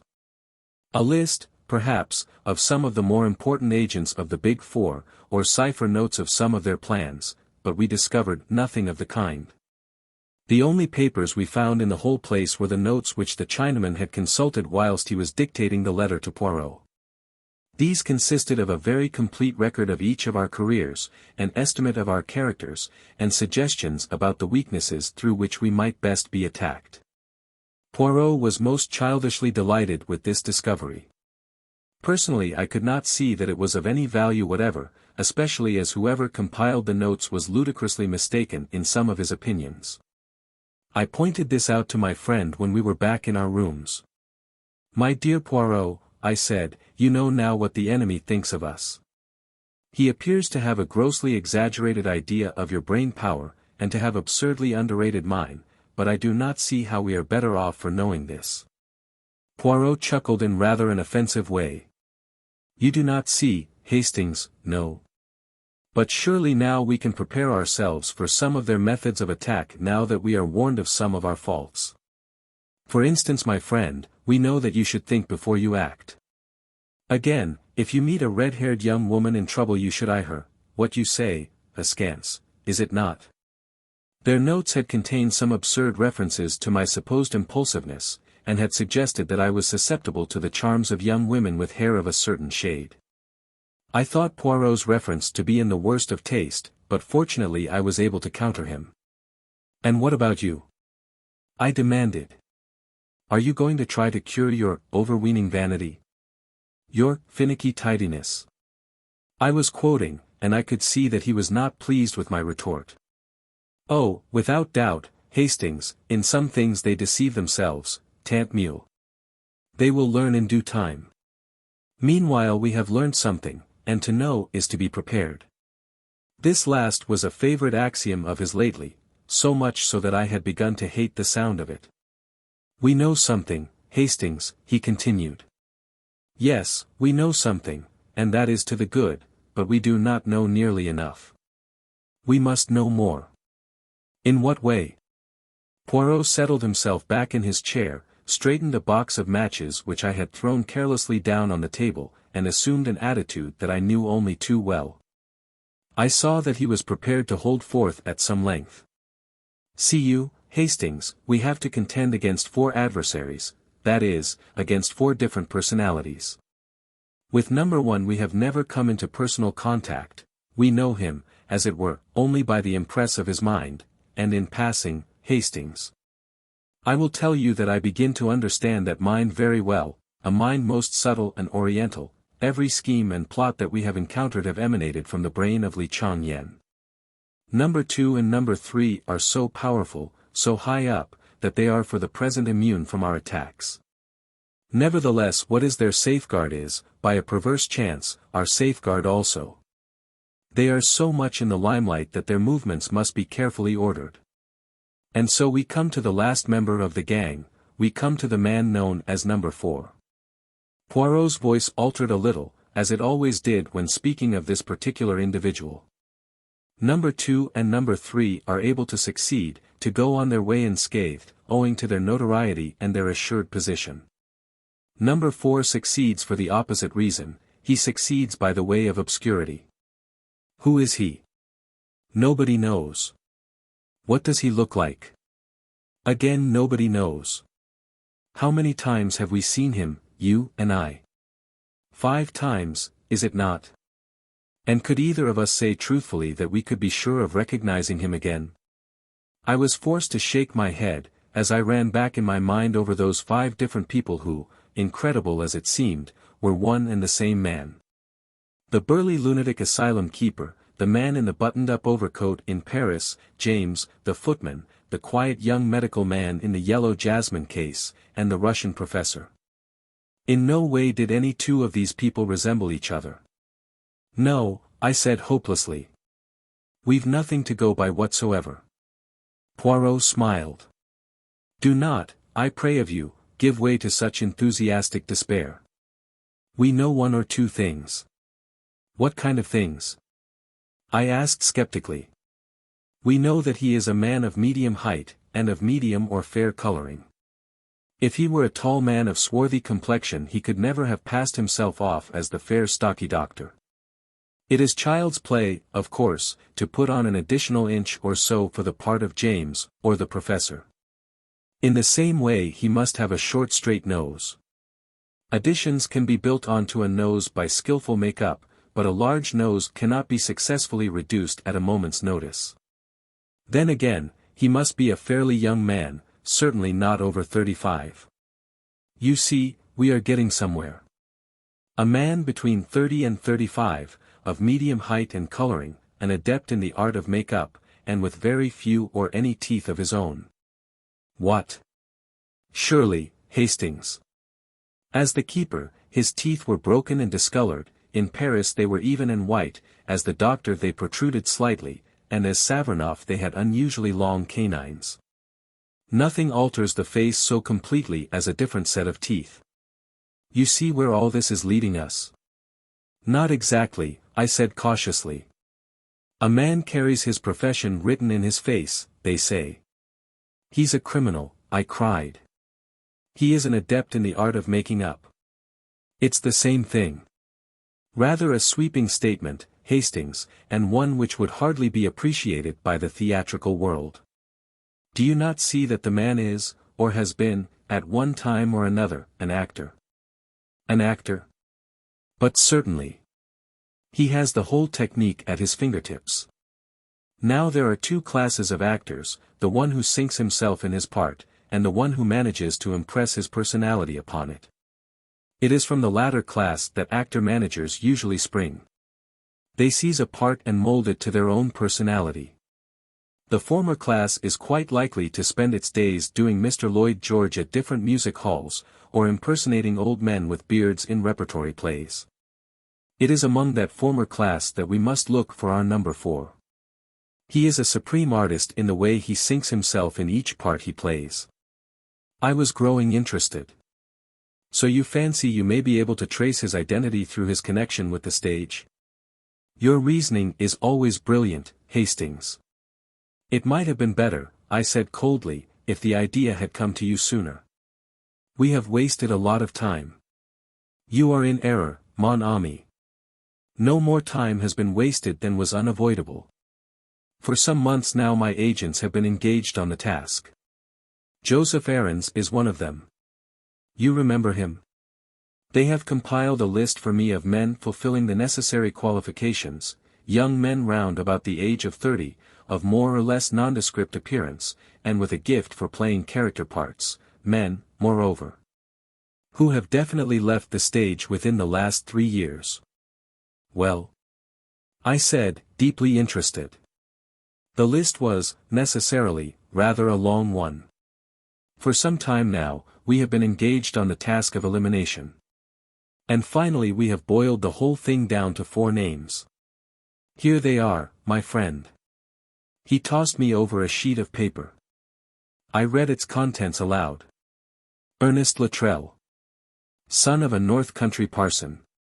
Always had a kink of some kind in his moral make-up. Was expelled from his public school. Went on the stage at the age of 23. There followed a list of parts he had played, with dates and places. Addicted to drugs. Supposed to have gone to Australia 4 years ago. Cannot be traced after leaving England. Age 32, height 5 feet 10.5 inches. Clean shaven, hair brown, nose straight, complexion fair, eyes grey. John Street Moore. Assumed name. Real name not known. Believed to be of Cockney extraction. On stage since quite a child. Did music hall impersonations. Not been heard of for 3 years. Age, about 33, height 5 feet 10 inches, slim build, blue eyes, fair coloring. Austin Lee. Assumed name. Real name Austin Foley. Good family. Always had taste for acting and distinguished himself in that way at Oxford. Brilliant war record. Acted in, the usual list followed. It included many repertory plays. An enthusiast on criminology. Had bad nervous breakdown as the result of a motor accident 3.5 years ago, and has not appeared on the stage since. No clue to his present whereabouts. Age 35, height 5 feet 9-1/2 in, complexion fair, eyes blue, hair brown. Claude Darrell. Supposed to be real name. Some mystery about his origin. Played at music halls, and also in repertory plays. Seems to have had no intimate friends. Was in China in 1919. Returned by way of America. Played a few parts in New York. Did not appear on the stage one night, and has never been heard of since. New York police say most mysterious disappearance. Age about 33, hair brown, fair complexion, gray eyes. Height 5 feet 10.5 inches. Most interesting, I said, as I laid down the paper. And so this is the result of the investigation of months. These 4 names. Which of them are you inclined to suspect? Poirot made an eloquent gesture. Mon ami, for the moment it is an open question. I would just point out to you that Claude Darrell has been in China and America, a fact not without significance, perhaps, but we must not allow ourselves to be unduly biased by that point. It may be a mere coincidence. And the next step? I asked eagerly. Affairs are already in train. Every day cautiously worded advertisements will appear. Friends and relatives of one or the other will be asked to communicate with my solicitor at his office. Even today we might, the telephone. Probably it is, as usual, the wrong number, and they will regret to have troubled us, but it may be, yes, it may be, that something has arisen. I crossed the room and picked up the receiver.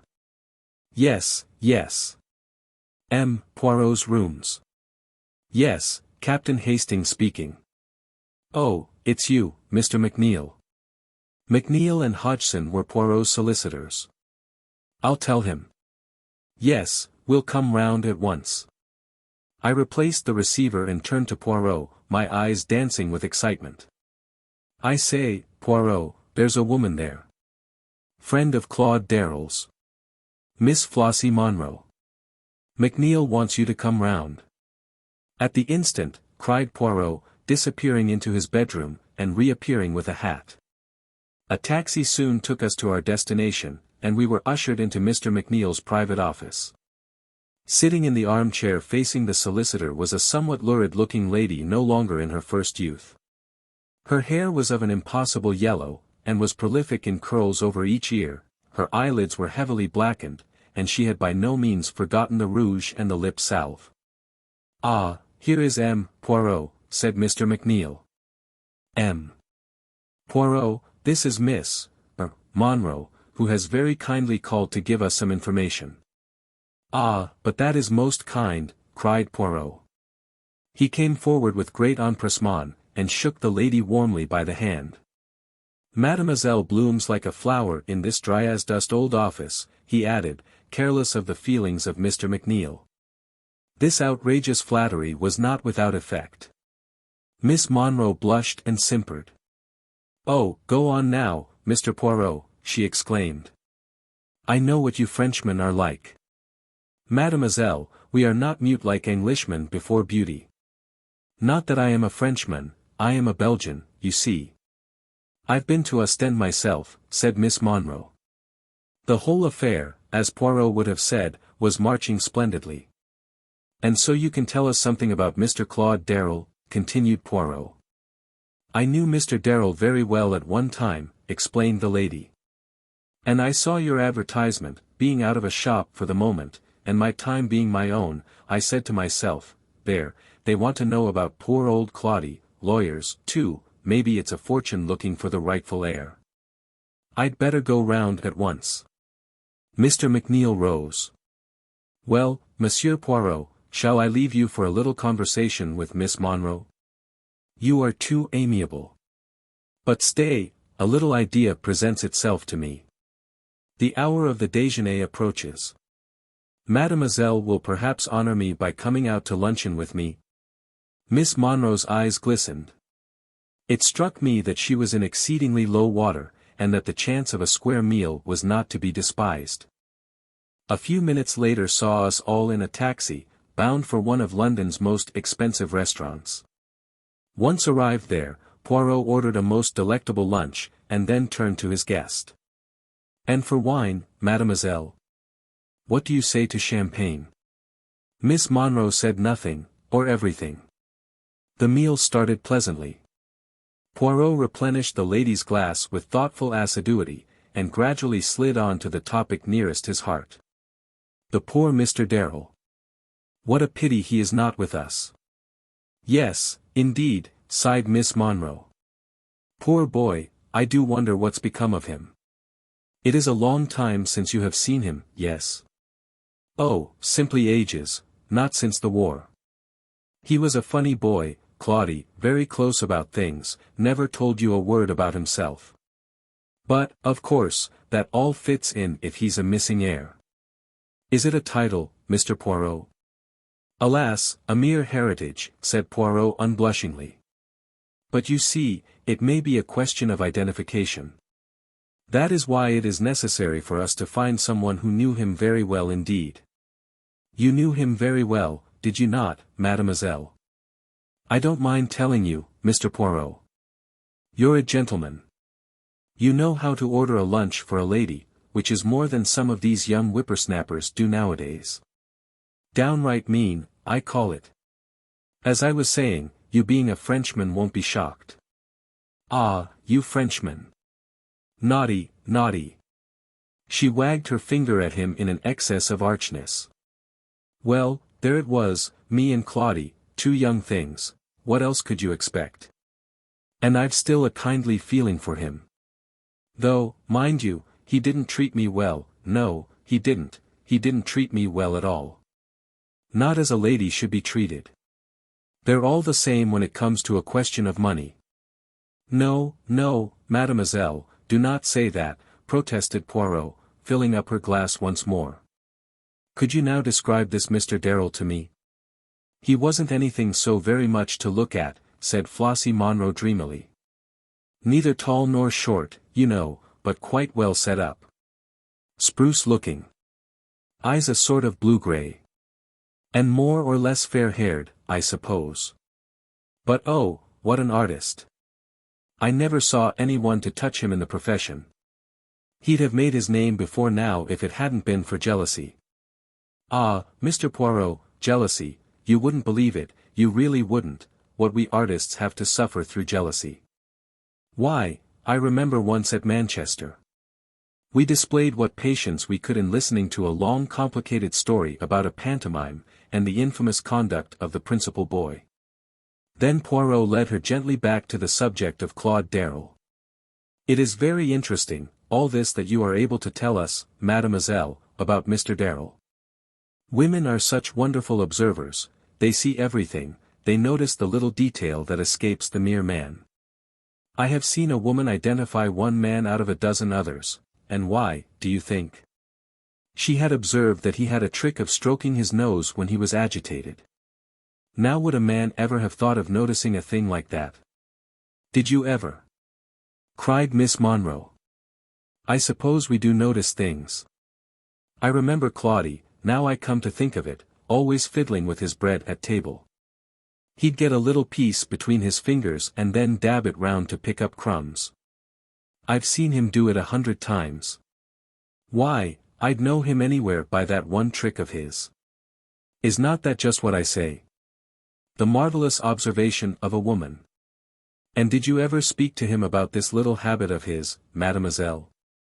No, I didn't, Mr. Poirot.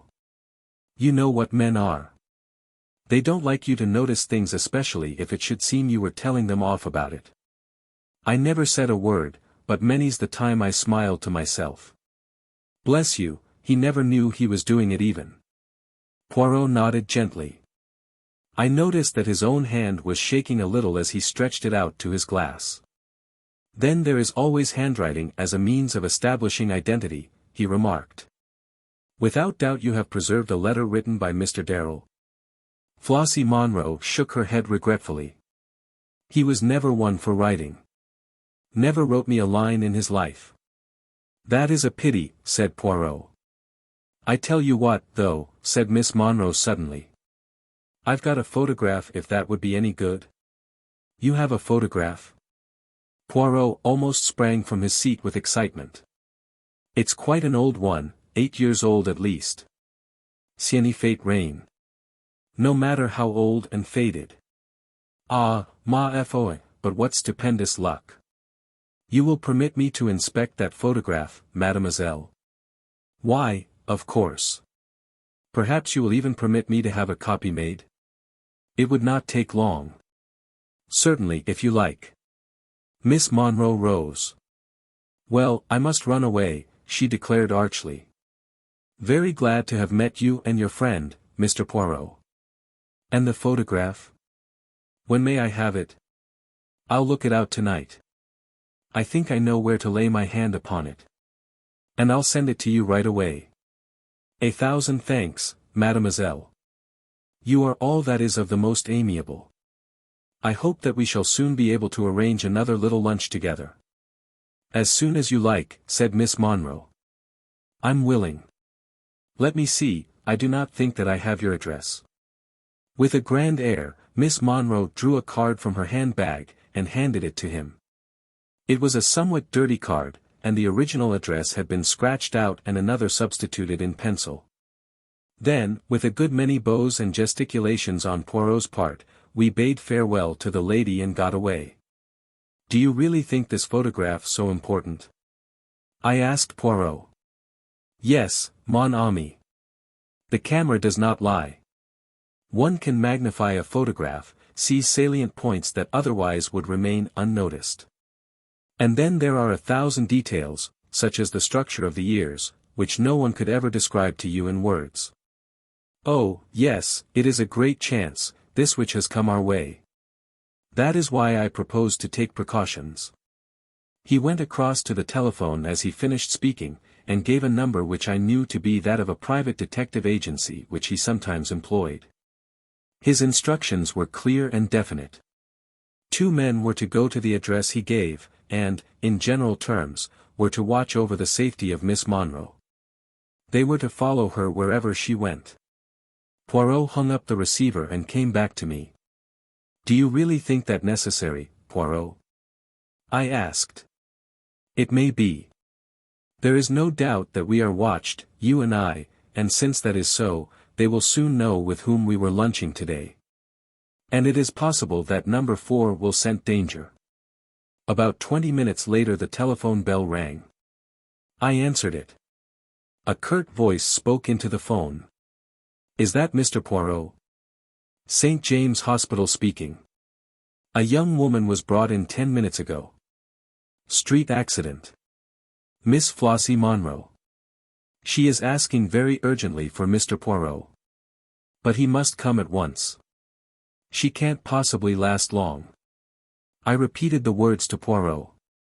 His face went white. Quick, Hastings. We must go like the wind. A taxi took us to the hospital in less than 10 minutes.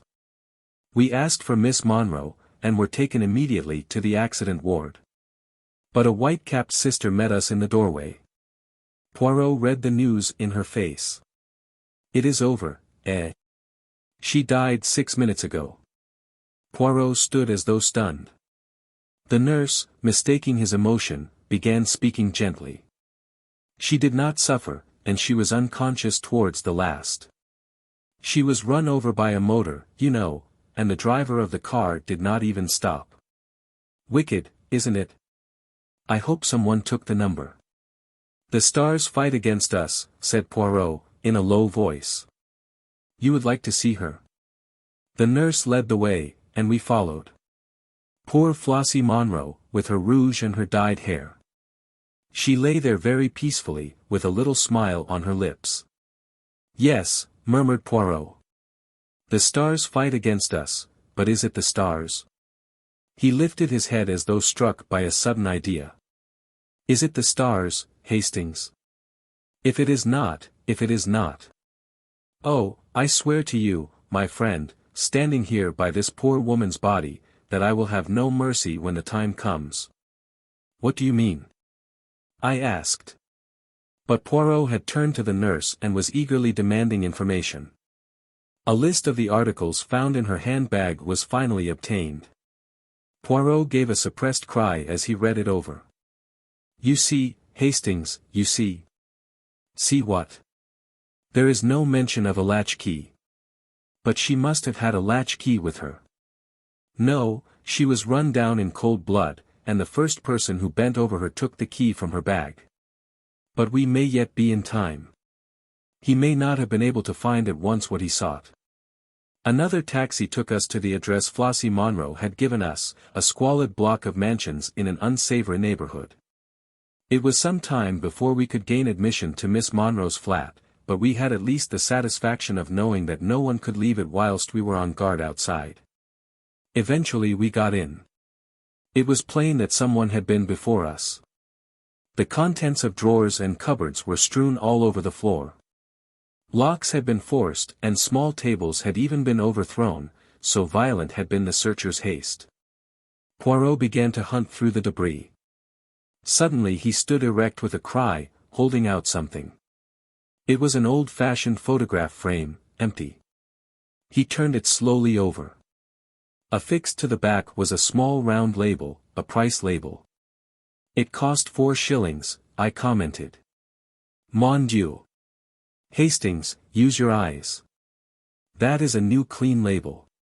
It was stuck there by the man who took out the photograph, the man who was here before us, but knew that we should come, and so left this for us, Claude Darrell, alias number 4. 15. The terrible catastrophe. It was after the tragic death of Miss Flossie Monroe that I began to be aware of a change in Poirot. Up to now, his invincible confidence in himself had stood the test. But it seemed as though, at last, the long strain was beginning to tell. His manner was grave and brooding, and his nerves were on edge. In these days he was as jumpy as a cat. He avoided all discussion of the Big Four as far as possible, and seemed to throw himself into his ordinary work with almost his old ardor. Nevertheless, I knew that he was secretly active in the big matter. Extraordinary-looking Slavs were constantly calling to see him, and though he vouchsafed no explanation as to these mysterious activities, I realized that he was building some new defense or weapon of opposition with the help of these somewhat repulsive-looking foreigners. Once, purely by chance, I happened to see the entries in his passbook. He had asked me to verify some small item, and I noticed the paying out of a huge sum even for Poirot who was coining money nowadays, to some Russian with apparently every letter of the alphabet in his name. But he gave no clue as to the line on which he proposed to operate. Only over and over again he gave utterance to one phrase. "It is the greatest mistake to underestimate your adversary. Remember that, mon ami." And I realized that that was the pitfall he was striving at all costs to avoid. So matters went on until the end of March, and then one morning Poirot made a remark which startled me considerably. "This morning, my friend, I should recommend the best suit. We go to call upon the Home Secretary." "Indeed? That is very exciting." He has called you in to take up a case. Not exactly. The interview is of my seeking. You may remember my saying that I once did him some small service. He is inclined to be foolishly enthusiastic over my capabilities in consequence, and I am about to trade on this attitude of his. As you know, the French Premier, M. Desjardins is over in London, and at my request the Home Secretary had arranged for him to be present at our little conference this morning. The Right Honourable Sidney Crowther, His Majesty's Secretary of State for Home Affairs, was a well-known and popular figure. A man of some 50 years of age, with a quizzical expression and shrewd grey eyes, he received us with that delightful bonhomie of manner which was well known to be one of his principal assets. Standing with his back to the fireplace was a tall thin man with a pointed black beard and a sensitive face. M. Desjardins, said Crowther. Allow me to introduce to you M. Hercule Poirot, of whom you may, perhaps, already have heard. The Frenchman bowed and shook hands. I have indeed heard of M. Hercule Poirot, he said pleasantly. Who has not? You are too amiable, monsieur, said Poirot, bowing, but his face flushed with pleasure. Any word for an old friend? Asked a quiet voice, and a man came forward from a corner by a tall bookcase. It was our old acquaintance, Mr. Ingalls. Poirot shook him warmly by the hand. And now, M. Poirot, said Crowther. We are at your service. I understood you to say that you had a communication of the utmost importance to make to us. That is so, monsieur. There is in the world today a vast organization, an organization of crime. It is controlled by 4 individuals, who are known and spoken of as the Big Four. Number 1 is a Chinaman, Li Chong-yen, number 2 is the American multimillionaire, Abe Ryland, number 3 is a Frenchwoman. Number 4 I have every reason to believe is an obscure English actor called Claude Darrell. These 4 are banded together to destroy the existing social order, and to replace it with an anarchy in which they would reign as dictators. Incredible, muttered the Frenchman. Ryland, mixed up with a thing of that kind? Surely the idea is too fantastic. Listen, monsieur, whilst I recount to you some of the doings of this Big Four. It was an enthralling narrative which Poirot unfolded. Familiar as I was with all the details, they thrilled me anew as I heard the bald recital of our adventures and escapes. M. Desjardins looked mutely at Mr. Crowther as Poirot finished. The other answered the look. Yes, M. Desjardins, I think we must admit the existence of a Big Four. Scotland Yard was inclined to jeer at first, but they have been forced to admit that M. Poirot was right in many of his claims. The only question is the extent of its aims. I cannot but feel that M. Poirot, exaggerates a little. For answer Poirot set forth 10 salient points. I have been asked not to give them to the public even now, and so I refrain from doing so, but they included the extraordinary disasters to submarines which occurred in a certain month, and also a series of aeroplane accidents and forced landings. According to Poirot, these were all the work of the Big Four, and bore witness to the fact that they were in possession of various scientific secrets unknown to the world at large. This brought us straight to the question which I had been waiting for the French Premier to ask. You say that the third member of this organization is a Frenchwoman. Have you any idea of her name? It is a well-known name, monsieur. An honored name. Number 3 is no less than the famous Madame Olivier. At the mention of the world-famous scientist, successor to the Curies, M. Desjardins positively bounded from his chair, his face purple with emotion. Madame Olivier. Impossible. Absurd. It is an insult what you say there. Poirot shook his head gently, but made no answer. Desjardins looked at him in stupefaction for some moments. Then his face cleared, and he glanced at the Home Secretary and tapped his forehead significantly. M. Poirot is a great man, he observed. But even the great man, sometimes he has his little mania, does he not? And seeks in high places for fancied conspiracies. It is well known. You agree with me, do you not, Mr. Crowther? The Home Secretary did not answer for some minutes. Then he spoke slowly and heavily. "Upon my soul, I don't know," he said at last. "I have always had and still have the utmost belief in M. Poirot, but, well, this takes a bit of believing." "This Li Chong Yen, too," continued M. Desjardins. "Who has ever heard of him?" "I have," said the unexpected voice of Mr. Ingalls. The Frenchman stared at him, and he stared placidly back again, looking more like a Chinese idol than ever. "Mr. Ingalls," explained the Home Secretary, "is the greatest authority we have on the interior of China.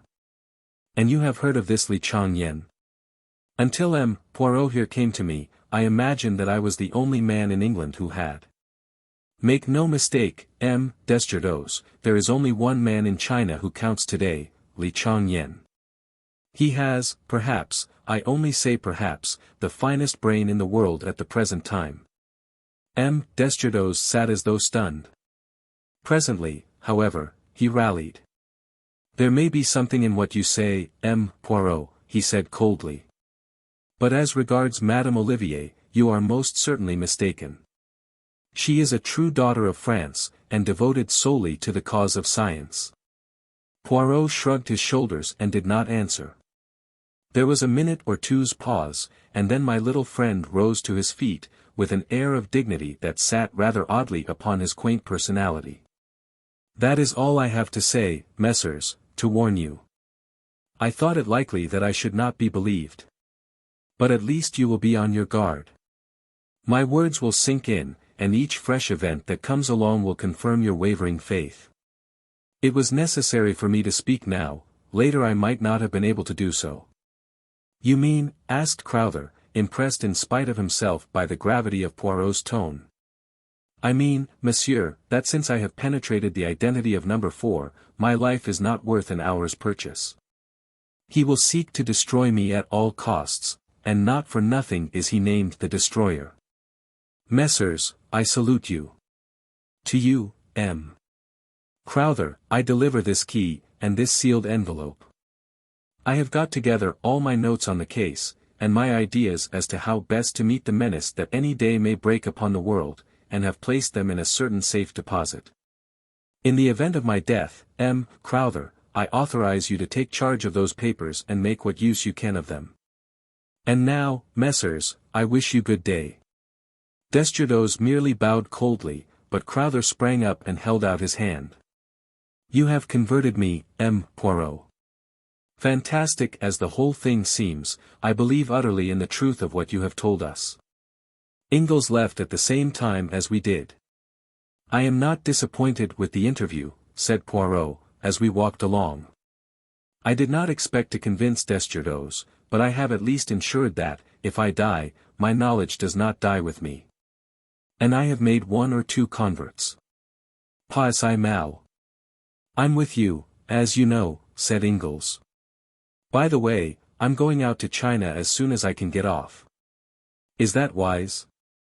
"No," said Ingalls dryly. "But it's necessary. One must do what one can." "Ah, you are a brave man," cried Poirot with emotion. "If we were not in the street, I would embrace you." I fancied that Ingalls looked rather relieved. "I don't suppose that I shall be in any more danger in China than you are in London," he growled. "That is possibly true enough," admitted Poirot. "I hope that they will not succeed in massacring Hastings also, that is all. That would annoy me greatly." I interrupted this cheerful conversation to remark that I had no intention of letting myself be massacred, and shortly afterwards Ingalls parted from us. For some time we went along in silence, which Poirot at length broke by uttering a totally unexpected remark. I really think, that I shall have to bring my brother into this." "Your brother?" I cried, astonished. "I never knew you had a brother." "You surprise me, Hastings.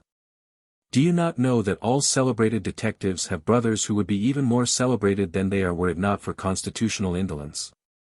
Poirot employs a peculiar manner sometimes which makes it well nigh impossible to know whether he is jesting or in earnest. That manner was very evident at the moment. What is your brother's name?" I asked, trying to adjust myself to this new idea. Hercule Poirot, replied Poirot gravely. He lives near Spa in Belgium. What does he do? I asked with some curiosity, putting aside a half-formed wonder as to the character and disposition of the late Madame Poirot, and her classical taste in Christian names. He does nothing. He is, as I tell, of a singularly indolent disposition. But his abilities are hardly less than my own, which is saying a great deal. Is he like you to look at? Not unlike. But not nearly so handsome. And he wears no mustaches. Is he older than you, or younger? He happens to have been born on the same day. A twin, I cried. Exactly, Hastings. You jumped to the right conclusion with unfailing accuracy. But here we are at home again. Let us at once get to work on that little affair of the Duchess's necklace. But the Duchess's necklace was doomed to wait a while. A case of quite another description was waiting for us. Our landlady, Mrs. Pearson, at once informed us that a hospital nurse had called and was waiting to see Poirot. We found her sitting in the big armchair facing the window, a pleasant-faced woman of middle age, in a dark blue uniform. She was a little reluctant to come to the point, but Poirot soon put her at her ease, and she embarked upon her story. You see, Poirot, I've never come across anything of the kind before. I was sent for, from the Lark Sisterhood, to go down to a case in Hertfordshire. An old gentleman, it is, Mr. Templeton. Quite a pleasant house, and quite pleasant people. The wife, Mrs. Templeton, is much younger than her husband, and he has a son by his first marriage who lives there. I don't know that the young man and the stepmother always get on together. He's not quite what you'd call normal, not wanting, exactly, but decidedly dull in the intellect. Well, this illness of Mr. Templeton's seemed to me from the first to be very mysterious. At times there seemed really nothing the matter with him, and then he suddenly has one of these gastric attacks with pain and vomiting. But the doctor seemed quite satisfied, and it wasn't for me to say anything. But I couldn't help thinking about it. And then. She paused, and became rather red.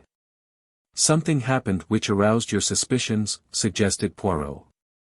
Yes. But she still seemed to find it difficult to go on. I found the servants were passing remarks too. About Mr. Templeton's illness? Oh, no. About this other thing. Mrs. Templeton? Yes. Mrs. Templeton and the doctor, perhaps. Poirot had an uncanny flair in these things. The nurse threw him a grateful glance and went on. They were passing remarks.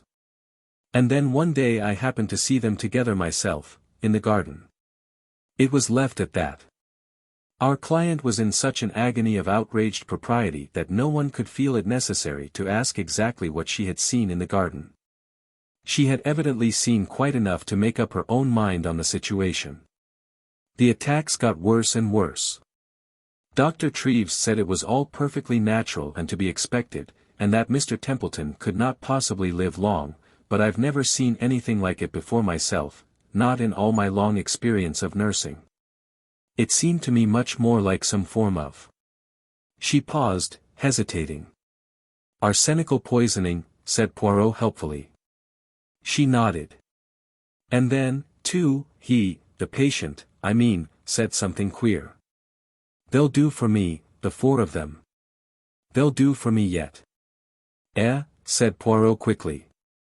Those were his very words, Poirot. He was in great pain at the time, of course, and hardly knew what he was saying. They'll do for me, the four of them, repeated Poirot thoughtfully. What did he mean by, the four of them, do you think? That I can't say, Poirot. I thought perhaps he meant his wife and son, and the doctor, and perhaps Miss Clark, Mrs. Templeton's companion. That would make four, wouldn't it? He might think they were all in league against him. Quite so, said Poirot, in a preoccupied voice. What about food? Could you take no precautions about that? I'm always doing what I can. But, of course, sometimes Mrs.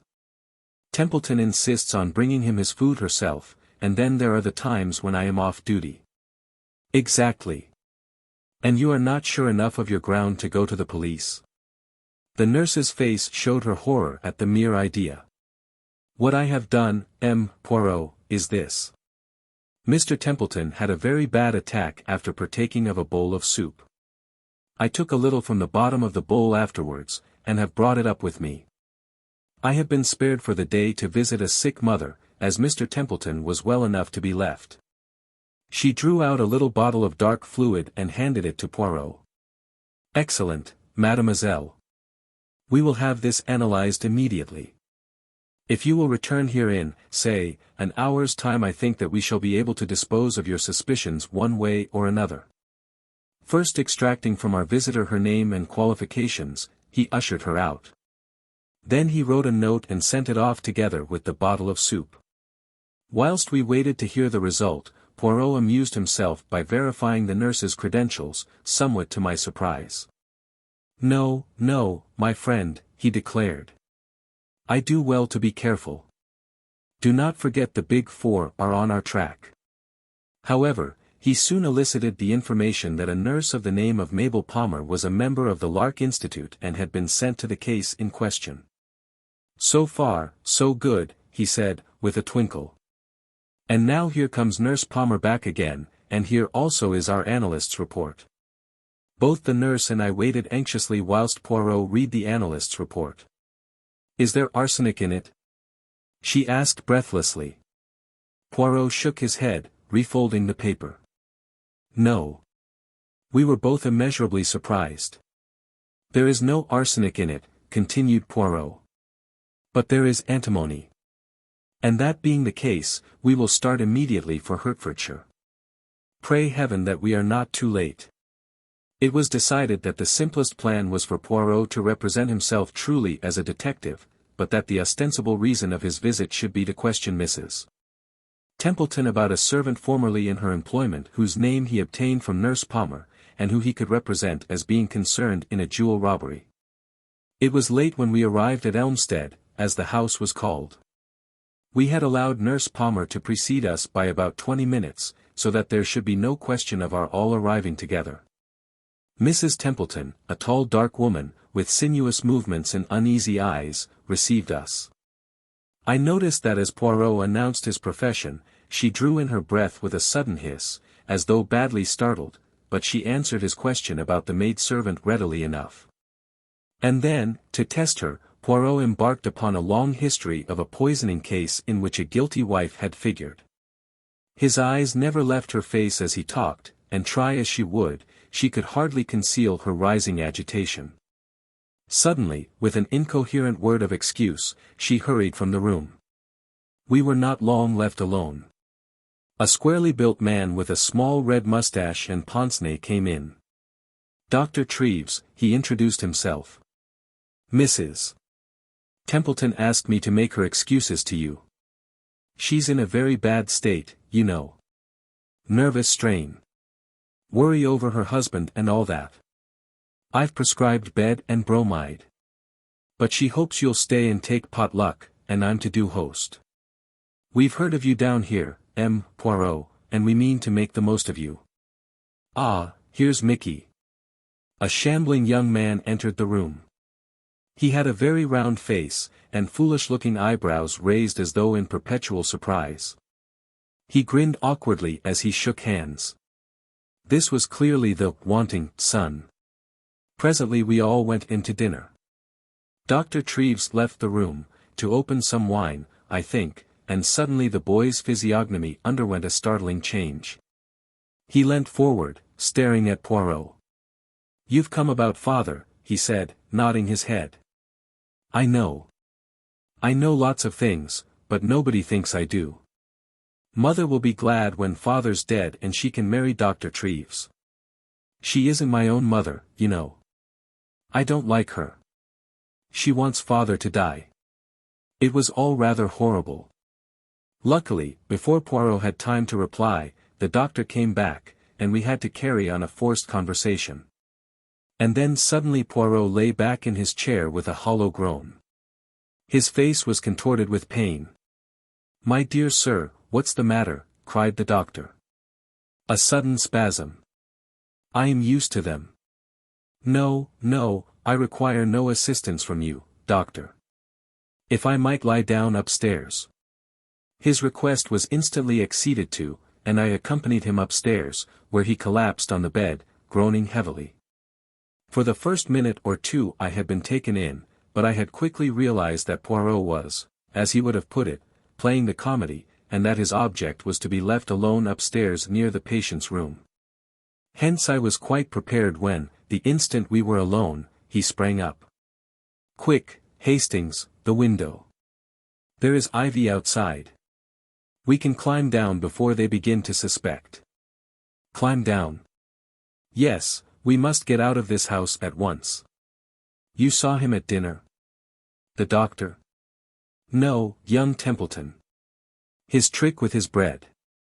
Do you remember what Flossie Monroe told us before she died?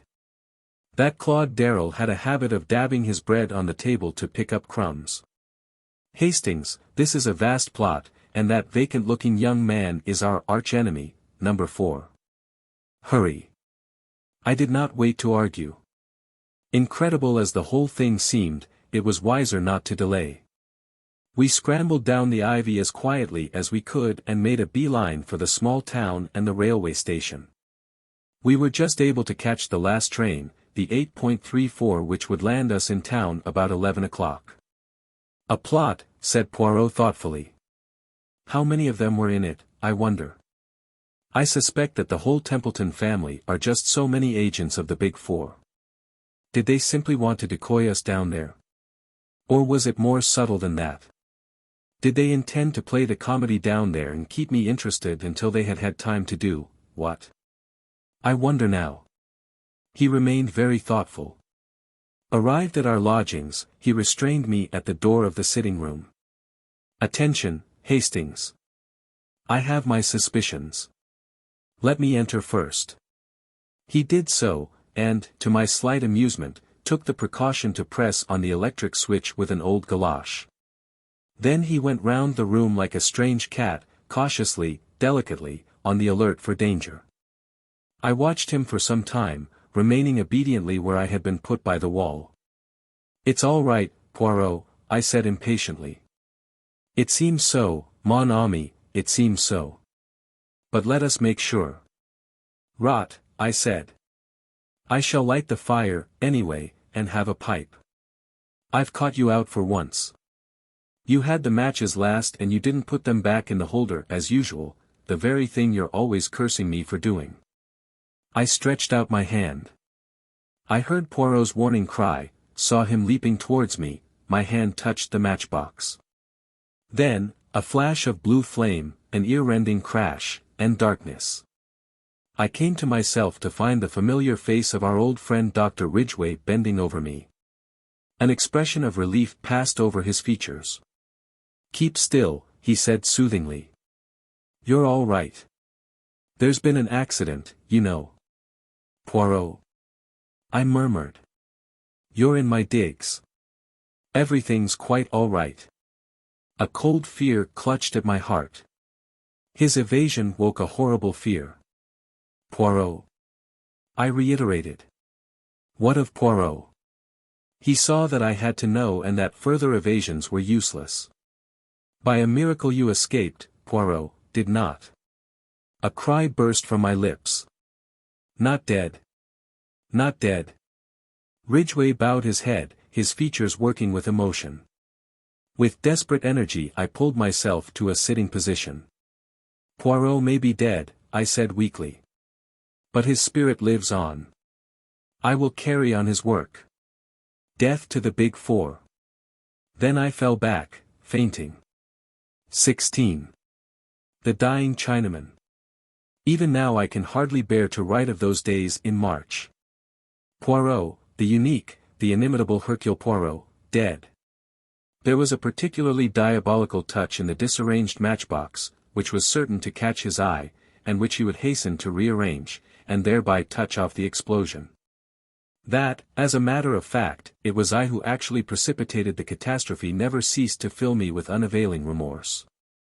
It was, as Dr. Ridgway said, a perfect miracle that I had not been killed, but had escaped with a slight concussion. Although it had seemed to me as though I regained consciousness almost immediately, it was in reality over 24 hours before I came back to life. It was not until the evening of the day following that I was able to stagger feebly into an adjoining room, and view with deep emotion the plain elm coffin which held the remains of one of the most marvelous men this world has ever known.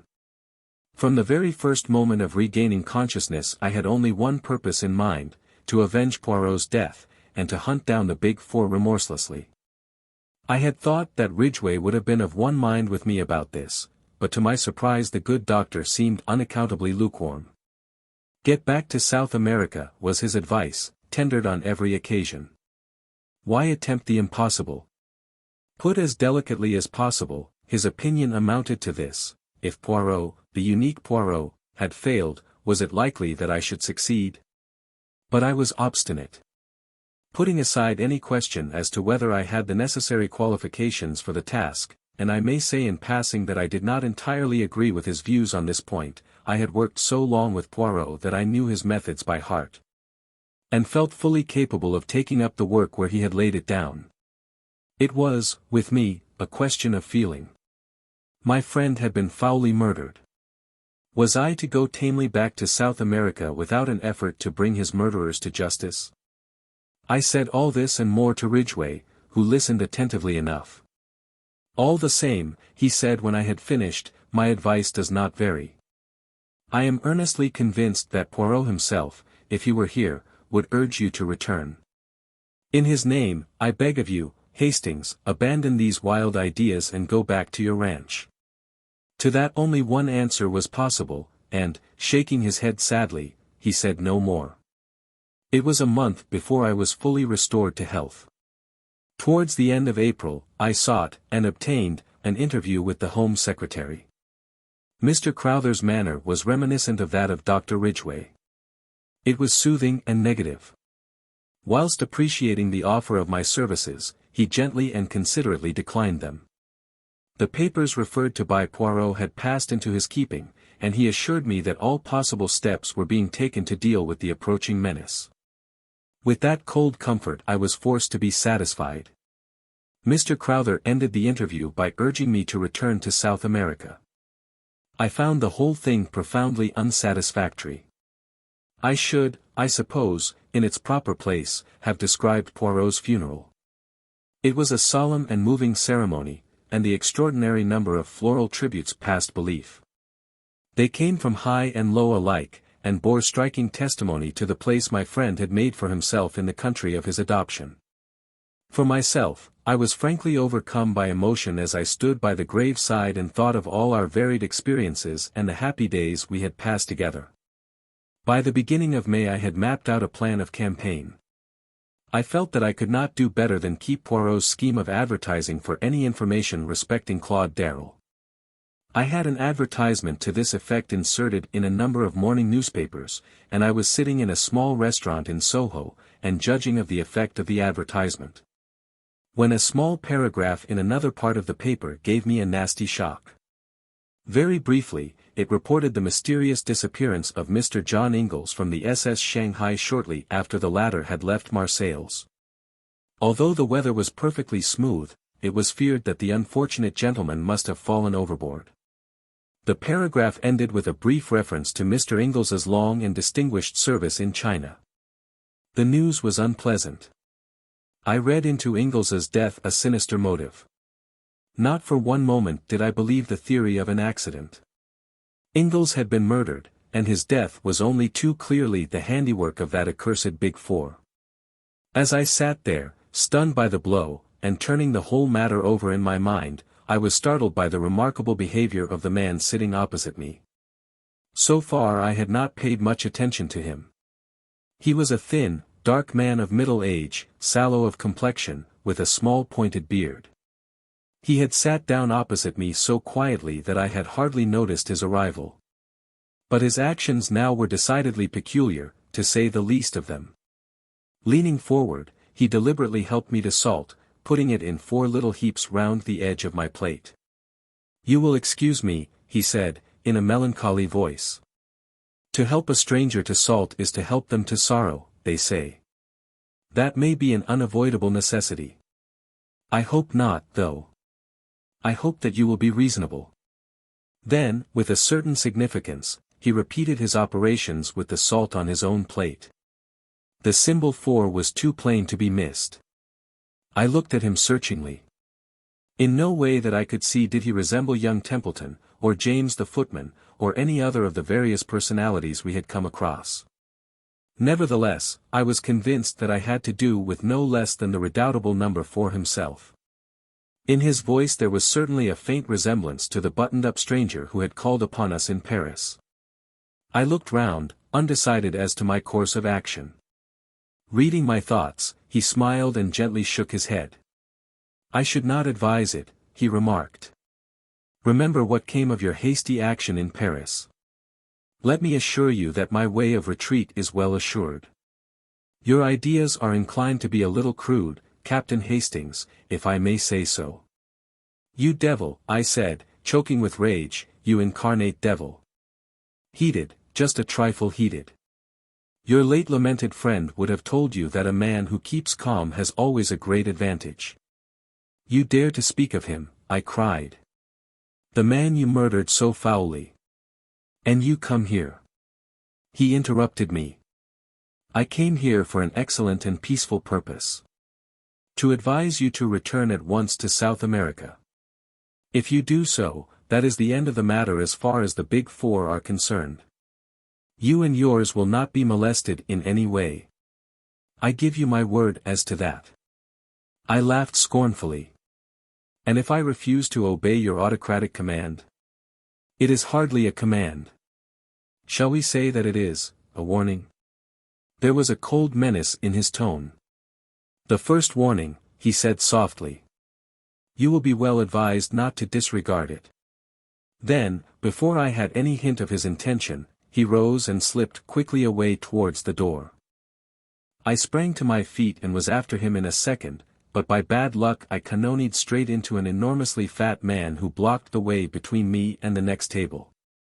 By the time I had disentangled myself, my quarry was just passing through the doorway, and the next delay was from a waiter carrying a huge pile of plates who crashed into me without the least warning. By the time I got to the door there was no sign of the thin man with the dark beard. The waiter was fulsome in apologies, the fat man was sitting placidly at a table ordering his lunch. There was nothing to show that both occurrences had not been a pure accident. Nevertheless, I had my own opinion as to that. I knew well enough that the agents of the Big Four were everywhere. Needless to say, I paid no heed to the warning given me. I would do or die in the good cause. I received in all only 2 answers to the advertisements. Neither of them gave me any information of value. They were both from actors who had played with Claude Darrell at one time or another. Neither of them knew him at all intimately, and no new light was thrown upon the problem of his identity and present whereabouts. No further sign came from the Big Four until about 10 days later. I was crossing Hyde Park, lost in thought, when a voice, rich with a persuasive foreign inflection, hailed me. "Captain Hastings, is it not?" A big limousine had just drawn up by the pavement. A woman was leaning out. Exquisitely dressed in black, with wonderful pearls, I recognized the lady first known to us as Countess Vera Rosikoff, and afterwards under a different alias as an agent of the Big Four. Poirot, for some reason or other, had always had a sneaking fondness for the Countess. Something in her very flamboyance attracted the little man. He was wont to declare in moments of enthusiasm, a woman in 1,000. That she was arrayed against us, on the side of our bitterest enemies, never seemed to weigh in his judgment. "Ah, do not pass on," said the Countess. "I have something most important to say to you. And do not try to have me arrested either, for that would be stupid. You were always a little stupid, yes, it is so. You are stupid now, when you persist in disregarding the warning we sent you. It is the second warning I bring you. Leave England at once. You can do no good here, I tell you that frankly. You will never accomplish anything. In that case, I said stiffly, it seems rather extraordinary that you are all so anxious to get me out of the country. The Countess shrugged her shoulders, magnificent shoulders, and a magnificent gesture. For my part, I think that, too, stupid. I would leave you here to play about happily. But the chiefs, you see, are fearful that some word of yours may give great help to those more intelligent than yourself. Hence, you are to be banished. The Countess appeared to have a flattering idea of my abilities. I concealed my annoyance. Doubtless this attitude of hers was assumed expressly to annoy me and to give me the idea that I was unimportant. It would, of course, be quite easy to remove you, she continued, but I am quite sentimental sometimes. I pleaded for you. You have a nice little wife somewhere, have you not? And it would please the poor little man who is dead to know that you were not to be killed. I always liked him, you know. He was clever, but clever. Had it not been a case of 4 against 1, I honestly believe he might have been too much for us. I confess it frankly, he was my master. I sent a wreath to the funeral as a token of my admiration, an enormous one of crimson roses. Crimson roses express my temperament. I listened in silence and a growing distaste. You have the look of a mule when it puts its ears back and kicks. Well, I have delivered my warning. Remember this, the third warning will come by the hand of the destroyer. She made a sign, and the car whirled away rapidly. I noted the number mechanically, but without the hope that it would lead to anything. The Big Four were not apt to be careless in details. I went home a little sobered. One fact had emerged from the Countess's flood of volubility. I was in real danger of my life. Though I had no intention of abandoning the struggle, I saw that it behoved me to walk warily and adopt every possible precaution. Whilst I was reviewing all these facts and seeking for the best line of action, the telephone bell rang. I crossed the room and picked up the receiver. Yes. Hello. Who's speaking? A crisp voice answered me. This is St. Giles Hospital. We have a Chinaman here, knifed in the street and brought in. He can't last long. We rang you up because we found in his pocket a piece of paper with your name and address on it. I was very much astonished. Nevertheless, after a moment's reflection I said that I would come down at once. St. Giles Hospital was, I knew, down by the docks, and it occurred to me that the Chinaman might have just come off some ship. It was on my way down there that a sudden suspicion shot into my mind. Was the whole thing a trap? Wherever a Chinaman was, there might be the hand of Li Changyen. I remembered the adventure of the baited trap. Was the whole thing a ruse on the part of my enemies? A little reflection convinced me that at any rate a visit to the hospital would do no harm. It was probable that the thing was not so much a plot as what is vulgarly known as a plant. The dying Chinaman would make some revelation to me upon which I should act, and which would have the result of leading me into the hands of the Big Four. The thing to do was to preserve an open mind, and whilst feigning credulity be secretly on my guard. On arriving at St. Giles Hospital, and making my business known, I was taken at once to the accident ward, to the bedside of the man in question. He lay absolutely still, his eyelids closed, and only a very faint movement of the chest showed that he still breathed. A doctor stood by the bed, his fingers on the Chinaman's pulse. He's almost gone, he whispered to me. You know him, eh? I shook my head. I've never seen him before. Then what was he doing with your name and address in his pocket? You are Captain Hastings, aren't you? Yes, but I can't explain it any more than you can. Curious thing. From his papers he seems to have been the servant of a man called Ingalls, a retired civil servant. Ah, you know him, do you? He added quickly, as I started at the name. Ingalls' servant. Then I had seen him before. Not that I had ever succeeded in being able to distinguish one Chinaman from another. He must have been with Ingalls on his way to China, and after the catastrophe he had returned to England with a message, possibly, for me. It was vital, imperative that I should hear that message. Is he conscious? I asked. Can he speak? Mr. Ingalls was an old friend of mine, and I think it possible that this poor fellow has brought me a message from him. Mr. Ingalls is believed to have gone overboard about 10 days ago. He's just conscious, but I doubt if he has the force to speak. He lost a terrible lot of blood, you know. I can administer a stimulant, of course, but we've already done all that is possible in that direction. Nevertheless, he administered a hypodermic injection, and I stayed by the bed, hoping against hope for a word, a sign, that might be of the utmost value to me in my work. But the minutes sped on and no sign came. And suddenly a baleful idea shot across my mind. Was I not already falling into the trap? Suppose that this Chinaman had merely assumed the part of Ingalls' servant, that he was in reality an agent of the Big Four. Had I not once read that certain Chinese priests were capable of simulating death? Or, to go further still, Li Chang-yen might command a little band of fanatics who would welcome death itself if it came at the command of their master. I must be on my guard. Even as these thoughts flashed across my mind, the man in the bed stirred. His eyes opened. He murmured something incoherently. Then I saw his glance fasten upon me.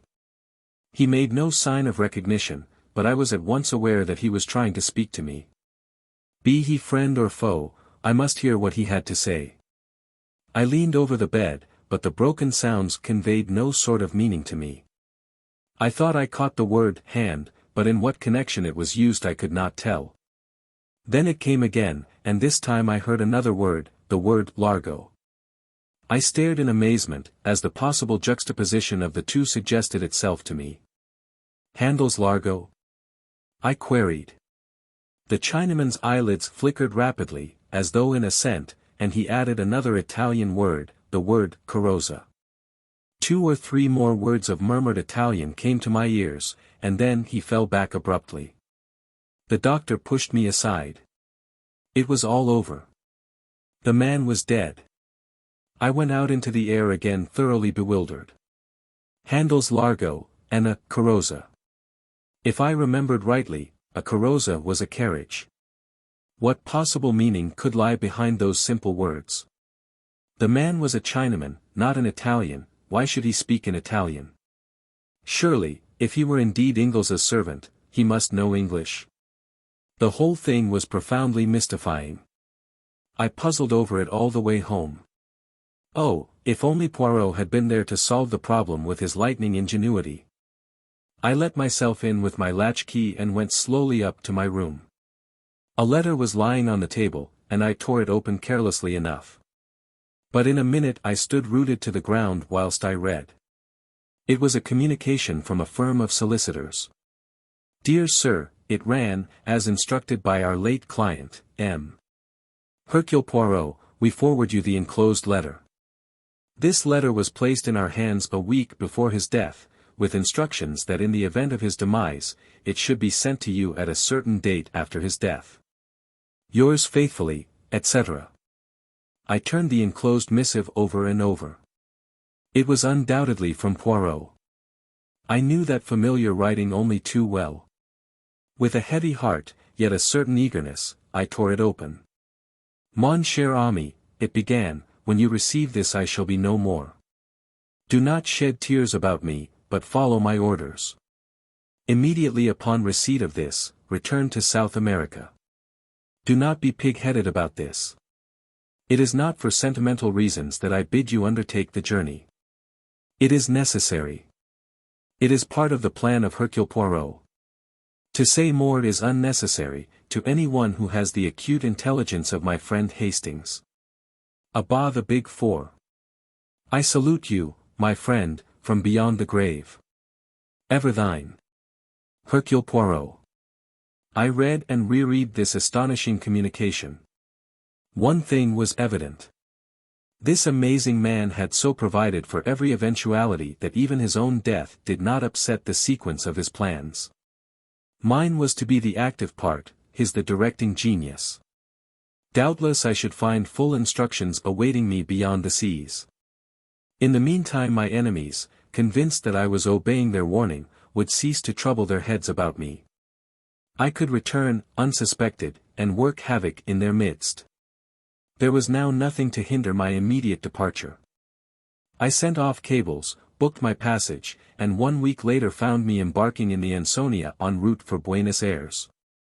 Just as the boat left the quay, a steward brought me a note. It had been given him, so he explained, by a big gentleman in a fur coat who had left the boat last thing before the gangway planks were lifted. I opened it. It was terse and to the point. "You are wise," it ran. It was signed with a big figure 4. I could afford to smile to myself. The sea was not too choppy. I enjoyed a passable dinner, made up my mind as to the majority of my fellow passengers, and had a rubber or two of bridge. Then I turned in and slept like a log as I always do on board ship. I was awakened by feeling myself persistently shaken. Dazed and bewildered, I saw that one of the ship's officers was standing over me. He gave a sigh of relief as I sat up. "Thank the Lord I've got you awake at last. I've had no end of a job." "Do you always sleep like that? What's the matter?" I asked, still bewildered and not fully awake. "Is there anything wrong with the ship?" "I expect you know what's the matter better than I do," he replied dryly. "Special instructions from the Admiralty. There's a destroyer waiting to take you off." "What?" I cried. "In mid-ocean? It seems a most mysterious affair, but that's not my business. They've sent a young fellow aboard who is to take your place, and we are all sworn to secrecy. Will you get up and dress?" Utterly unable to conceal my amazement, I did as I was told. A boat was lowered, and I was conveyed aboard the destroyer. There I was received courteously, but got no further information. The commander's instructions were to land me at a certain spot on the Belgian coast.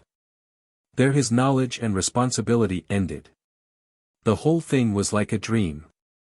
The one idea I held to firmly was that all this must be part of Poirot's plan.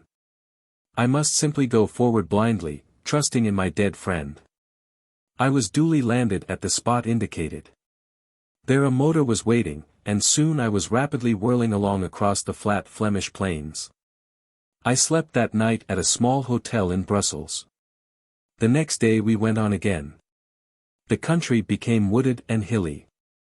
I realized that we were penetrating into the Ardennes, and I suddenly remembered Poirot's saying that he had a brother who lived at Spa. But we did not go to Spa itself. We left the main road and wound into the leafy fastnesses of the hills, till we reached a little hamlet, and an isolated white villa high on the hillside. Here the car stopped in front of the green door of the villa. The door opened as I alighted. An elderly manservant stood in the doorway bowing. Le Capitaine Hastings," he said in French. "Monsieur le Capitaine is expected. If he will follow me." He led the way across the hall, and flung open a door at the back, standing aside to let me pass in. I blinked a little, for the room faced west and the afternoon sun was pouring in. Then my vision cleared and I saw a figure waiting to welcome me with outstretched hands. It was, oh, impossible, it couldn't be, but yes. Poirot. I cried, and for once did not attempt to evade the embrace with which he overwhelmed me. But yes, it is indeed I. Not so easy to kill Hercule Poirot. But Poirot, why? A ruse de guerre, my friend, a ruse de guerre. All is now ready for our grand coup. But you might have told me. No, Hastings, I could not. Never, in 1,000 years, could you have acted the part at the funeral. As it was perfect. It could not fail to carry conviction to the Big Four. But what I've been through. Do not think me too unfeeling. I carried out the deception partly for your sake. I was willing to risk my own life, but I had qualms about continually risking yours. So, after the explosion, I have an idea of great brilliancy. The good Ridgway, he enables me to carry it out. I am dead, you will return to South America. But, mon ami, that is just what you would not do. In the end I have to arrange a solicitor's letter, and a long rigmarole. But, at all events, here you are, that is the great thing. And now we lie here, perdu, till the moment comes for the last grand coup, the final overthrowing of the Big Four. 17. Number 4 wins a trick. From our quiet retreat in the Ardennes we watched the progress of affairs in the great world. We were plentifully supplied with newspapers, and every day Poirot received a bulky envelope, evidently containing some kind of report.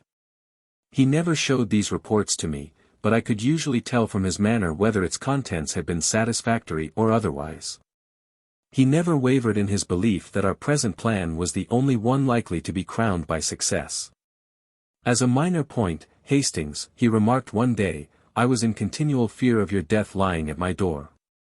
And that rendered me nervous, like a cat upon the jumps, as you say. But now I am well satisfied.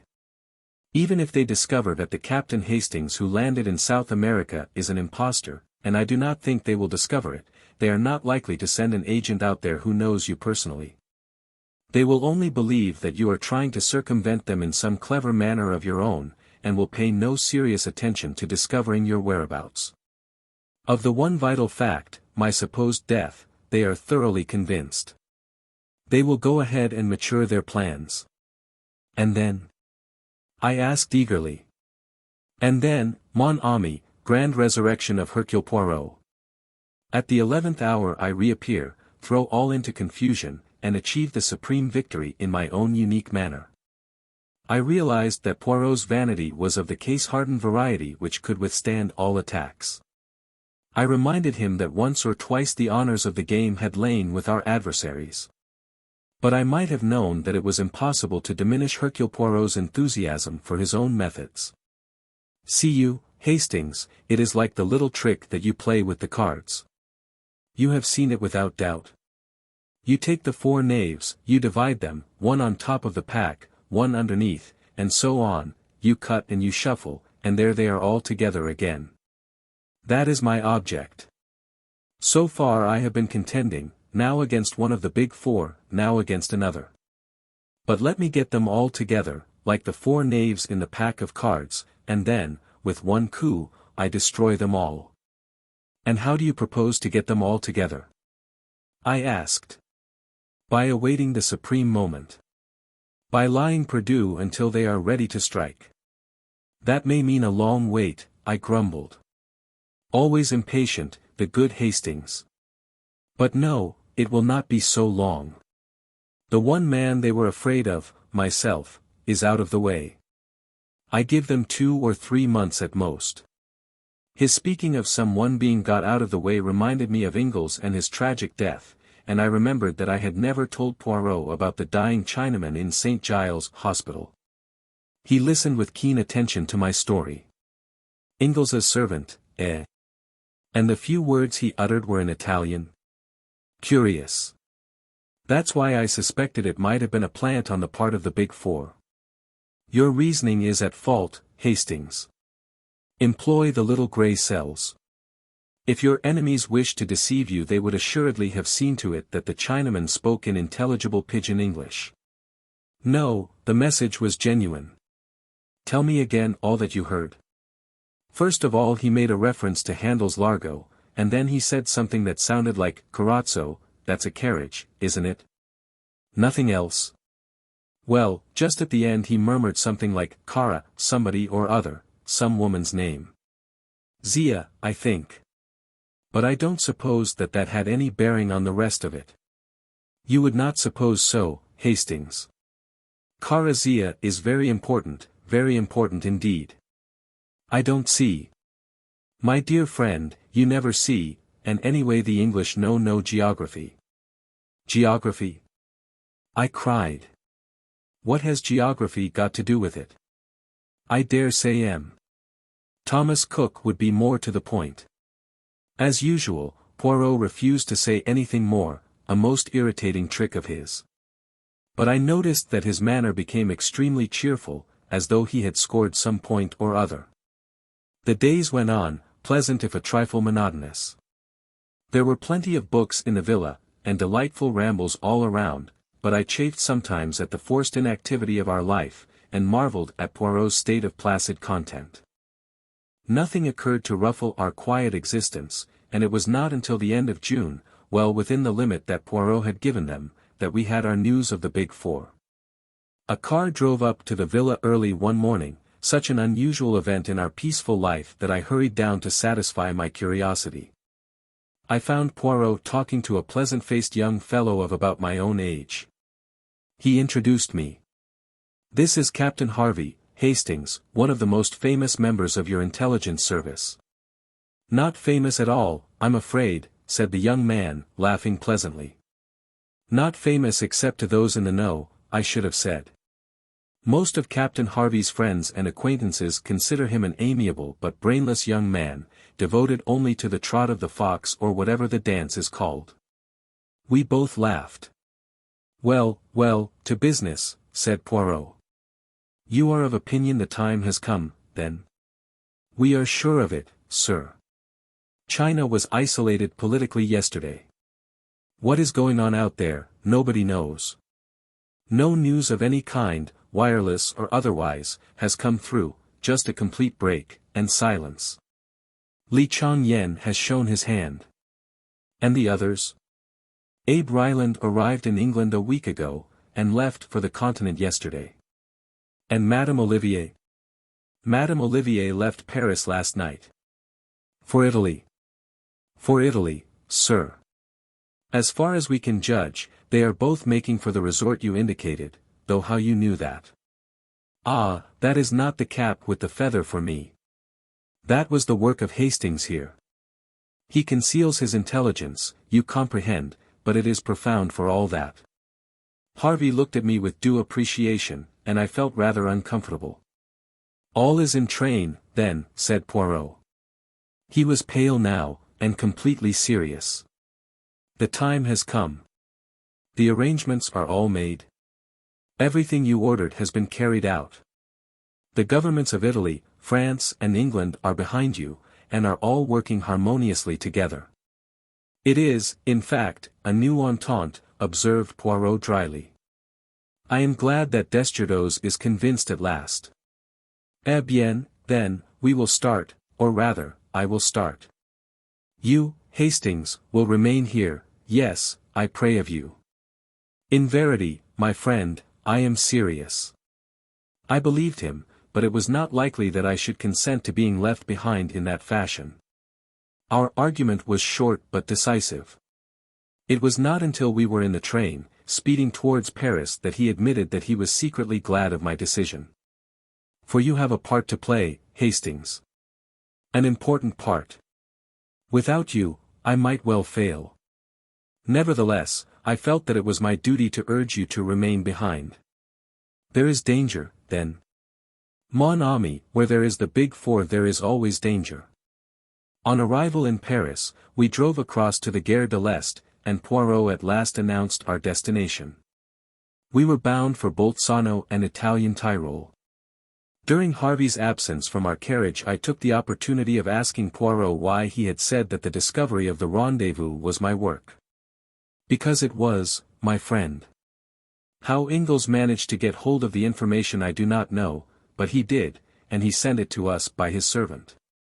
We are bound, mon ami, for Carrossy, the new Italian name for which is Lago di Carezza. You see now where your Carrozzia comes in, and also your Carrozza, and Largo, the handle was supplied by your own imagination. Possibly some reference to the information coming from the hand of M. Ingalls started the train of association. Carrossy? I queried. I never heard of it.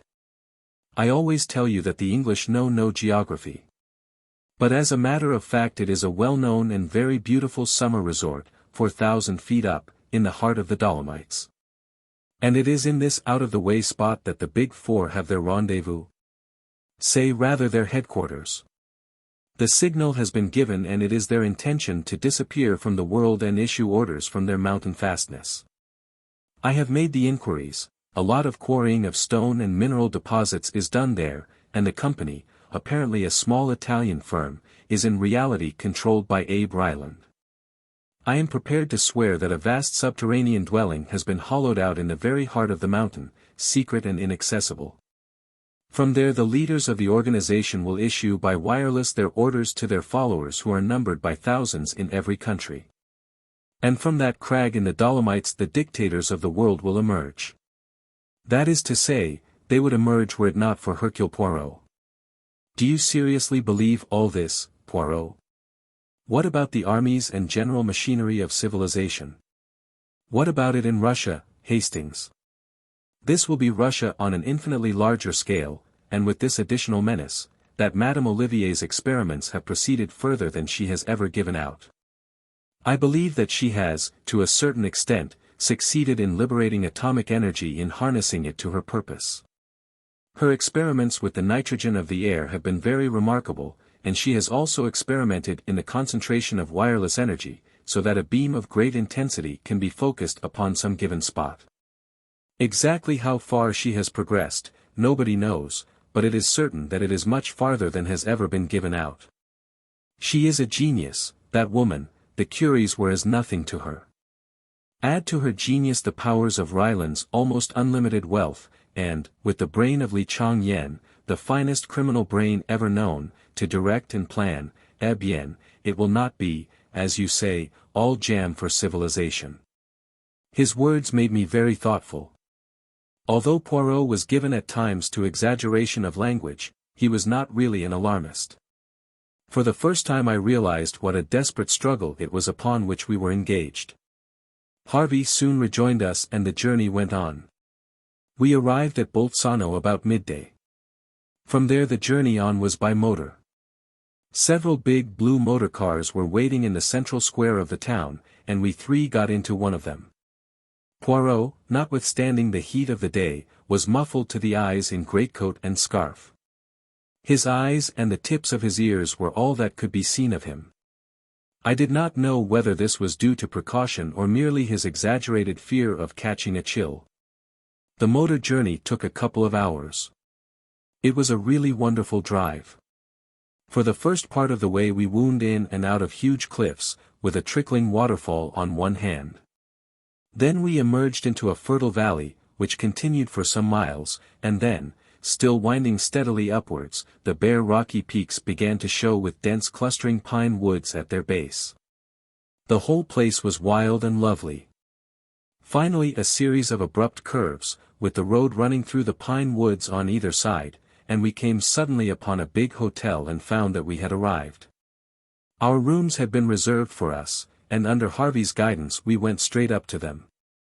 They looked straight out over the rocky peaks and the long slopes of pine woods leading up to them.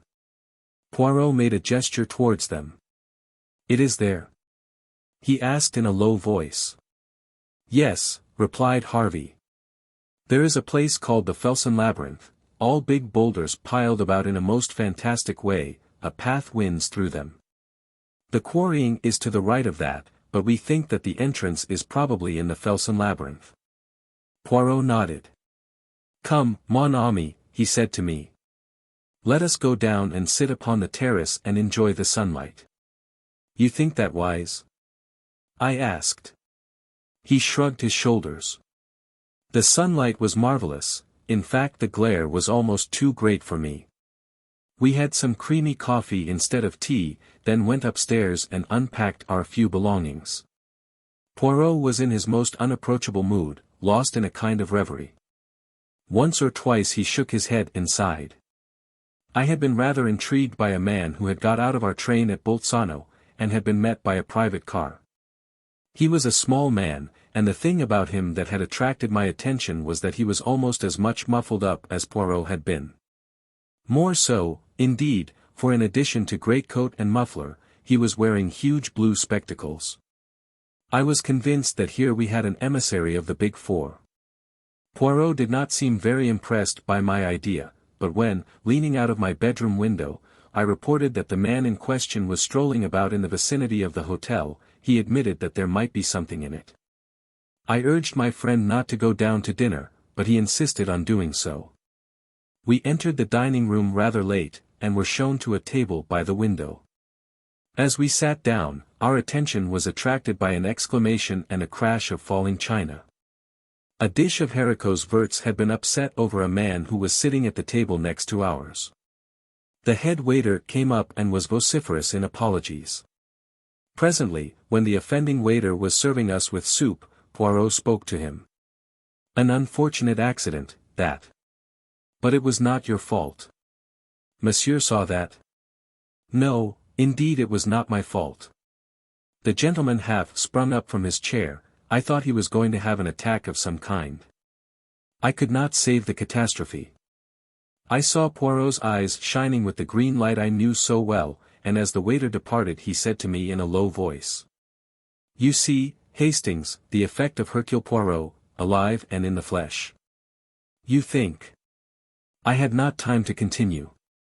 I felt Poirot's hand on my knee, as he whispered excitedly. "Look, Hastings, look. His trick with the bread. Number 4. Sure enough, the man at the next table to ours, his face unusually pale, was dabbing a small piece of bread mechanically about the table. I studied him carefully.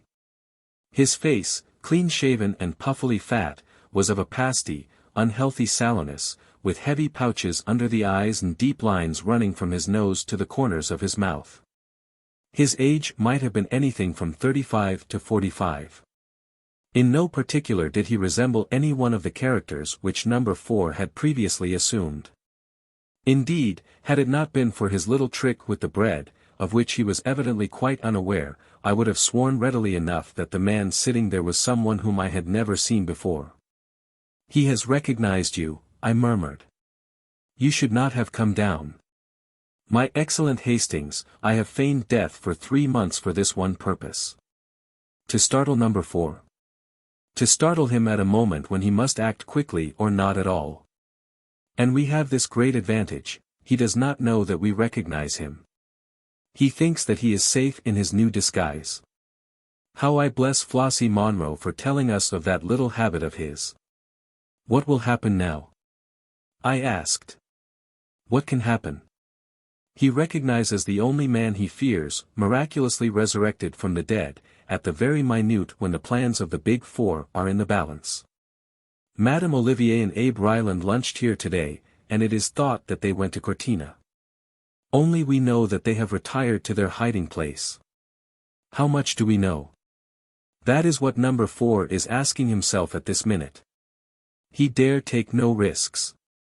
I must be suppressed at all costs. Eh bien, let him try to suppress Hercule Poirot. I shall be ready for him."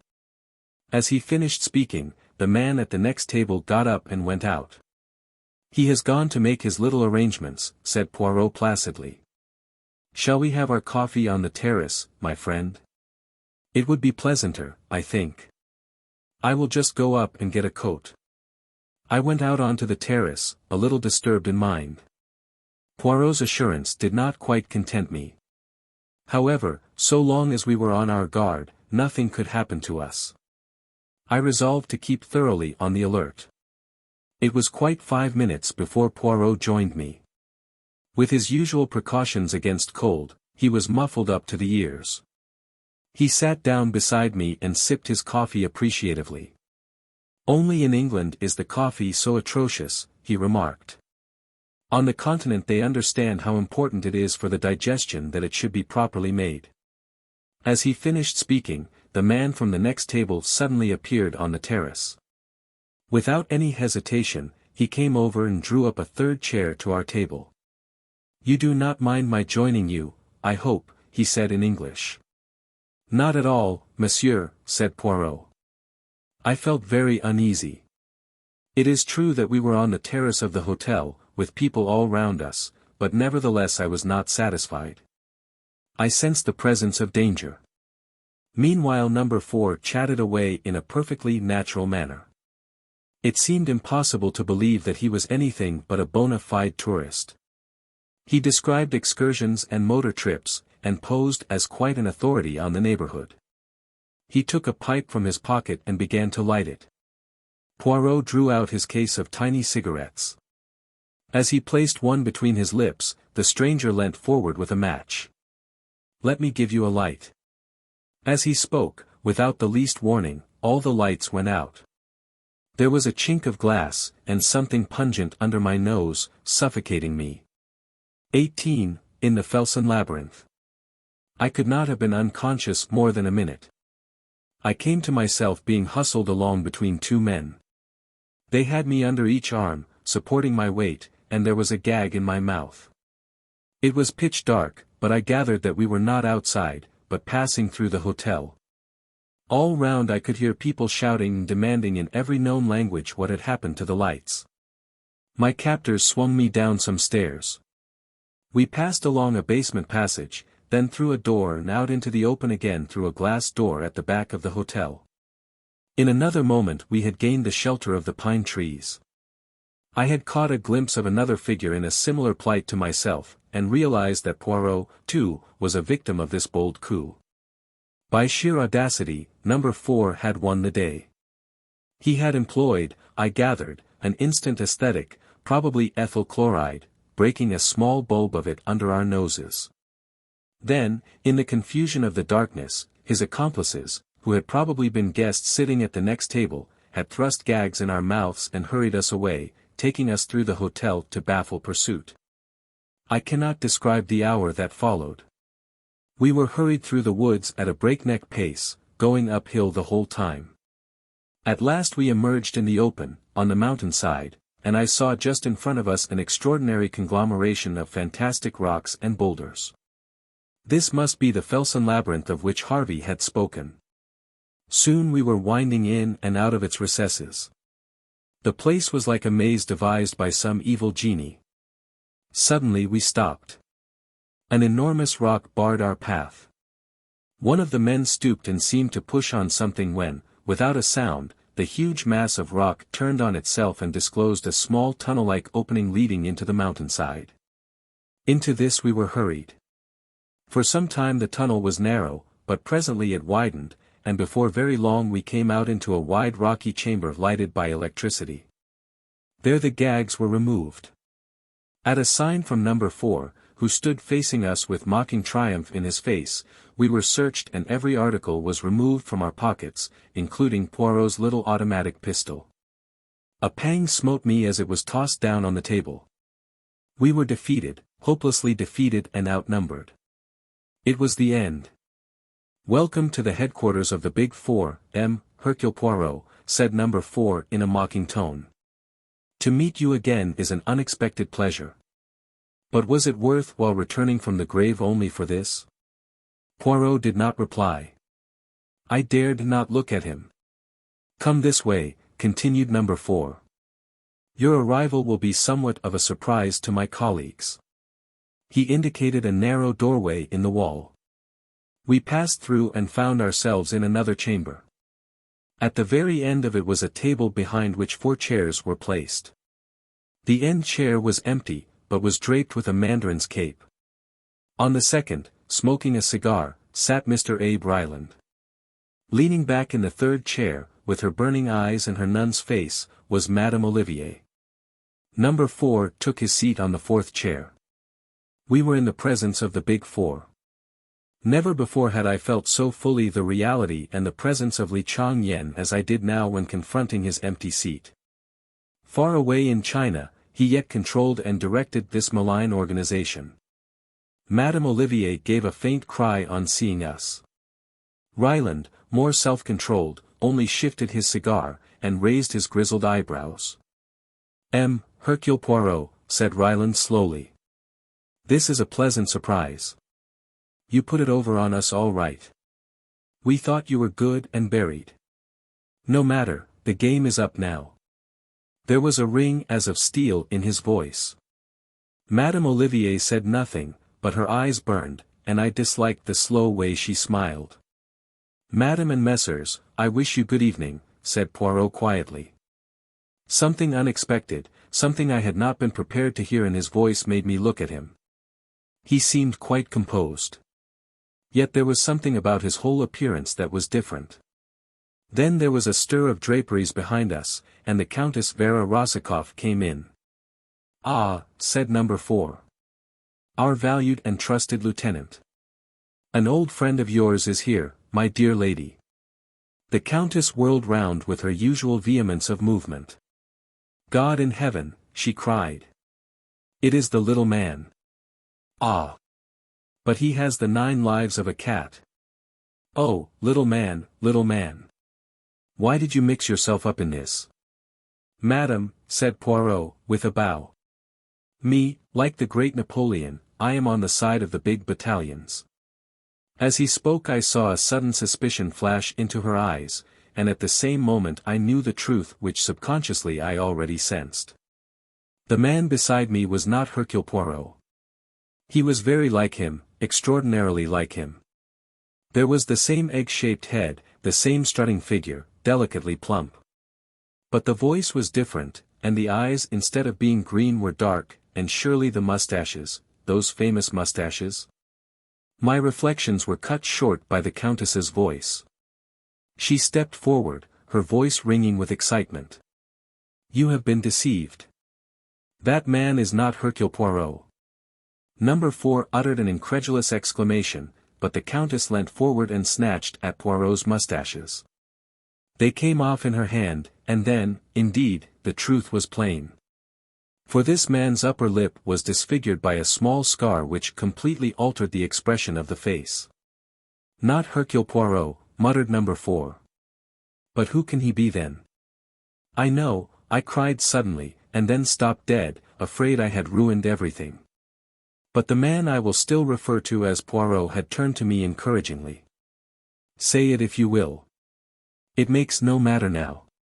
The trick has succeeded. This is Hercule Poirot, I said slowly. Hercule Poirot's twin brother. Impossible, said Ryland sharply, but he was shaken. Hercule's plan has succeeded to a marvel, said Hercule placidly. Number 4 leapt forward, his voice harsh and menacing. Succeeded, has it? He snarled. Do you realize that before many minutes have passed you will be dead, dead? Yes, said Hercule Poirot gravely. I realize that. It is you who do not realize that a man may be willing to purchase success by his life. There were men who laid down their lives for their country in the war. I am prepared to lay down mine in the same way for the world. It struck me just then that although perfectly willing to lay down my life I might have been consulted in the matter. Then I remembered how Poirot had urged me to stay behind, and I felt appeased. And in what way will your laying down your life benefit the world? Asked Ryland sardonically. I see that you do not perceive the true inwardness of Hercule's plan. To begin with, your place of retreat was known some months ago, and practically all the visitors, hotel assistants and others are detectives or secret service men. A cordon has been drawn round the mountain. You may have more than one means of egress, but even so you cannot escape. Poirot himself is directing the operations outside. My boots were smeared with a preparation of aniseed tonight, before I came down to the terrace in my brother's place. Hounds are following the trail. It will lead them infallibly to the rock in the FELSENLABYRYNTH where the entrance is situated. You see, do what you will to us, the net is drawn tightly round you. You cannot escape. Madame Olivier laughed suddenly. You are wrong. There is one way we can escape, and, like Samson of old, destroy our enemies at the same time. What do you say, my friends? Ryland was staring at Hercule Poirot. Suppose he's lying, he said hoarsely. The other shrugged his shoulders. In an hour it will be dawn. Then you can see for yourself the truth of my words. Already they should have traced me to the entrance in the FELSENLABYRYNTH. Even as he spoke, there was a far-off reverberation, and a man ran in shouting incoherently. Ryland sprang up and went out. Madame Olivier moved to the end of the room and opened a door that I had not noticed. Inside I caught a glimpse of a perfectly equipped laboratory which reminded me of the one in Paris. Number 4 also sprang up and went out. He returned with Poirot's revolver which he gave to the Countess. There is no danger of their escaping, he said grimly. But still you had better have this. Then he went out again. The Countess came over to us and surveyed my companion attentively for some time. Suddenly she laughed. "You are very clever, Hercule Poirot," she said mockingly. "Madam, let us talk business. It is fortunate that they have left us alone together. What is your price?" "I do not understand." "What price?" "Madam, you can aid us to escape. You know the secret ways out of this retreat. I ask you, what is your price?" She laughed again. "More than you could pay, little man. Why, all the money in the world would not buy me." "Madam, I did not speak of money. I am a man of intelligence. Nevertheless, this is a true fact, everyone has his price. In exchange for life and liberty, I offer you your heart's desire. So you are a magician. You can call me so if you like." The Countess suddenly dropped her jesting manner. She spoke with passionate bitterness. "Fool! My heart's desire. Can you give me revenge upon my enemies? Can you give me back youth and beauty and a gay heart? Can you bring the dead to life again?" Hercule Poirot was watching her very curiously. "Which of the three, madam?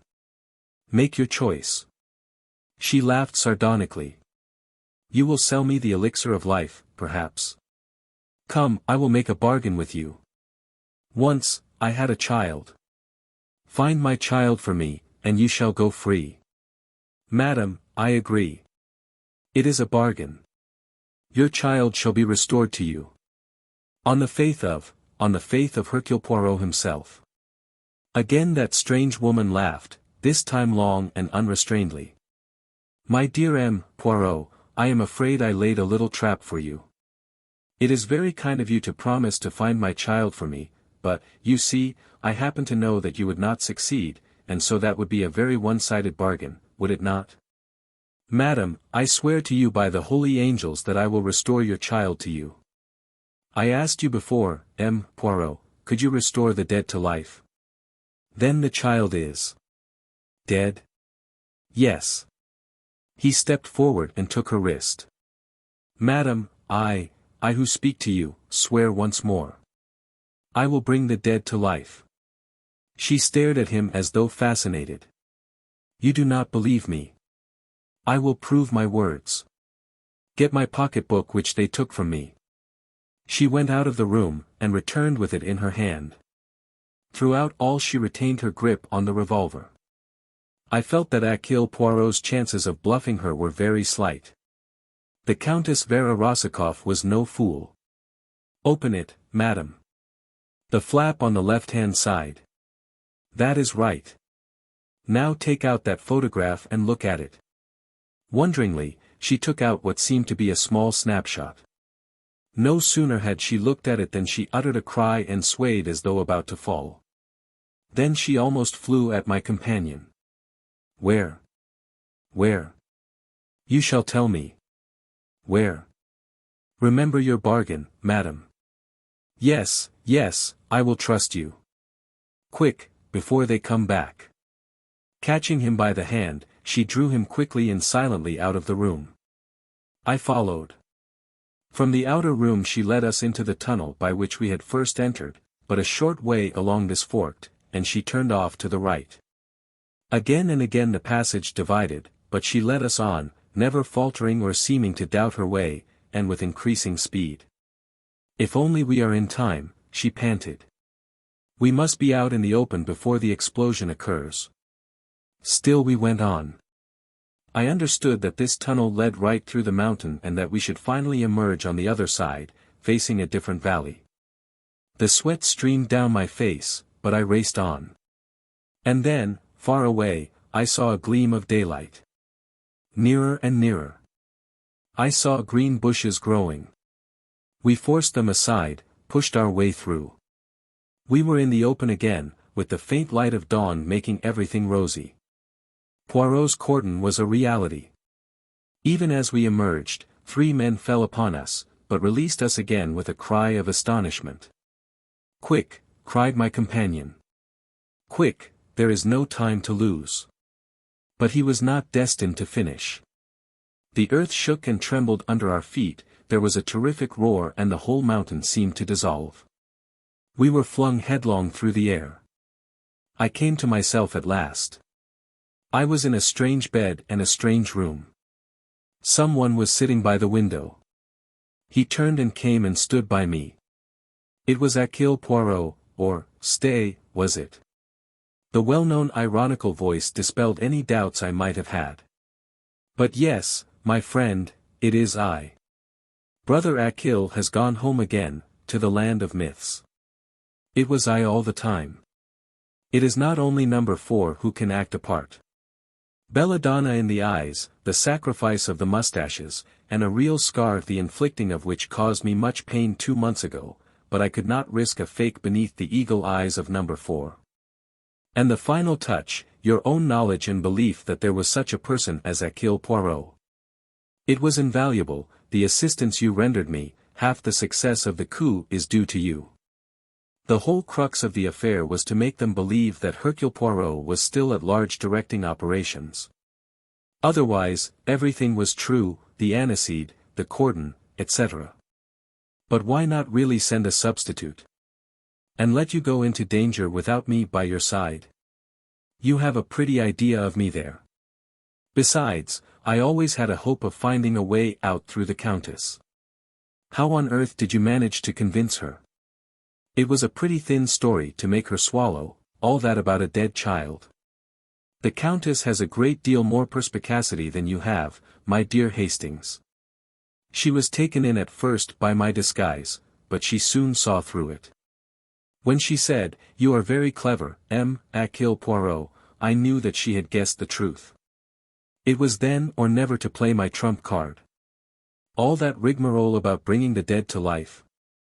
Exactly. But then, you see, I had the child all along.